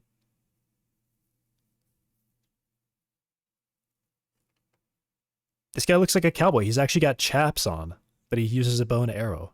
Why? Or is it supposed to be more like Native American, I guess? Is what he's supposed to be? But it also just looks like cowboy at the same time. So it's not. I think that's what it is. There's no, here it is. There's no stereotypes. You need to have, if you're going to be cartoonish, you need to stereotype something. It's like they went halfway and then they decided that they can't do that. Also, I'm noticing this cloth is actually clipping through his arm. I don't know if you can see that very well. His arm is clipping through this cloth. This is supposed to be up behind his arm and it's going through his arm. First section, Second Amendment. It's there should be stereotypes, right? If this is supposed to be like a young kid, or I don't know, like what's their stereotype, right? I think that's it. I think it's lacking a commitment to whatever stereotype they're going for. I think he's obviously supposed to be eccentric because of all the clothing and color that they have, except they just did away with the shirt, and his weapon doesn't really match him as well. He should have colored hair. He should probably have dyed hair. This guy, if they want him to be Native American, get rid of the cowboy stuff. There's a little too much cowboy. Give him body paint. Give him tattoos. Why doesn't he have tattoos? She has tattoos. Probably get rid of the blue shirt, honestly. I think in this case, it would actually make sense for him to not have a blue shirt. Different approaches. Combat. I think that's what it is. Because there's obviously something that I'm looking at them and I'm trying to read them, and they're not. Something's happening. It's hard for me to understand them. Teamwork. And I think it's because this... Combat is at the core They of just... understanding. Actually, you know what? I think I've actually hit it. If they're going for cartoon characters, they have to do stereotypes, and they're not. They're not doing stereotypes. They're partially committing to a stereotype. And it seems like a little randomly generated too. I think if this dude is supposed to be, which like is what it's like, what I'm seeing here, he should be eccentric, but he also has this like hammer weapon. I don't know what it would be, but it seems like it should be like a staff or like something fancy. He's just got a rocket hammer. Reactive, and skill-based. I'm still trying to figure out what she is supposed to be. I don't know what this is.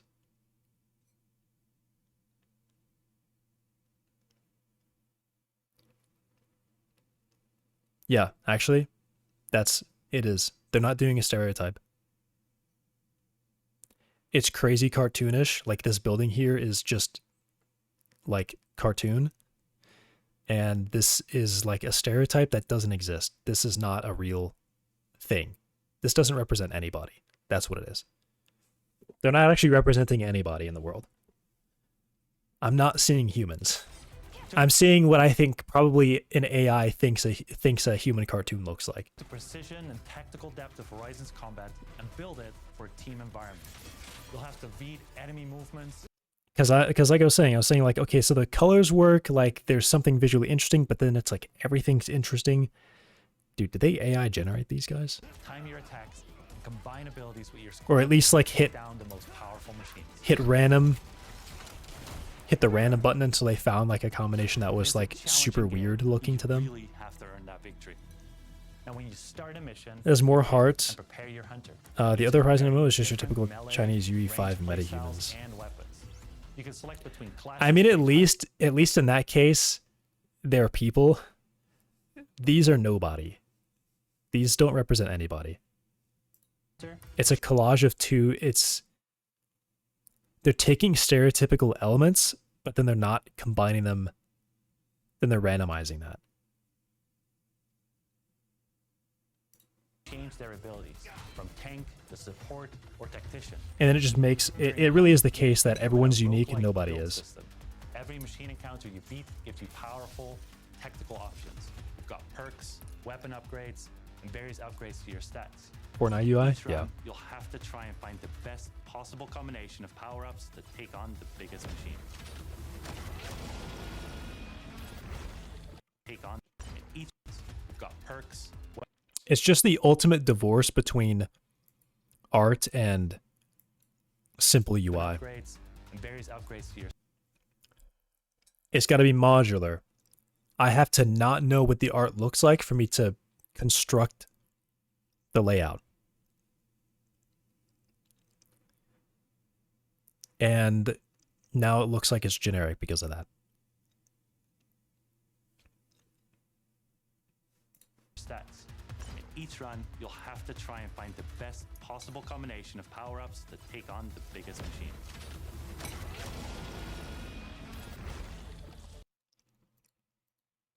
I mean, I think it really is just the case that when this is being designed, they have like some UI planner. Tactical I options. can't find it. You've got perks, weapon upgrades, and various upgrades to your stats. You have the UI planner who comes in here and says, all right, here's all the boxes. And the artist gets that, doesn't even get the layout. They just say, oh, I need a box that's this large. Okay.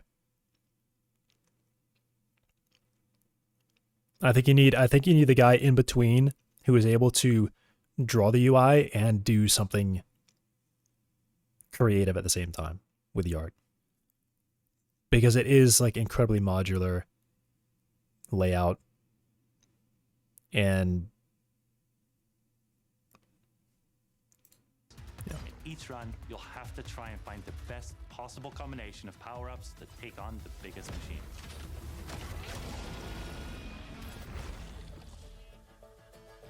You'll be able to explore 4 large and very different environments at launch, each with its own look, its own atmosphere, and its own challenges for your squad to master. At the center of it all is the Hunter's Gathering. how do they fix this? I like that it looks like a painting and there's basically no depth, but at the same time, there's no depth and that really messes with me. If I'm looking at a 3D camera, Squad to master.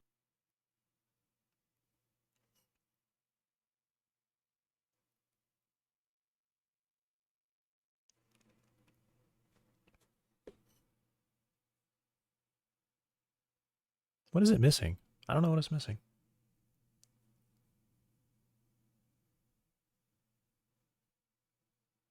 I would love this.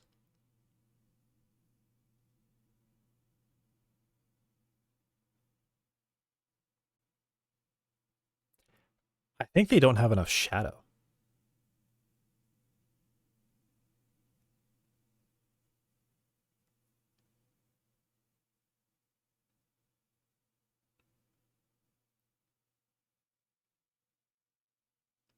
Like, it looks good, but it's also like I would not I would not think this was 3D. And I think that's probably not a good thing. Because it's moving in motion and I don't know. Gathering. This is where you upgrade your gear, tweak your loadout, and team up for the I next can't figure it time. out. It is also just a fun place. For example, you can hang out in your own customizable campsite and then head back into the wilds. Let's get out there.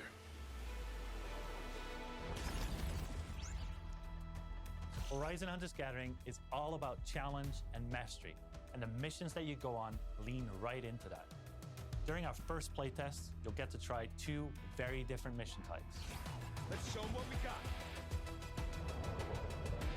They need fog or like a little bit of blur. I don't know. Version, you fight to stop a large-scale machine assault on the tribes. Here we go. With your squad, you plan and coordinate which randomized power-ups to collect before facing a relentless boss machine. Work together, win together. Time is limited. It might also just be that that whoever set these cameras up just had like a really strong forced perspective thing. Maybe that's honestly what it is. Maybe the whole game has like some forced perspective where it actually flattens it all down. Closing in that cuts Oh, down the your Night Rain. options to get stronger. Night Rain. What is all The next is Cauldron Descent. In this multi-stage dungeon, the hunters take the fight to the enemy. You decide which path to take, from brutal machine encounters to really challenging obstacles. They all require teamwork. Every clear chamber shapes your run and gives you power-ups to descend deeper and claim the rewards. What have they done? What have they done? I think they've done something. I think they actually have done some kind of perspective trick. Because it seems like stuff up close moves correctly, but then the stuff in the background does not move correctly. These modes are the foundation of Hunters Gathering. It seems like things get far very, very fast. Even though they're like they're kind of close to you, it seems like they get far and flat really, really fast. Maybe that's what it is.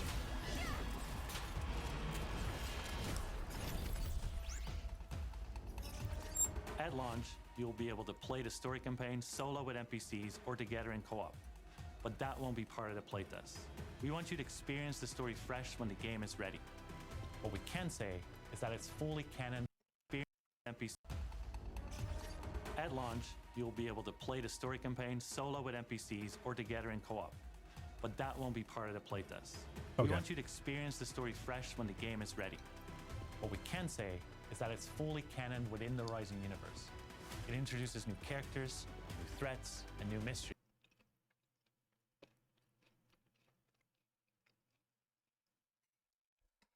I don't know, it feels like you make Skyrim and then you make Fall Guys and you say this is a canon continuation. Like that's the That expand this part of the world. And the story doesn't stop. just like the there. visual Keep adding difference new in it adventures is over odd. time to the game.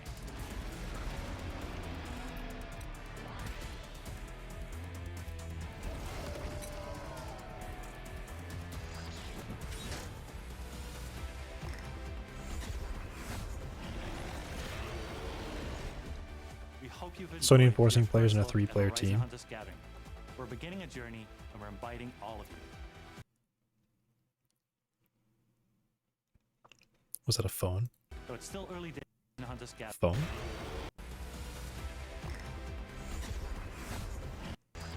How far back?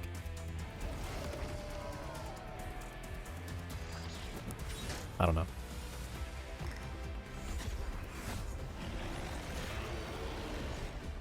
We hope you've enjoyed your first look at Horizon Hunters Gathering. We're beginning a journey and we're inviting all of you. Though it's still early days, you can expect more regular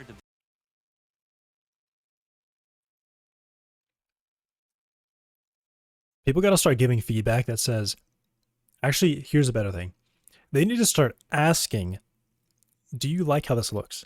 Do you like this UI? Do you like how the UI looks? And then they need to be super critical on that. An 8, like a 7 or an 8 is not acceptable in like that kind of thing. You want to see a 9 or a 10. You want them to say like, you want to say, yeah, it's all right.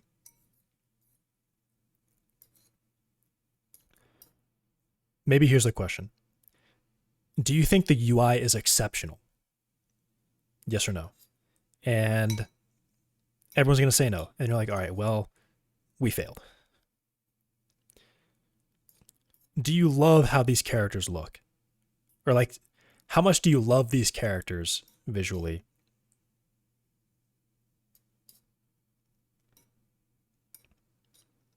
And then you're probably going to get like 7s. And then that's, you can just kind of like put that on like a power scale where a 7 is actually a 2, an 8 is a 5, and a 9 is a 9.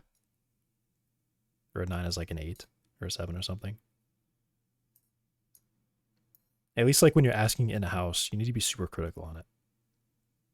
If someone doesn't think it's awesome, then it's not good. Not good enough.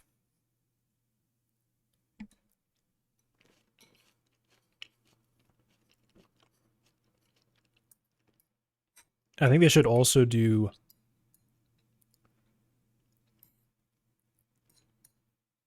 I mean, at least in terms of like gameplay, it's really easy to do this because you just put someone there, you say, hey, play our game, and you get paid for it, and then you don't say anything and you just watch them play and say like, if you have any reactions, like, or actually you don't even ask them to say anything. Just say like, we just want you to play the game.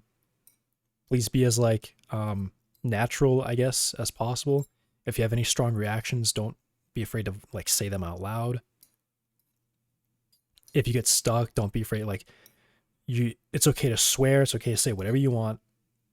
Just play the game and like try to. Like we're not looking for you to be like critical feedback. We just want you to play it and like be a player. And they might get, if they get anybody who opens up their game and says, "Who the fuck is this?" should really try to understand what they mean by that.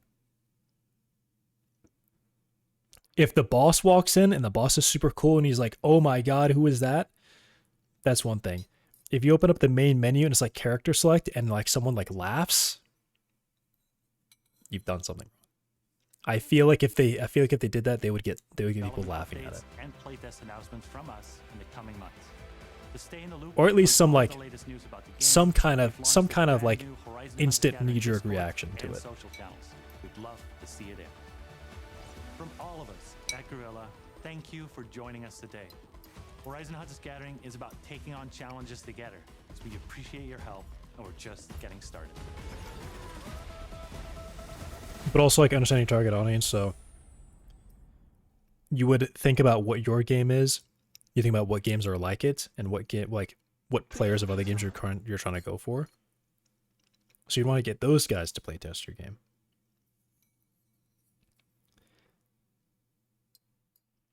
And if it's like MMORPG Horizon and they open that up and they're like, "What? That's not Horizon." Then you messed up.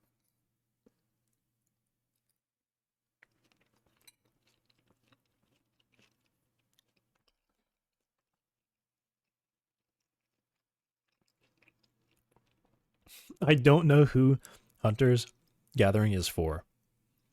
Yeah. 5 hours of silence being randomly broken by a metal pipe. Some great recommendations here. Did you have a second one or not? I've also been like doing lunch for like almost 2 hours, or no, almost an hour now. Should probably get back to work.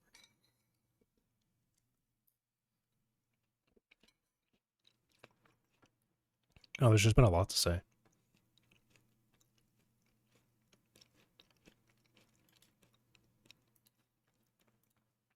But we saw this one.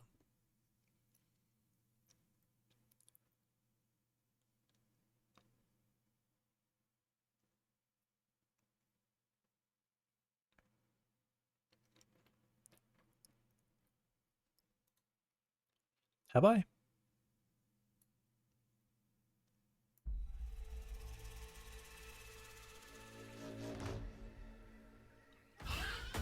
Okay, hang on. First of all, wait.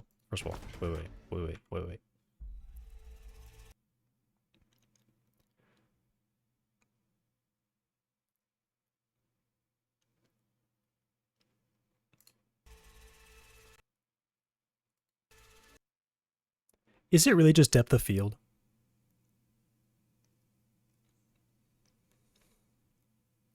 Just like the smallest amount of blur at close or far objects. But I understand like wanting to keep things clear. I don't know.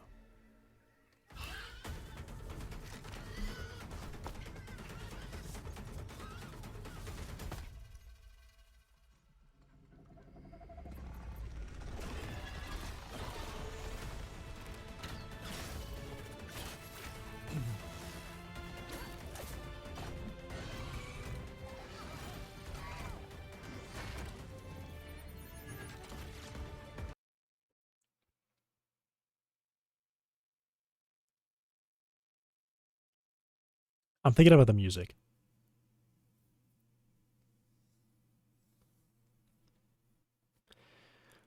Oh, we saw this one was announced.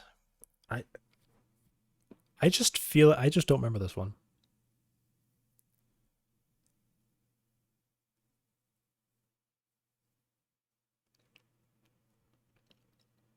Are they is this what the problem is? They have non-creative people making creative decisions? Is that the problem? Because I feel like if I was told,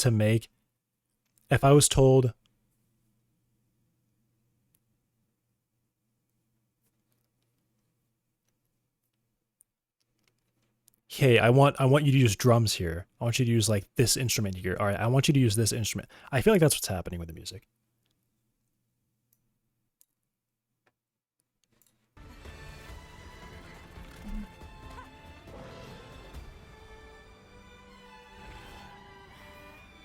Oh, right, Horizon Steel Frontiers. All right, I forgot.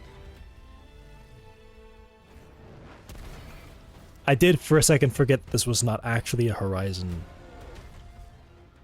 game. This is just a copy.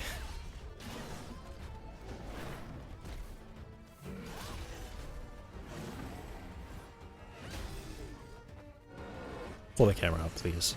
Pull the camera back a little bit. They gotta pull the camera back a little bit. Am I supposed to see the monster or the person? I can't see either one because they're both framed constantly.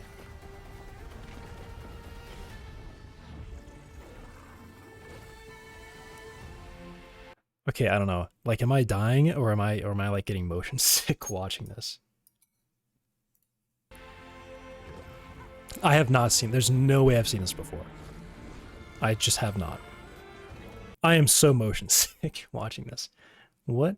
Am I actually dying?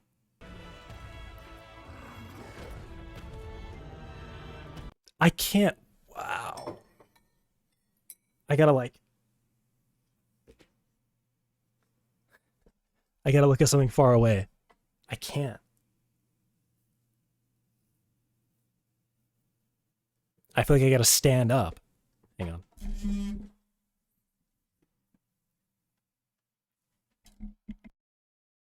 Standing up.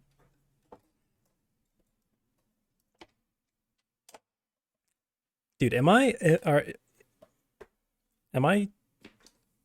do I have a problem? Is this my problem? That I feel motion sick watching this?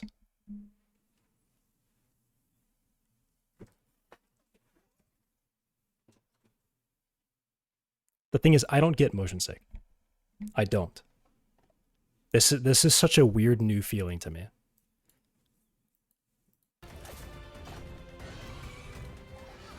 No, it's like the camera's too close. It's too zoomed in. I'm getting motion sick watching it. They gotta pull the camera away. It's too close. The background's moving too fast. It's so... No, it's actually terrible. Hang on. Someone's got to say this, right? Please? Please. I cannot be the only one seeing this.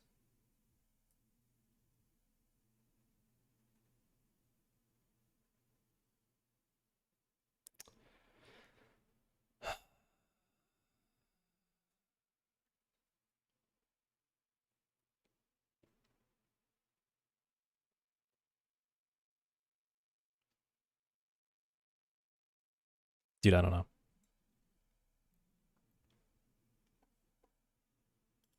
All right, let me see if it's if something's happening to me right now, or if I'm actually. In the flesh. I'm just gonna watch this for a few seconds. Quite impressive, isn't 8K. I hope it's not actually playing 8K. Okay, it's not.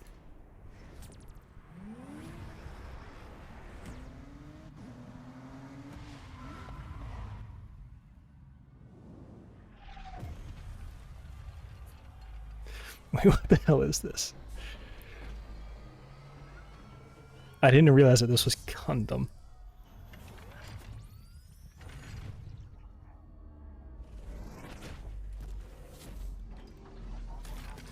Okay, no. They fucked up. They fucked. This is real. This is real. There's no way. But nobody is mentioning it.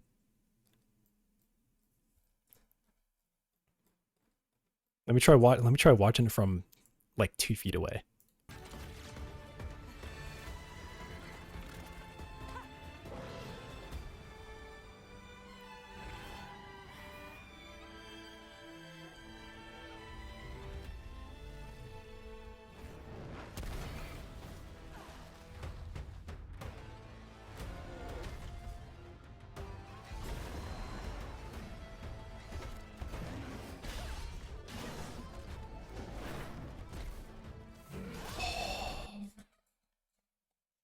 I'm convinced.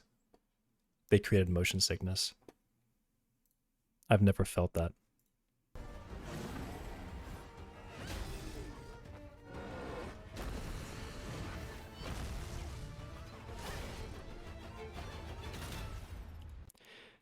I think what it is, they went way too hard on the ramps. They have like accelerate, slow down, accelerate, slow down, accelerate. It's just happening so much, and the backgrounds are moving so fast. It's too fast. It's too fast. It's too fast. Yeah, they messed up. All right. Well, I know that when I make a trailer, I can't do that. Chill out with the camera. Relax. Gosh.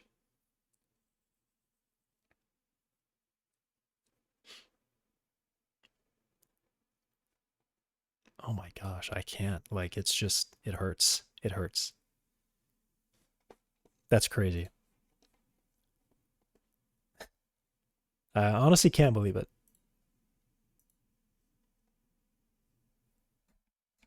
That trailer just like made me experience motion sickness for like the first time in my life.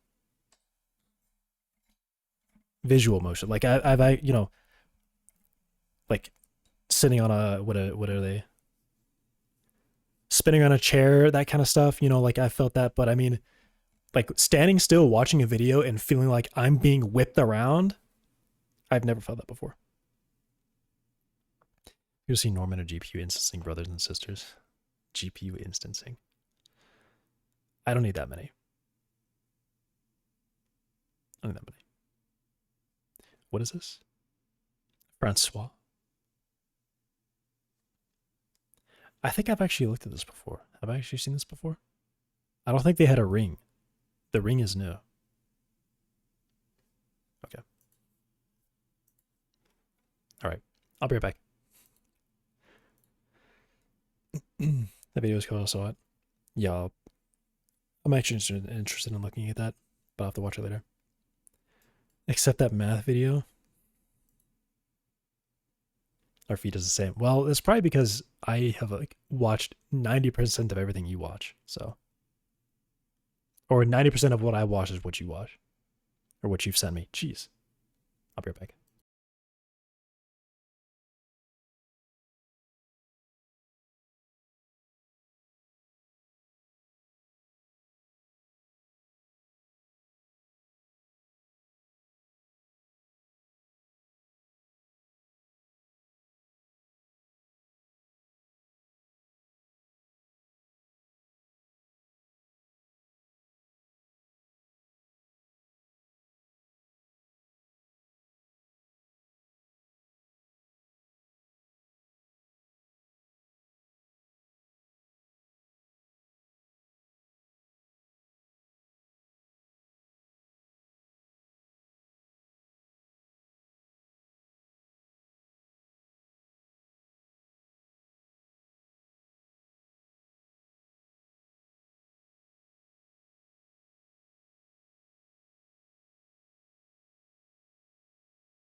I'm back. I'll go get dinner. All right.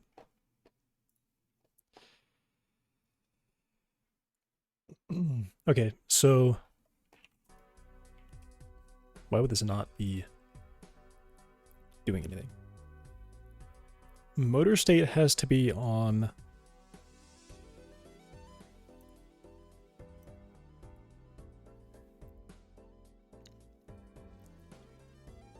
position. Motor state has to be on position.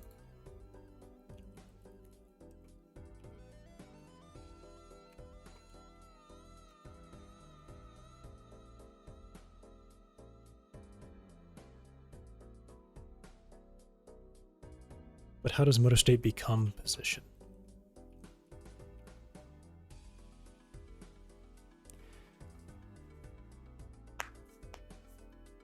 How does motor state become position?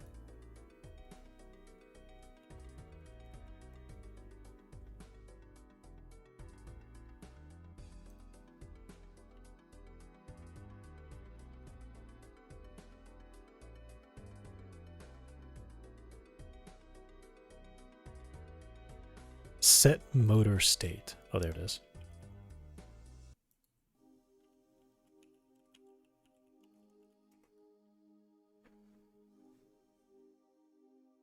Okay, so this one has to call set motor state.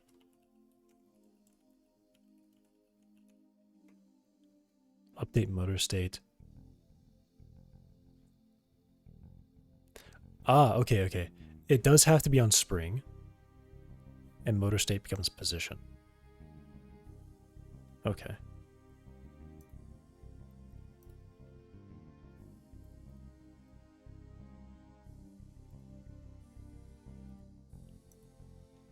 When motor is enabled, it becomes velocity. Okay. So I do need spring to be on.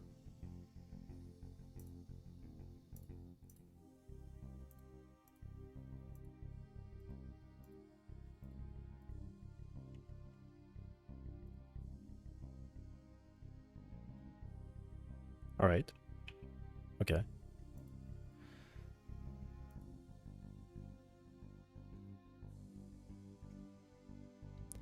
Now, is it that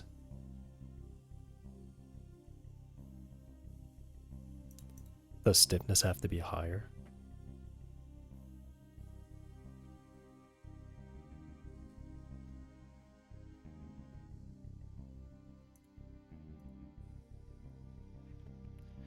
Okay, let me find this.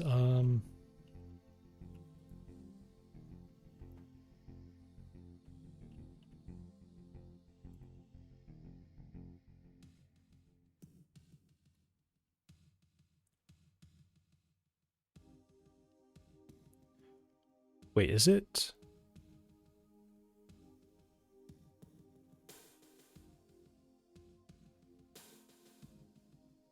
Yeah, I pulled it from Godot.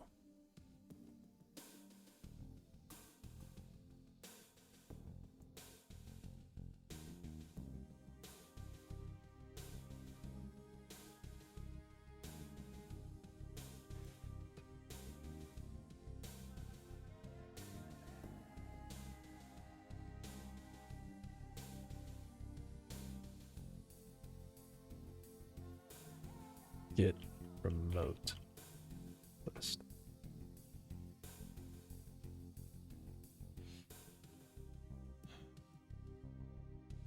Oh.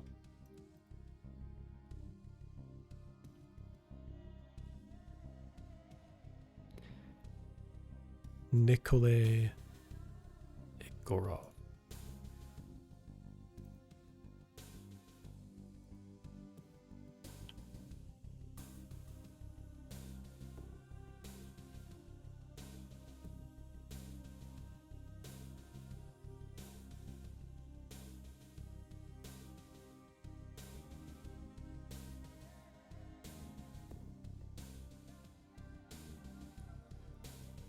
All right, but it took it off here.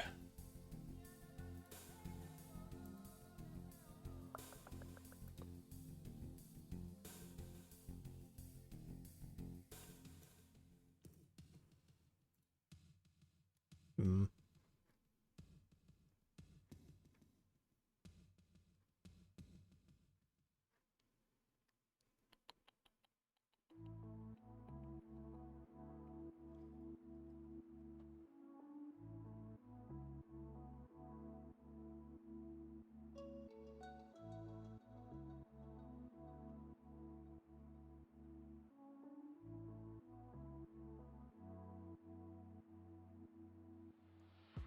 Is that this one?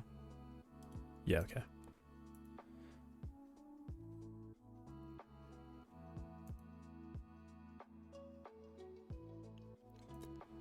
He had an example. So I'm gonna get that.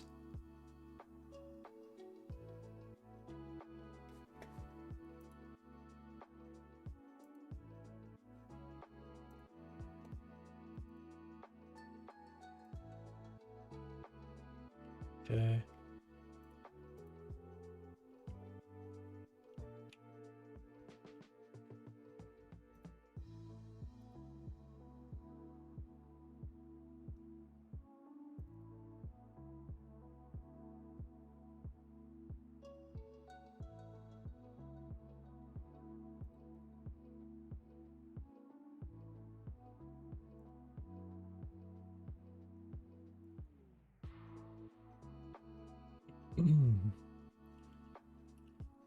Jeez.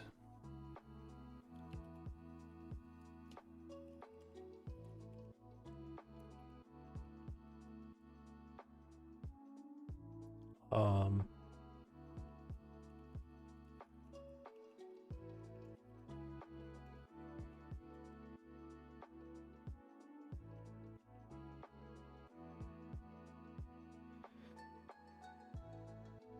Okay.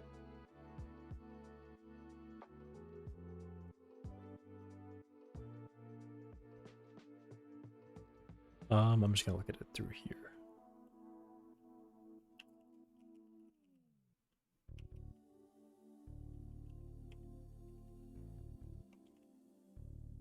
Too far.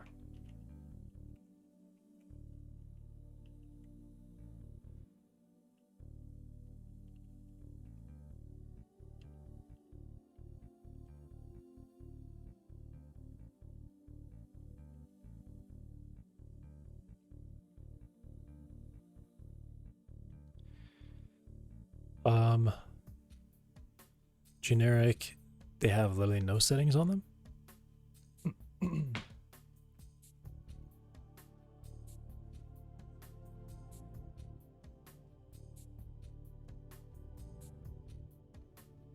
Okay.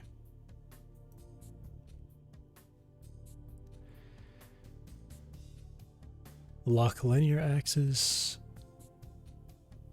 Configure angular drive. Motor enabled.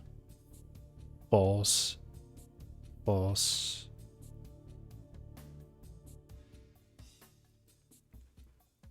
Spring is on by default. Spring to spring damping. Set drive flags. Drive enabled. True. Enable angular spring.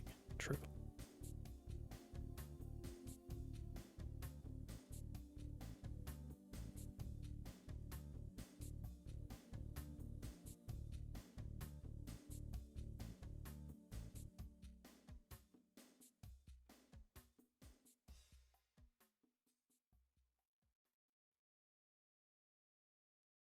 Wait, what?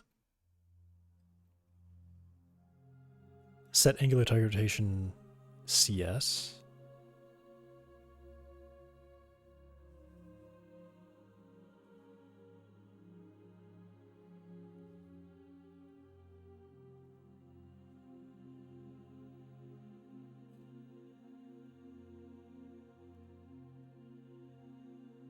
So angular spring is turned on and set to some values, and then I provide this.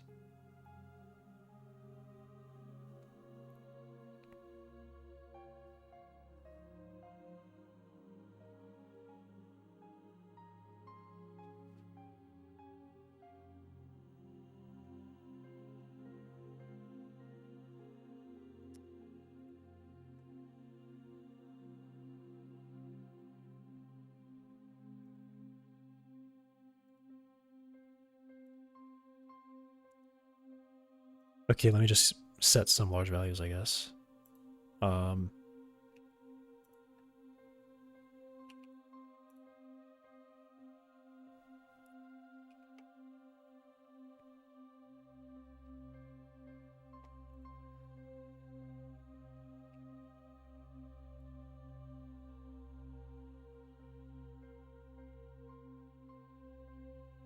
All right.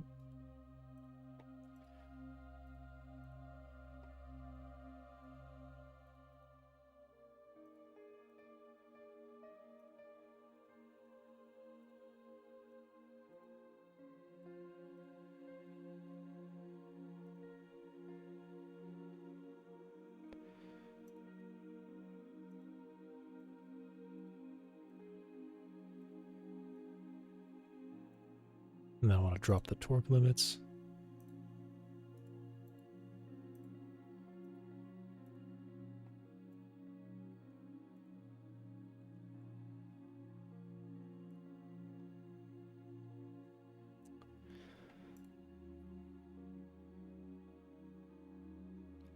It's been feeling that a lot today.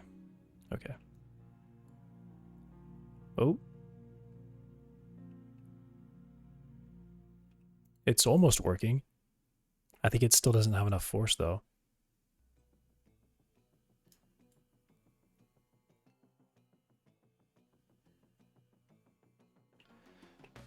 Though this one doesn't make sense. Why is it not dropping that leg? It should be dropping the leg, right?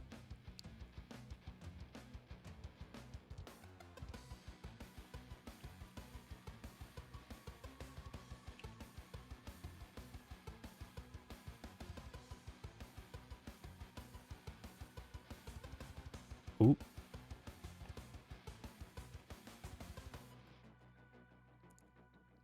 It's moving. Okay, so it just needs way more. It needs way more.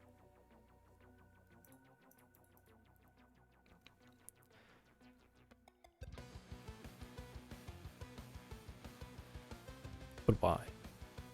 Why does it need to be so much more?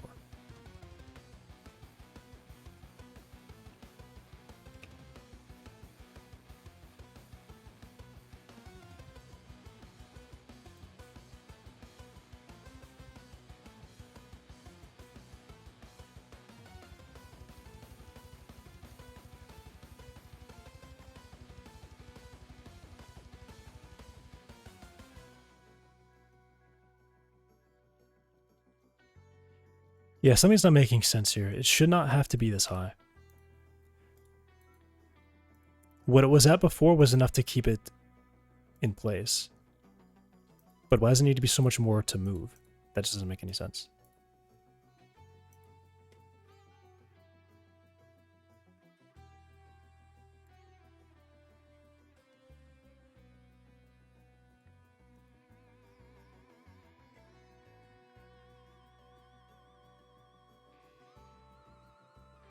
Yeah, see now it doesn't make any sense. Why? Why don't you work?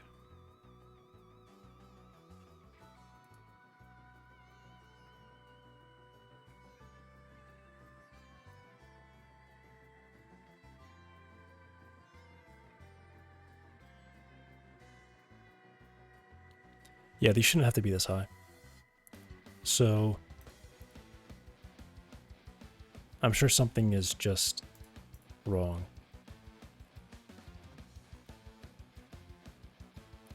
I don't have a wrong value. I didn't set it up incorrectly. Something is just wrong. I will try using a target velocity. I'll try coding it for target velocity then.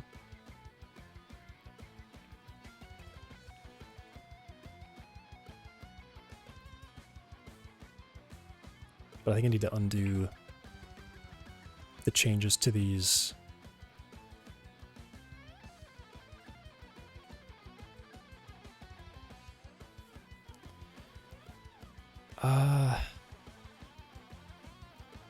Yeah.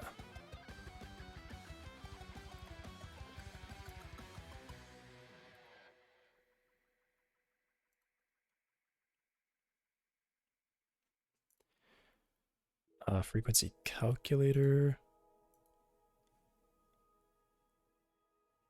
177652879.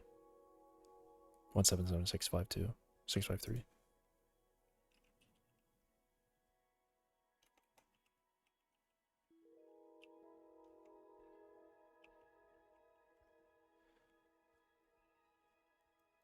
All right, with that.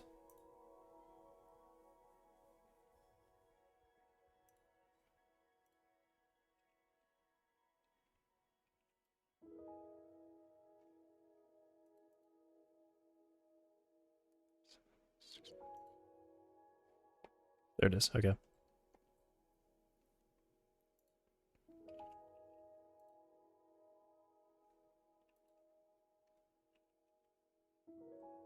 right.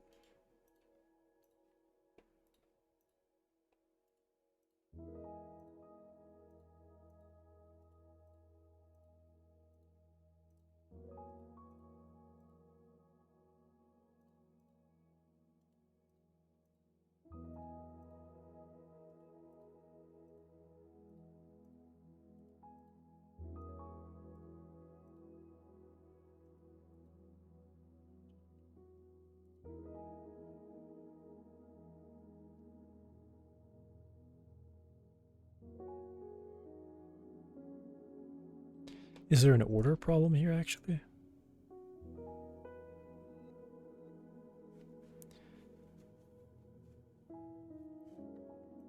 So the order should be copy physical joint rotations to skeleton pose. IK runs. Update motors for IK.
Is it because I'm just missing one of the joints? I mean, I do really need to set that up, honestly.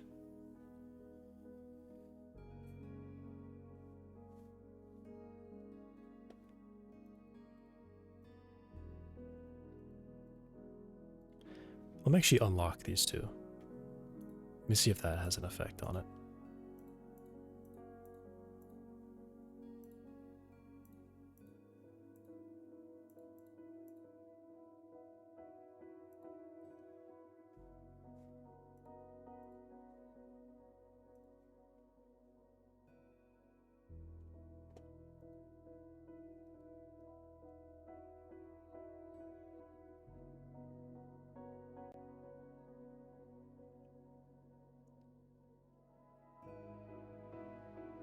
Okay, I mean, it's working to an extent.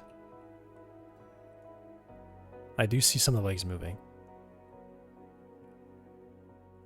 This one's behaving very strangely.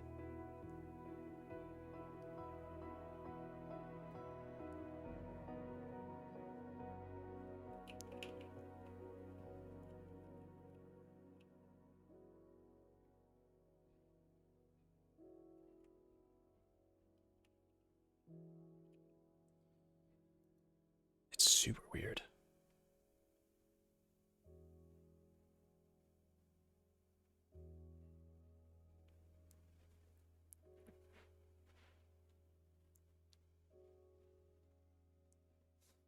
Okay.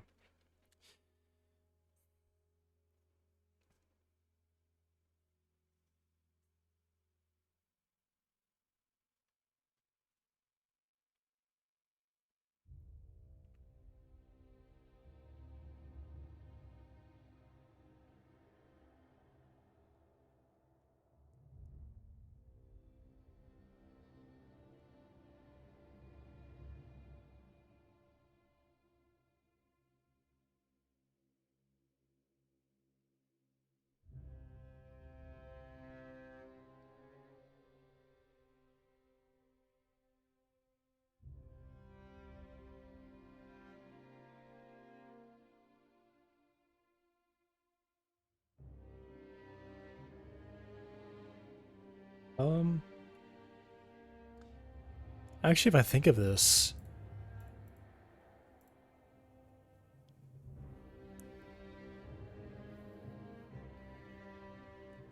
I guess it actually is a problem that this first body has kind of the wrong joint attachment.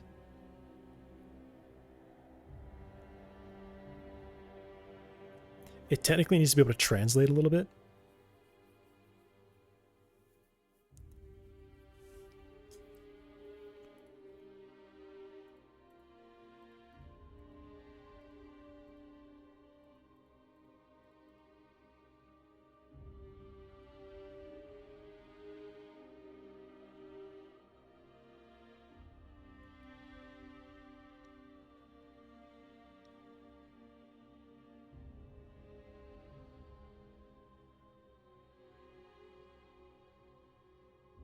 Okay.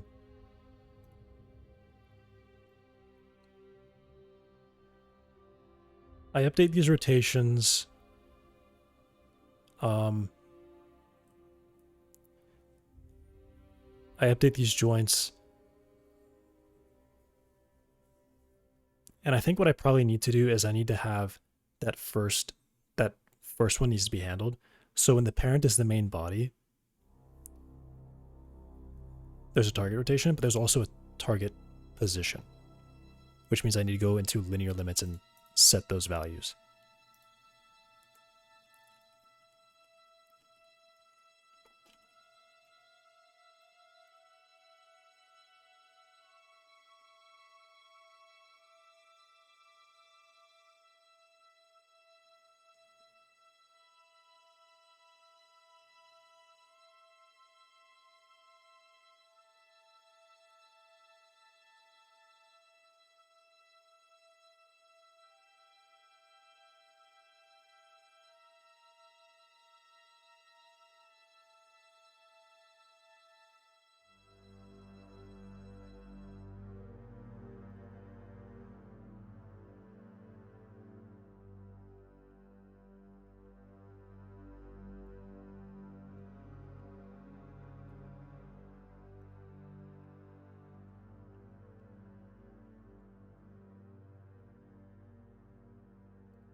The linear limits so that I can move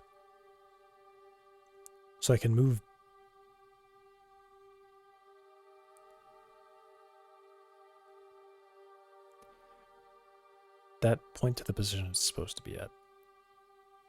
Actually, you know what I don't really get is why it doesn't work already. Why does it not already work?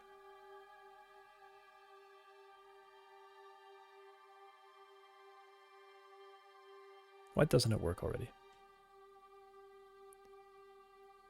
Because if it was just rotations, then it should be working.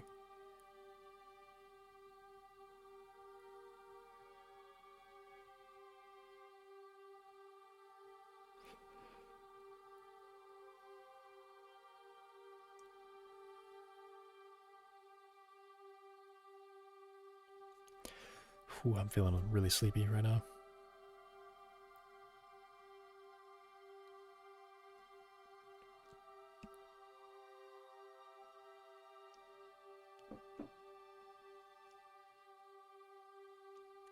Like, the legs should at least be lifting up. But they're not.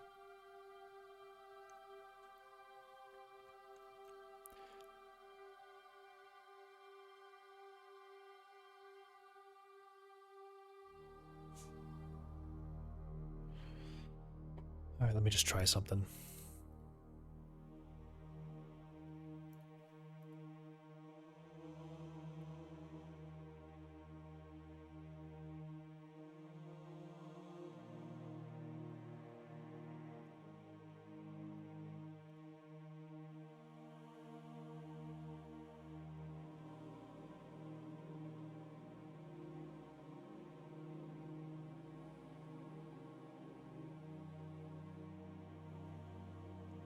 Are they getting angle locked? No, I unlocked them. They're unlocked. They can rotate as much as they want. Alright, let me just get rid of them completely.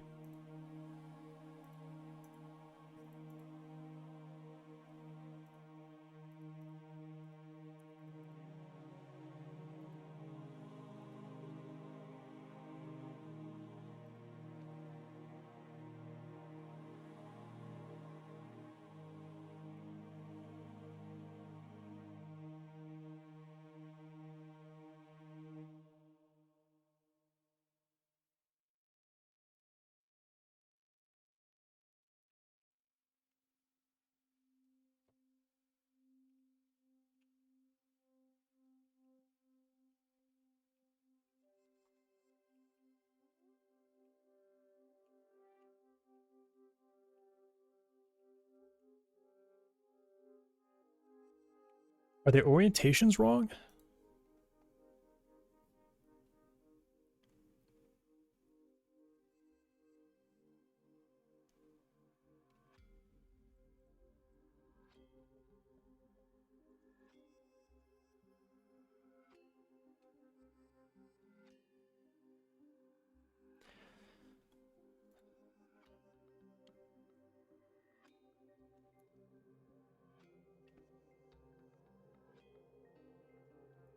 Okay, what if I didn't do this?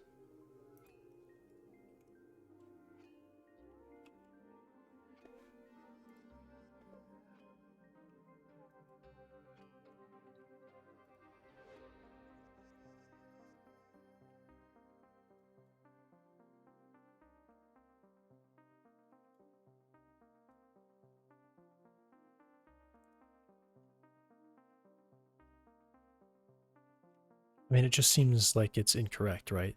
Like, this should be pulling in, and it's not.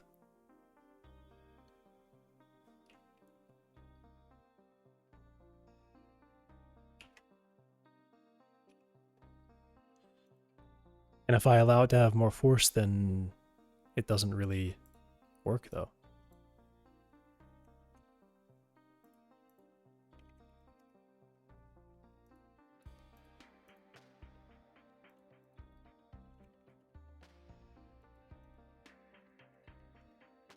Like, I'm sure this is way more than it needs.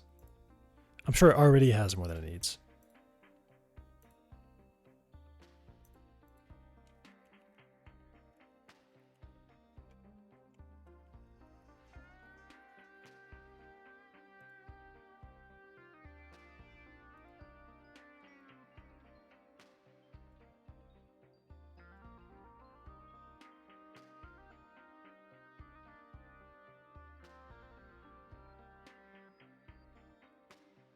Like, it's not driving it there.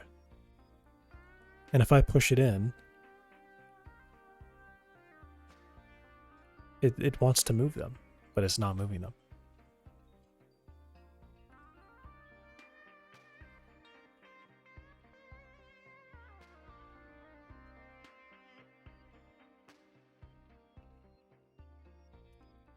I think it might actually be velocities. I don't know.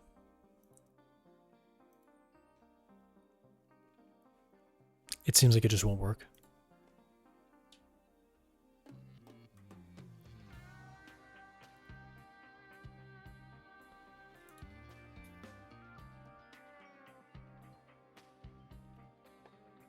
All right, let me...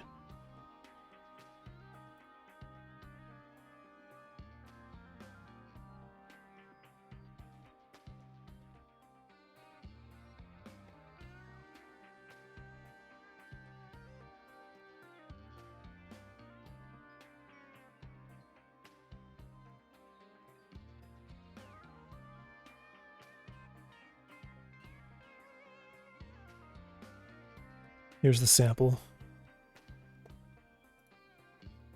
I'm just going to hit run and see if it even works.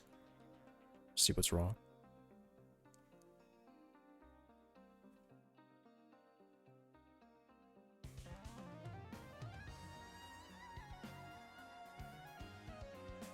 It's the wrong way. Orange quick turn on API. Oh, okay. Well, that's funny because they're both mirrored. It's really weird that they're mirrored like that. Is that the bug? They're mirrored?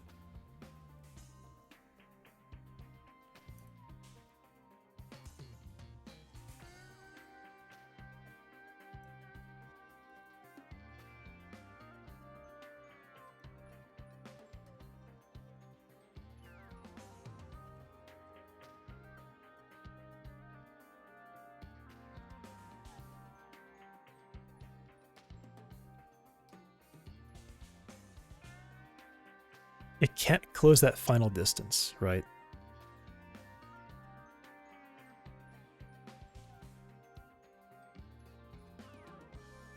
I have to set this one up so that I can close that distance. Okay. It's not an option.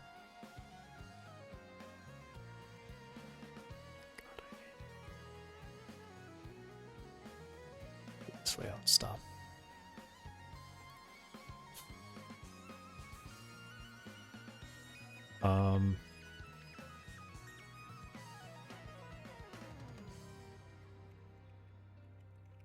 Like 177.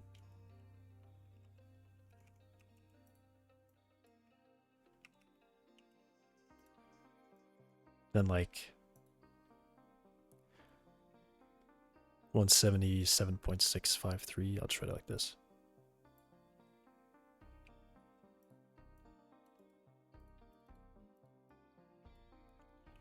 Double clicking a float does not select the whole float. That's cool. 3768 or 37.7. Or no, I'll just do.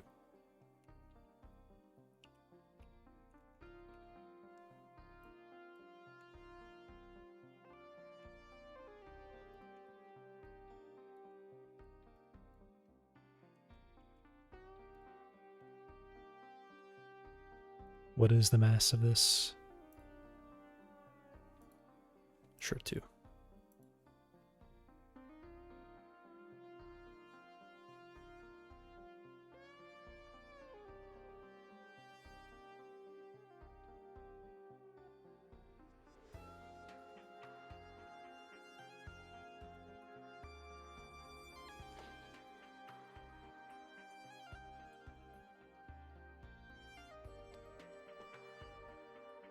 What are the buttons? What are my buttons?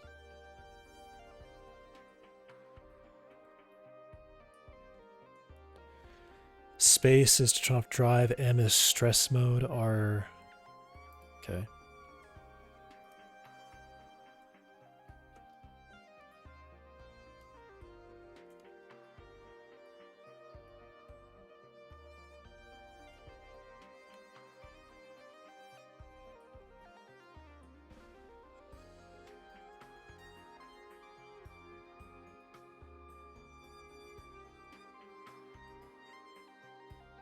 I really wish that hitting space also stopped that from rotating.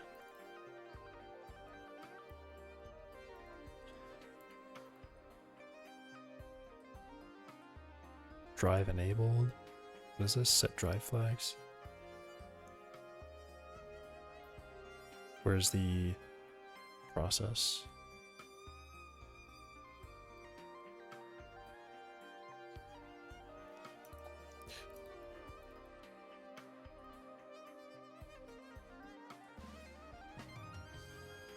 Yeah, let me actually just put this down here.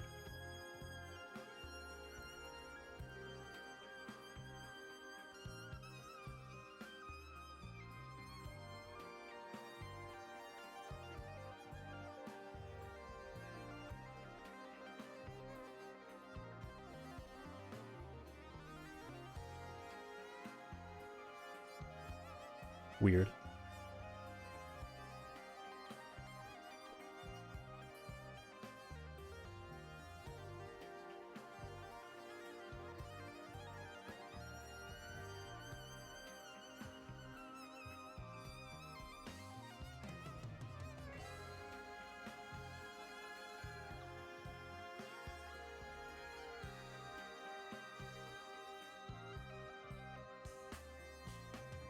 Why does it fail?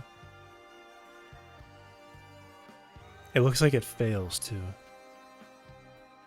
If I stop updating the target,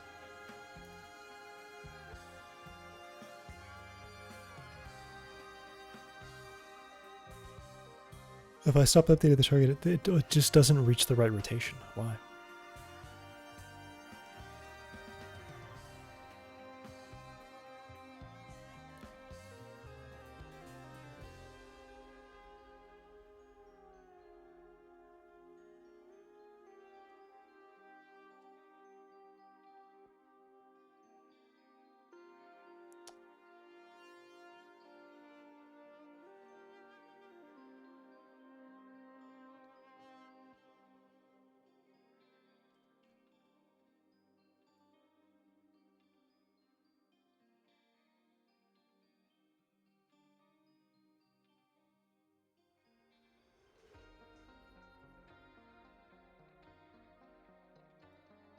Really weird.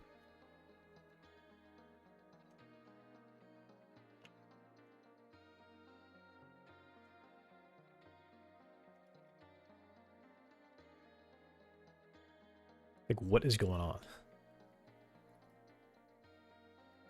Why is it not reaching?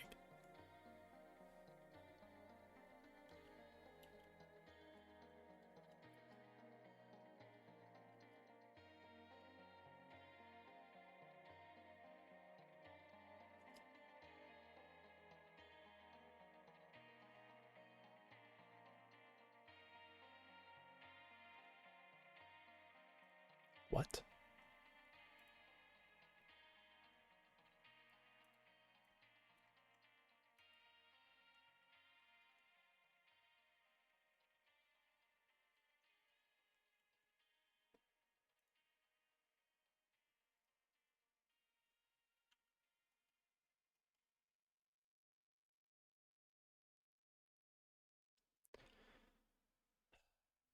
Welcome back. Today in Yellow News, the Splitgate guys are making another rip-off live service of Titanfall. What? Why does it not work? I'm hitting R.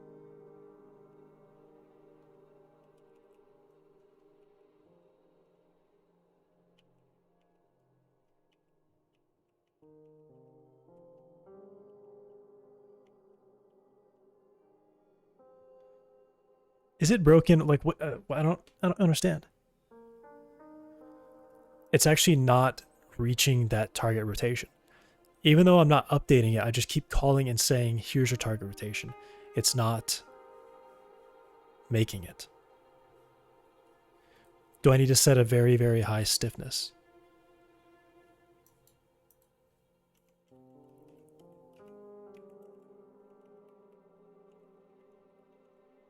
Like, just something crazy. Just something crazy.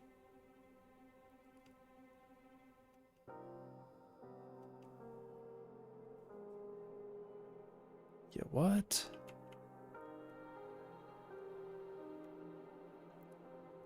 What? Why is it... Oh, is it doing this? Oh, wait, I might be getting it. Just don't do that. I might be getting it. That's what's happening. Okay.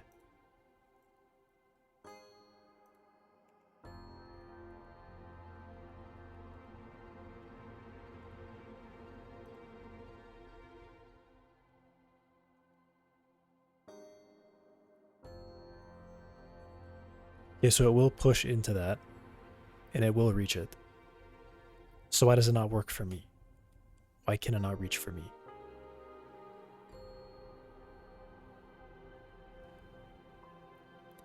I guess it's more the fact that if there's any error at all, then it's going to be wrong, right?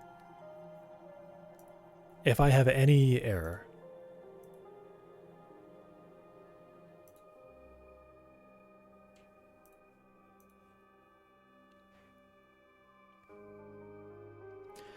they're making another game, Splitgate 1 and 2.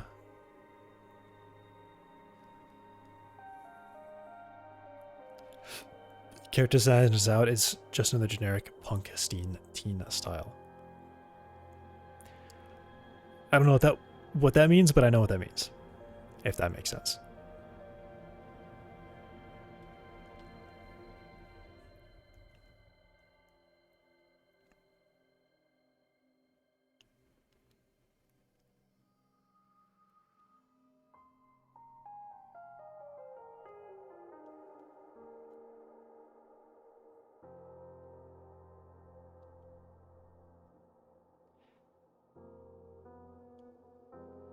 If I don't set the bone pose rotation, should it not just be constantly updating?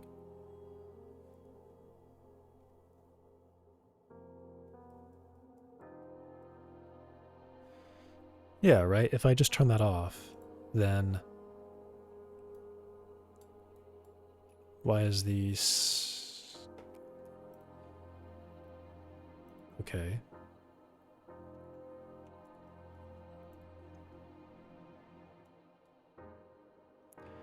I think if something does happen, right?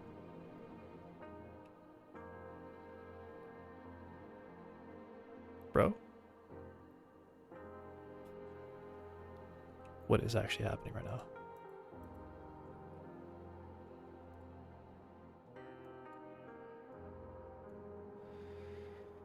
Why?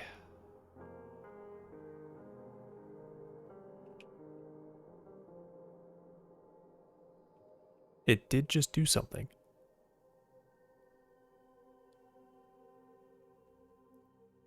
But what is going on?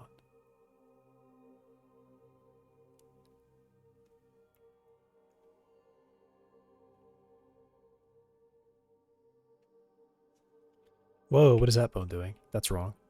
Why is that bone rotating like that? That's not what should be happening.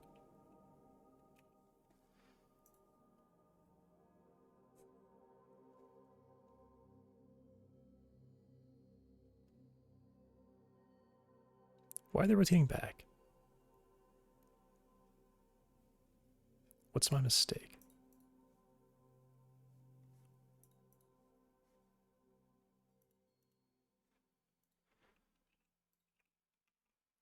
Definitely my mistake. Probably, maybe. I don't know. Because it moves, and then it can do this.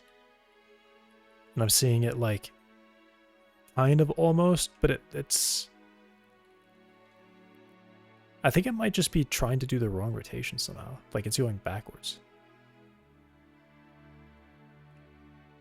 It's pulling this leg in slowly.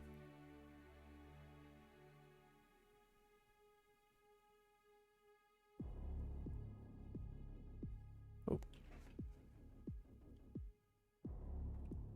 That one's just extending and flattening out. Okay.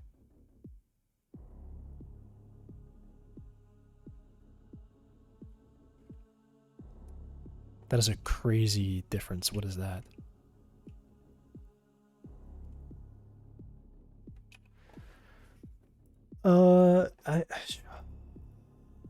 Wow.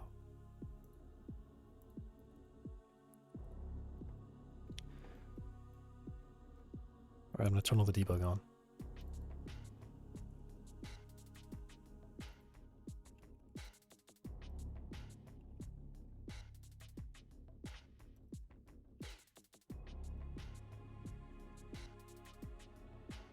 And I had it open when I did that, so it...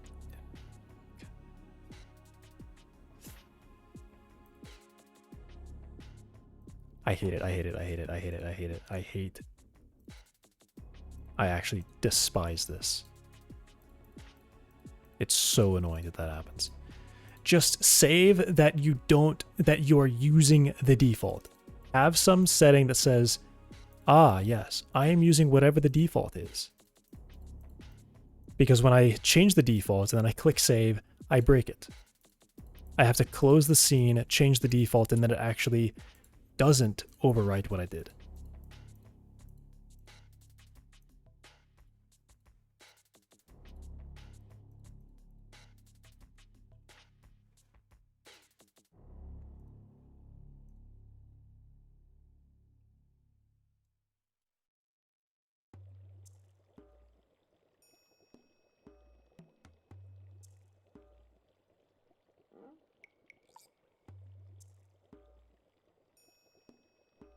That leg is off the ground. It did one. It did a leg.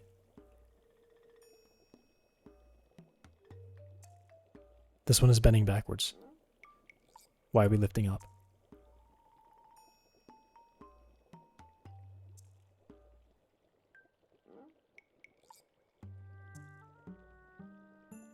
What?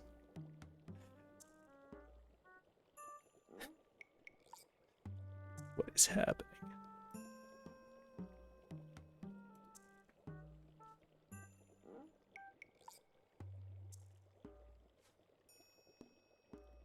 Is it, wait, is it still like,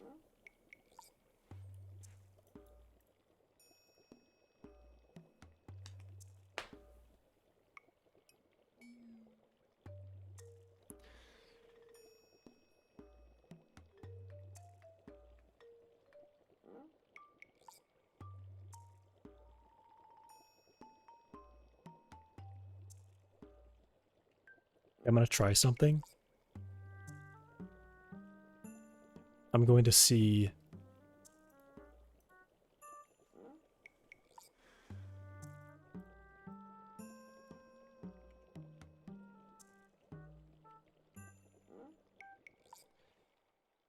I want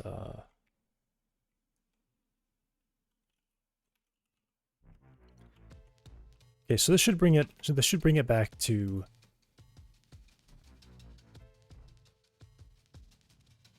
okay, yeah, all right.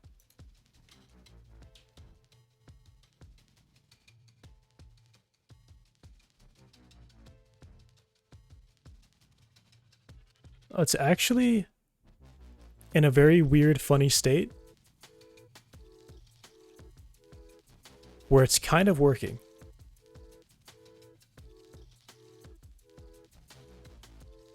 Okay.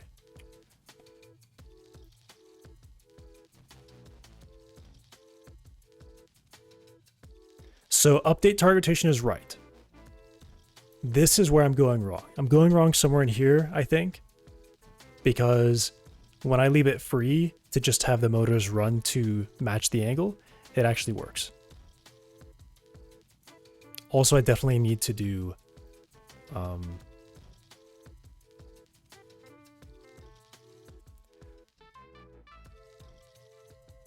either I have to add a fourth joint, which I think I don't really need because it's sort of inset into the body. So I want to try and make it work without that. So if the parent is the main body, I need to get the global bone pose of that one. Set the target rotation, but then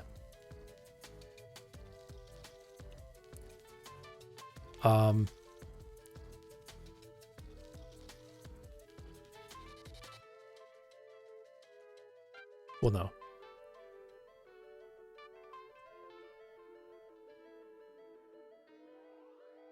Wait.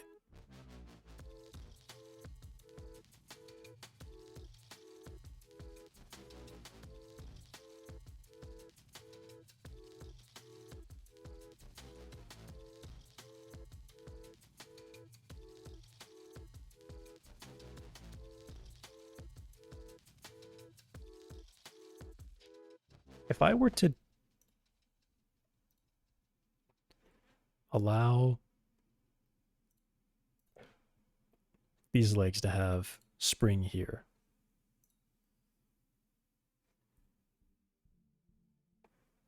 Also, I think I need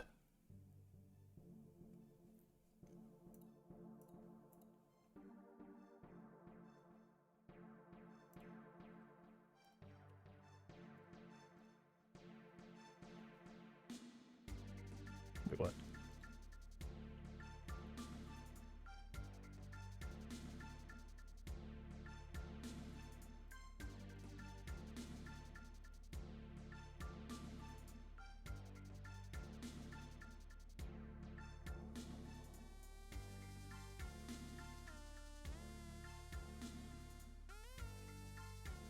You know, I may actually just want to turn down. Turn this down instead of like 0.5.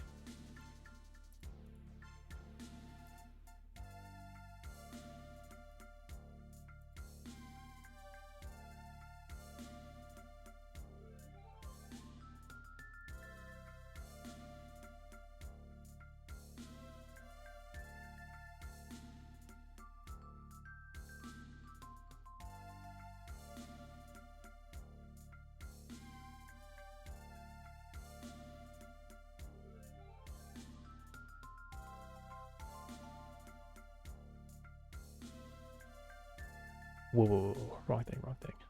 Don't do that.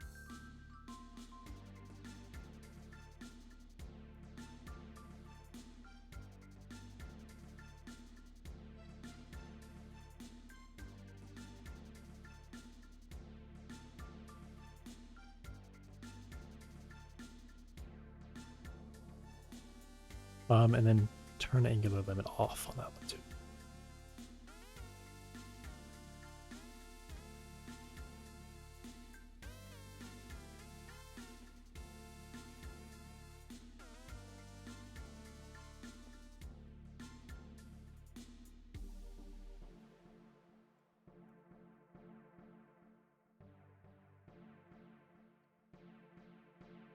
What the fuck?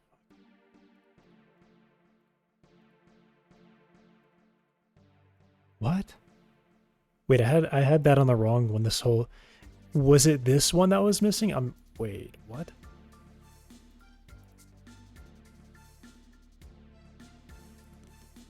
The hell? How did that become the Z axis? I'm so confused.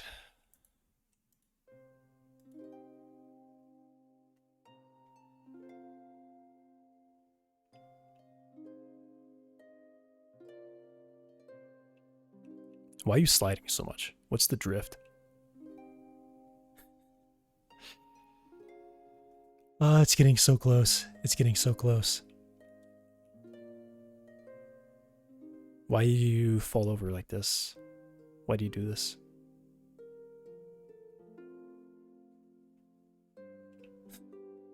Just can't stand. It's really funny.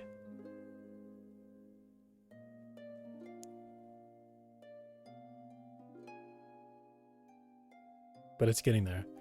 It might just be now that it's missing feedback, but like when I was giving it feedback, it wasn't working. Which I think is also because I'm at the wrong rotation.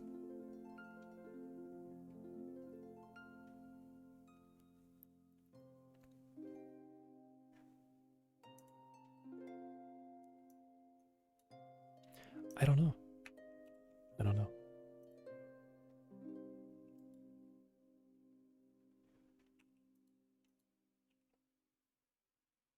Whoa, okay, its joints are flipping upside down. Alright.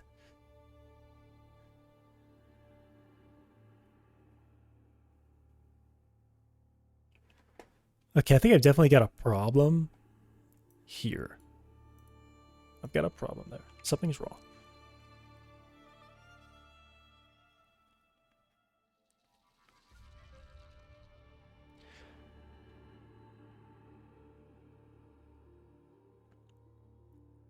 I guess I don't get it because this is a relative rotation between these two. That's what I get. I get a relative rotation between these two.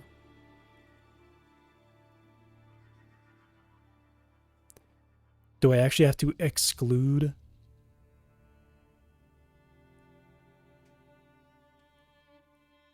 I don't know.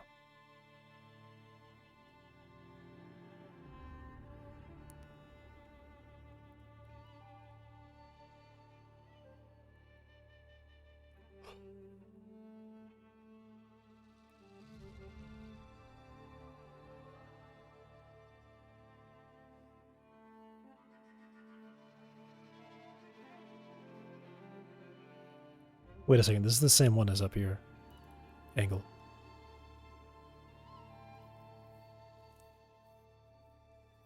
Oh, it's actually a little bit different. It's the... No, it's the same thing.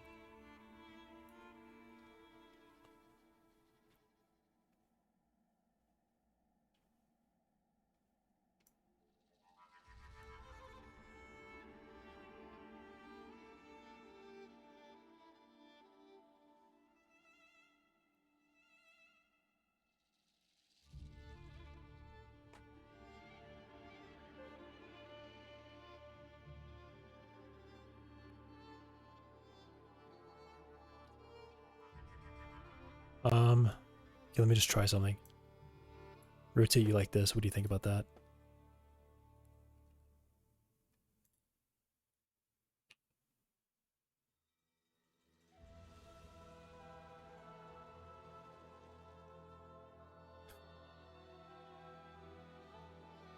ball is messing it up. Like, it's so close, but then every now and then, the joints flip over, and then they're really bad. Also, it just keeps kicking this ball towards it. Stop that.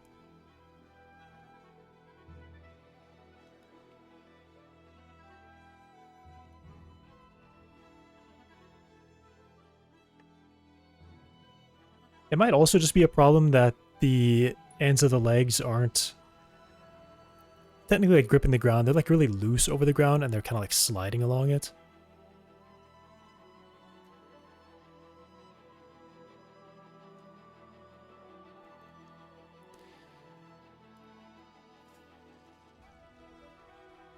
Let me change that.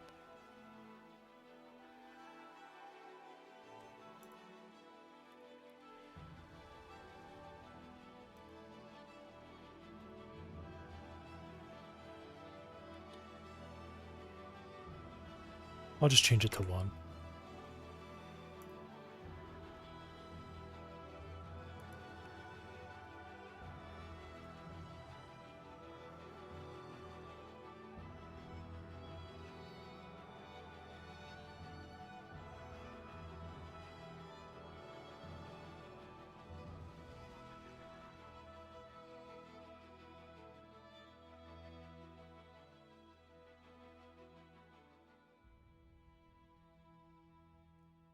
Like, I don't know why he's walking around drunk, too. It's really weird. It's really funny. I think it's just constantly falling over for some reason. I don't really know why it's constantly falling over.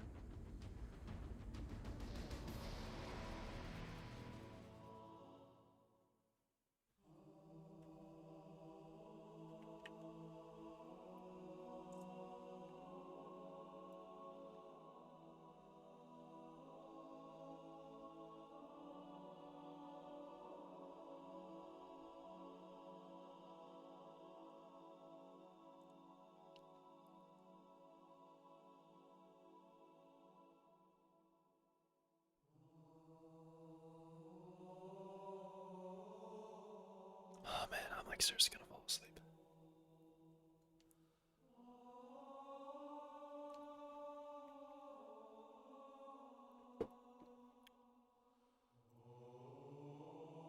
But then the angle, like the legs invert too. Like why? Well, I mean, it's because of this. If I, it's just, it's not right. It's not right. This bone pose is not right.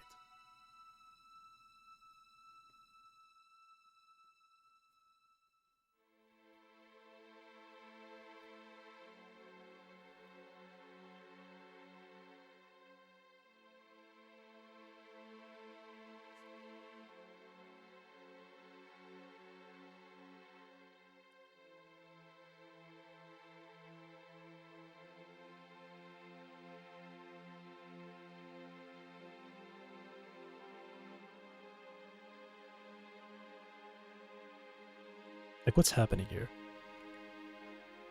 Oh, all these bones down there are like slowly turning inside. They're not turning out.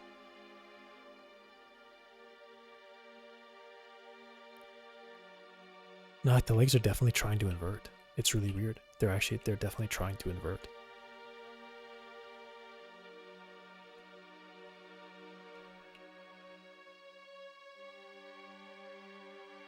Why do you want to invert?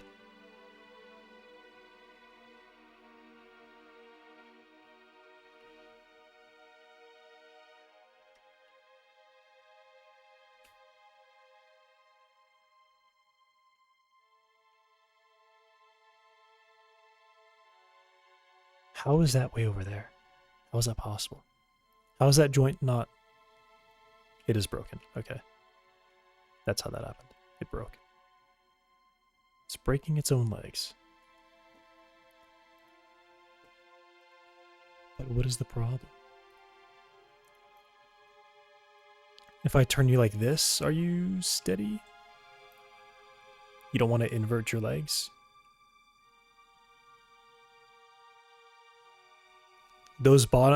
These inner ones are slowly pulling in.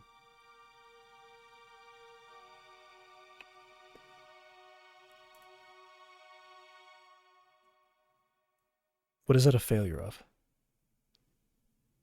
Because I think the IK is supposed to be pulling it back.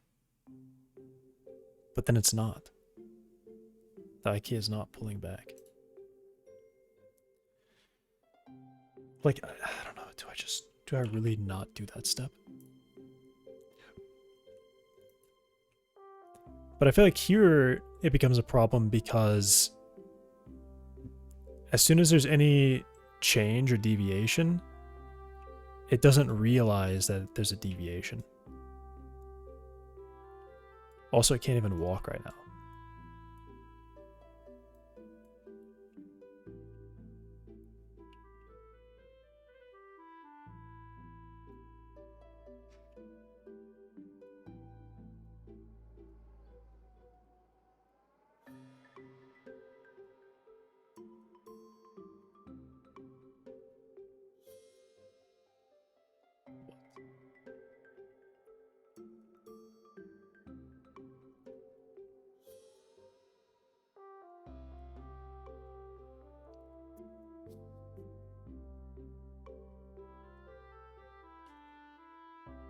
What now?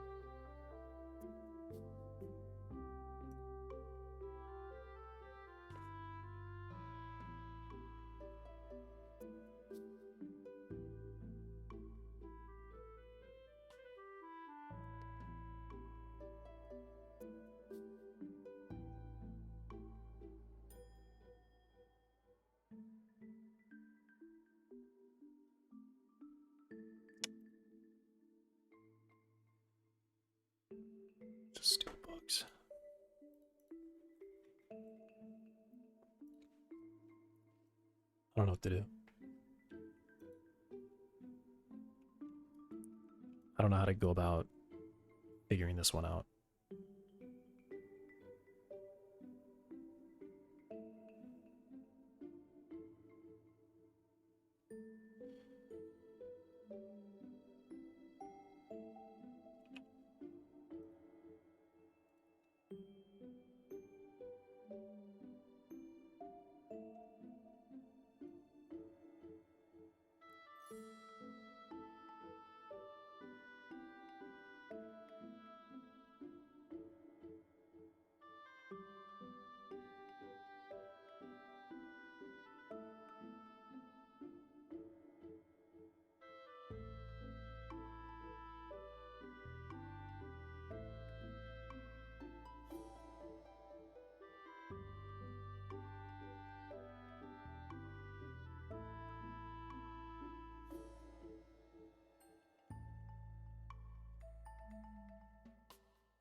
Yeah, the legs want to invert so easily.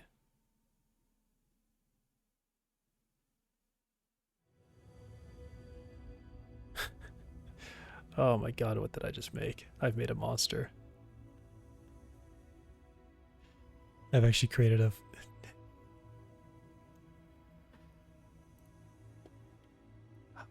But it's so hard to know because there's such small changes over time.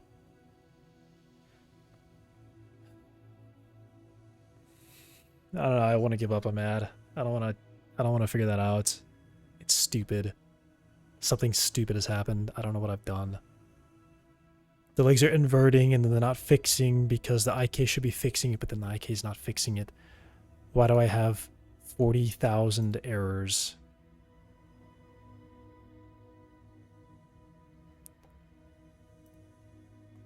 What?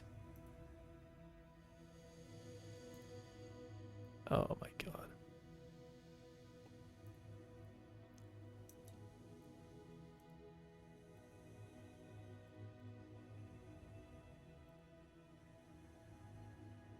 It's in tool mode. Why are you... Huh?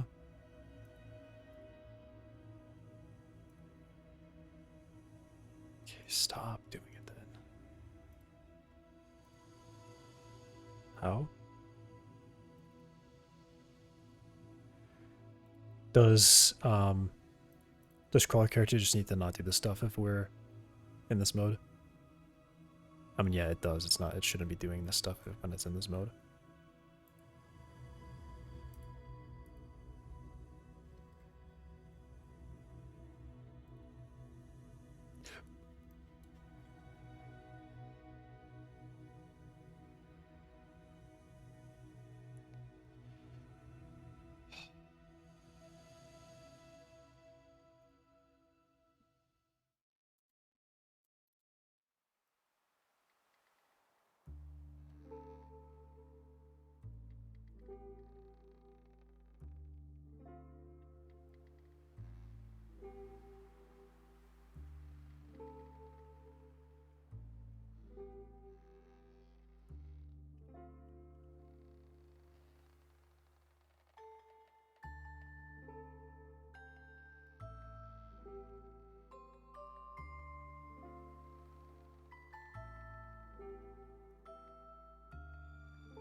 Why do legs invert? And it's frozen.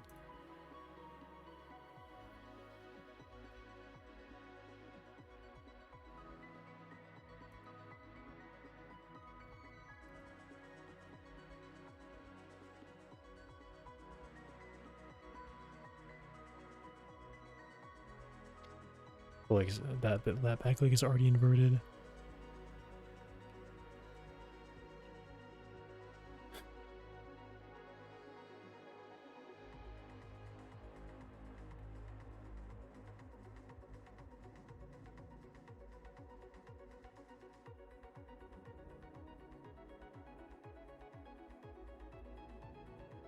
Are these broken? Like, there's a limitation on this, right? These have limitations. And they seem to not care about the limitation. But I guess if...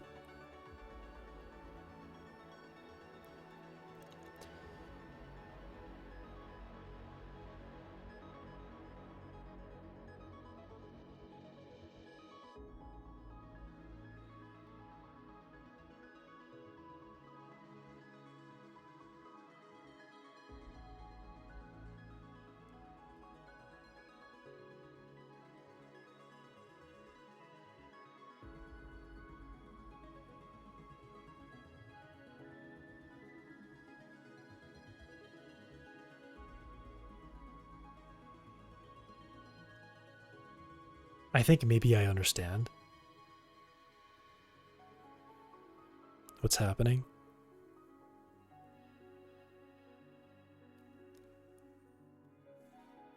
But how do I fix this? I want the IK to work from the current angle.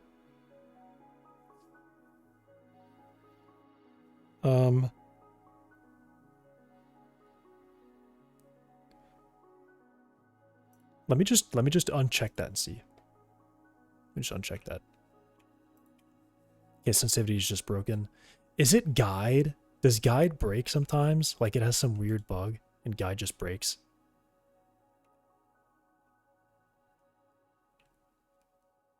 Okay, they're still inverting. They're still inverting.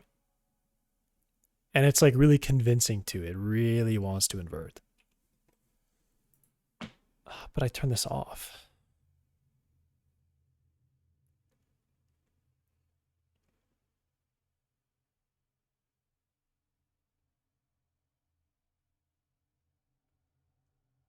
How?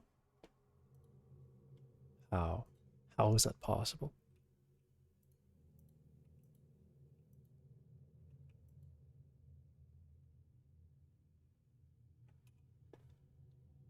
I'm gonna...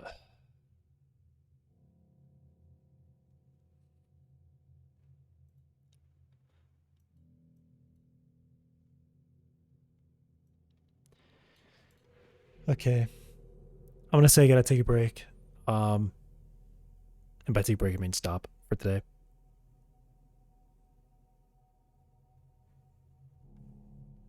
Yeah. I just can't think of... I can't think of anything. I don't know where to go from there. I don't know what to do about that. I have no clue. So... It's closer. It's definitely closer than it was before. It's moving. It's kind of doing IK. The legs are moving to match what the IK wants, but now the IK wants some insane stuff that doesn't make any sense. Am I even setting this? But like I don't, if I don't set this, then it's like always fine. And it won't invert the legs. But then it can't sit still, and I think the reason it can't sit still is because the legs are not where the... I don't know. The IK doesn't realize that the legs are not actually in the right place. Or something. Right, like there's a disconnect here between the legs.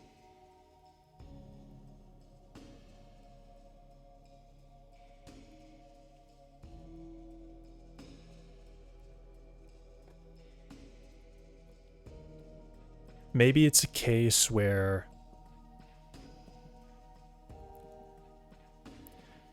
But I don't know. I just don't know.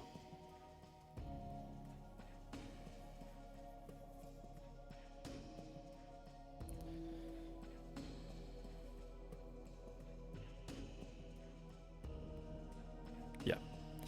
Thanks for watching. I'll be back tomorrow. Goodbye.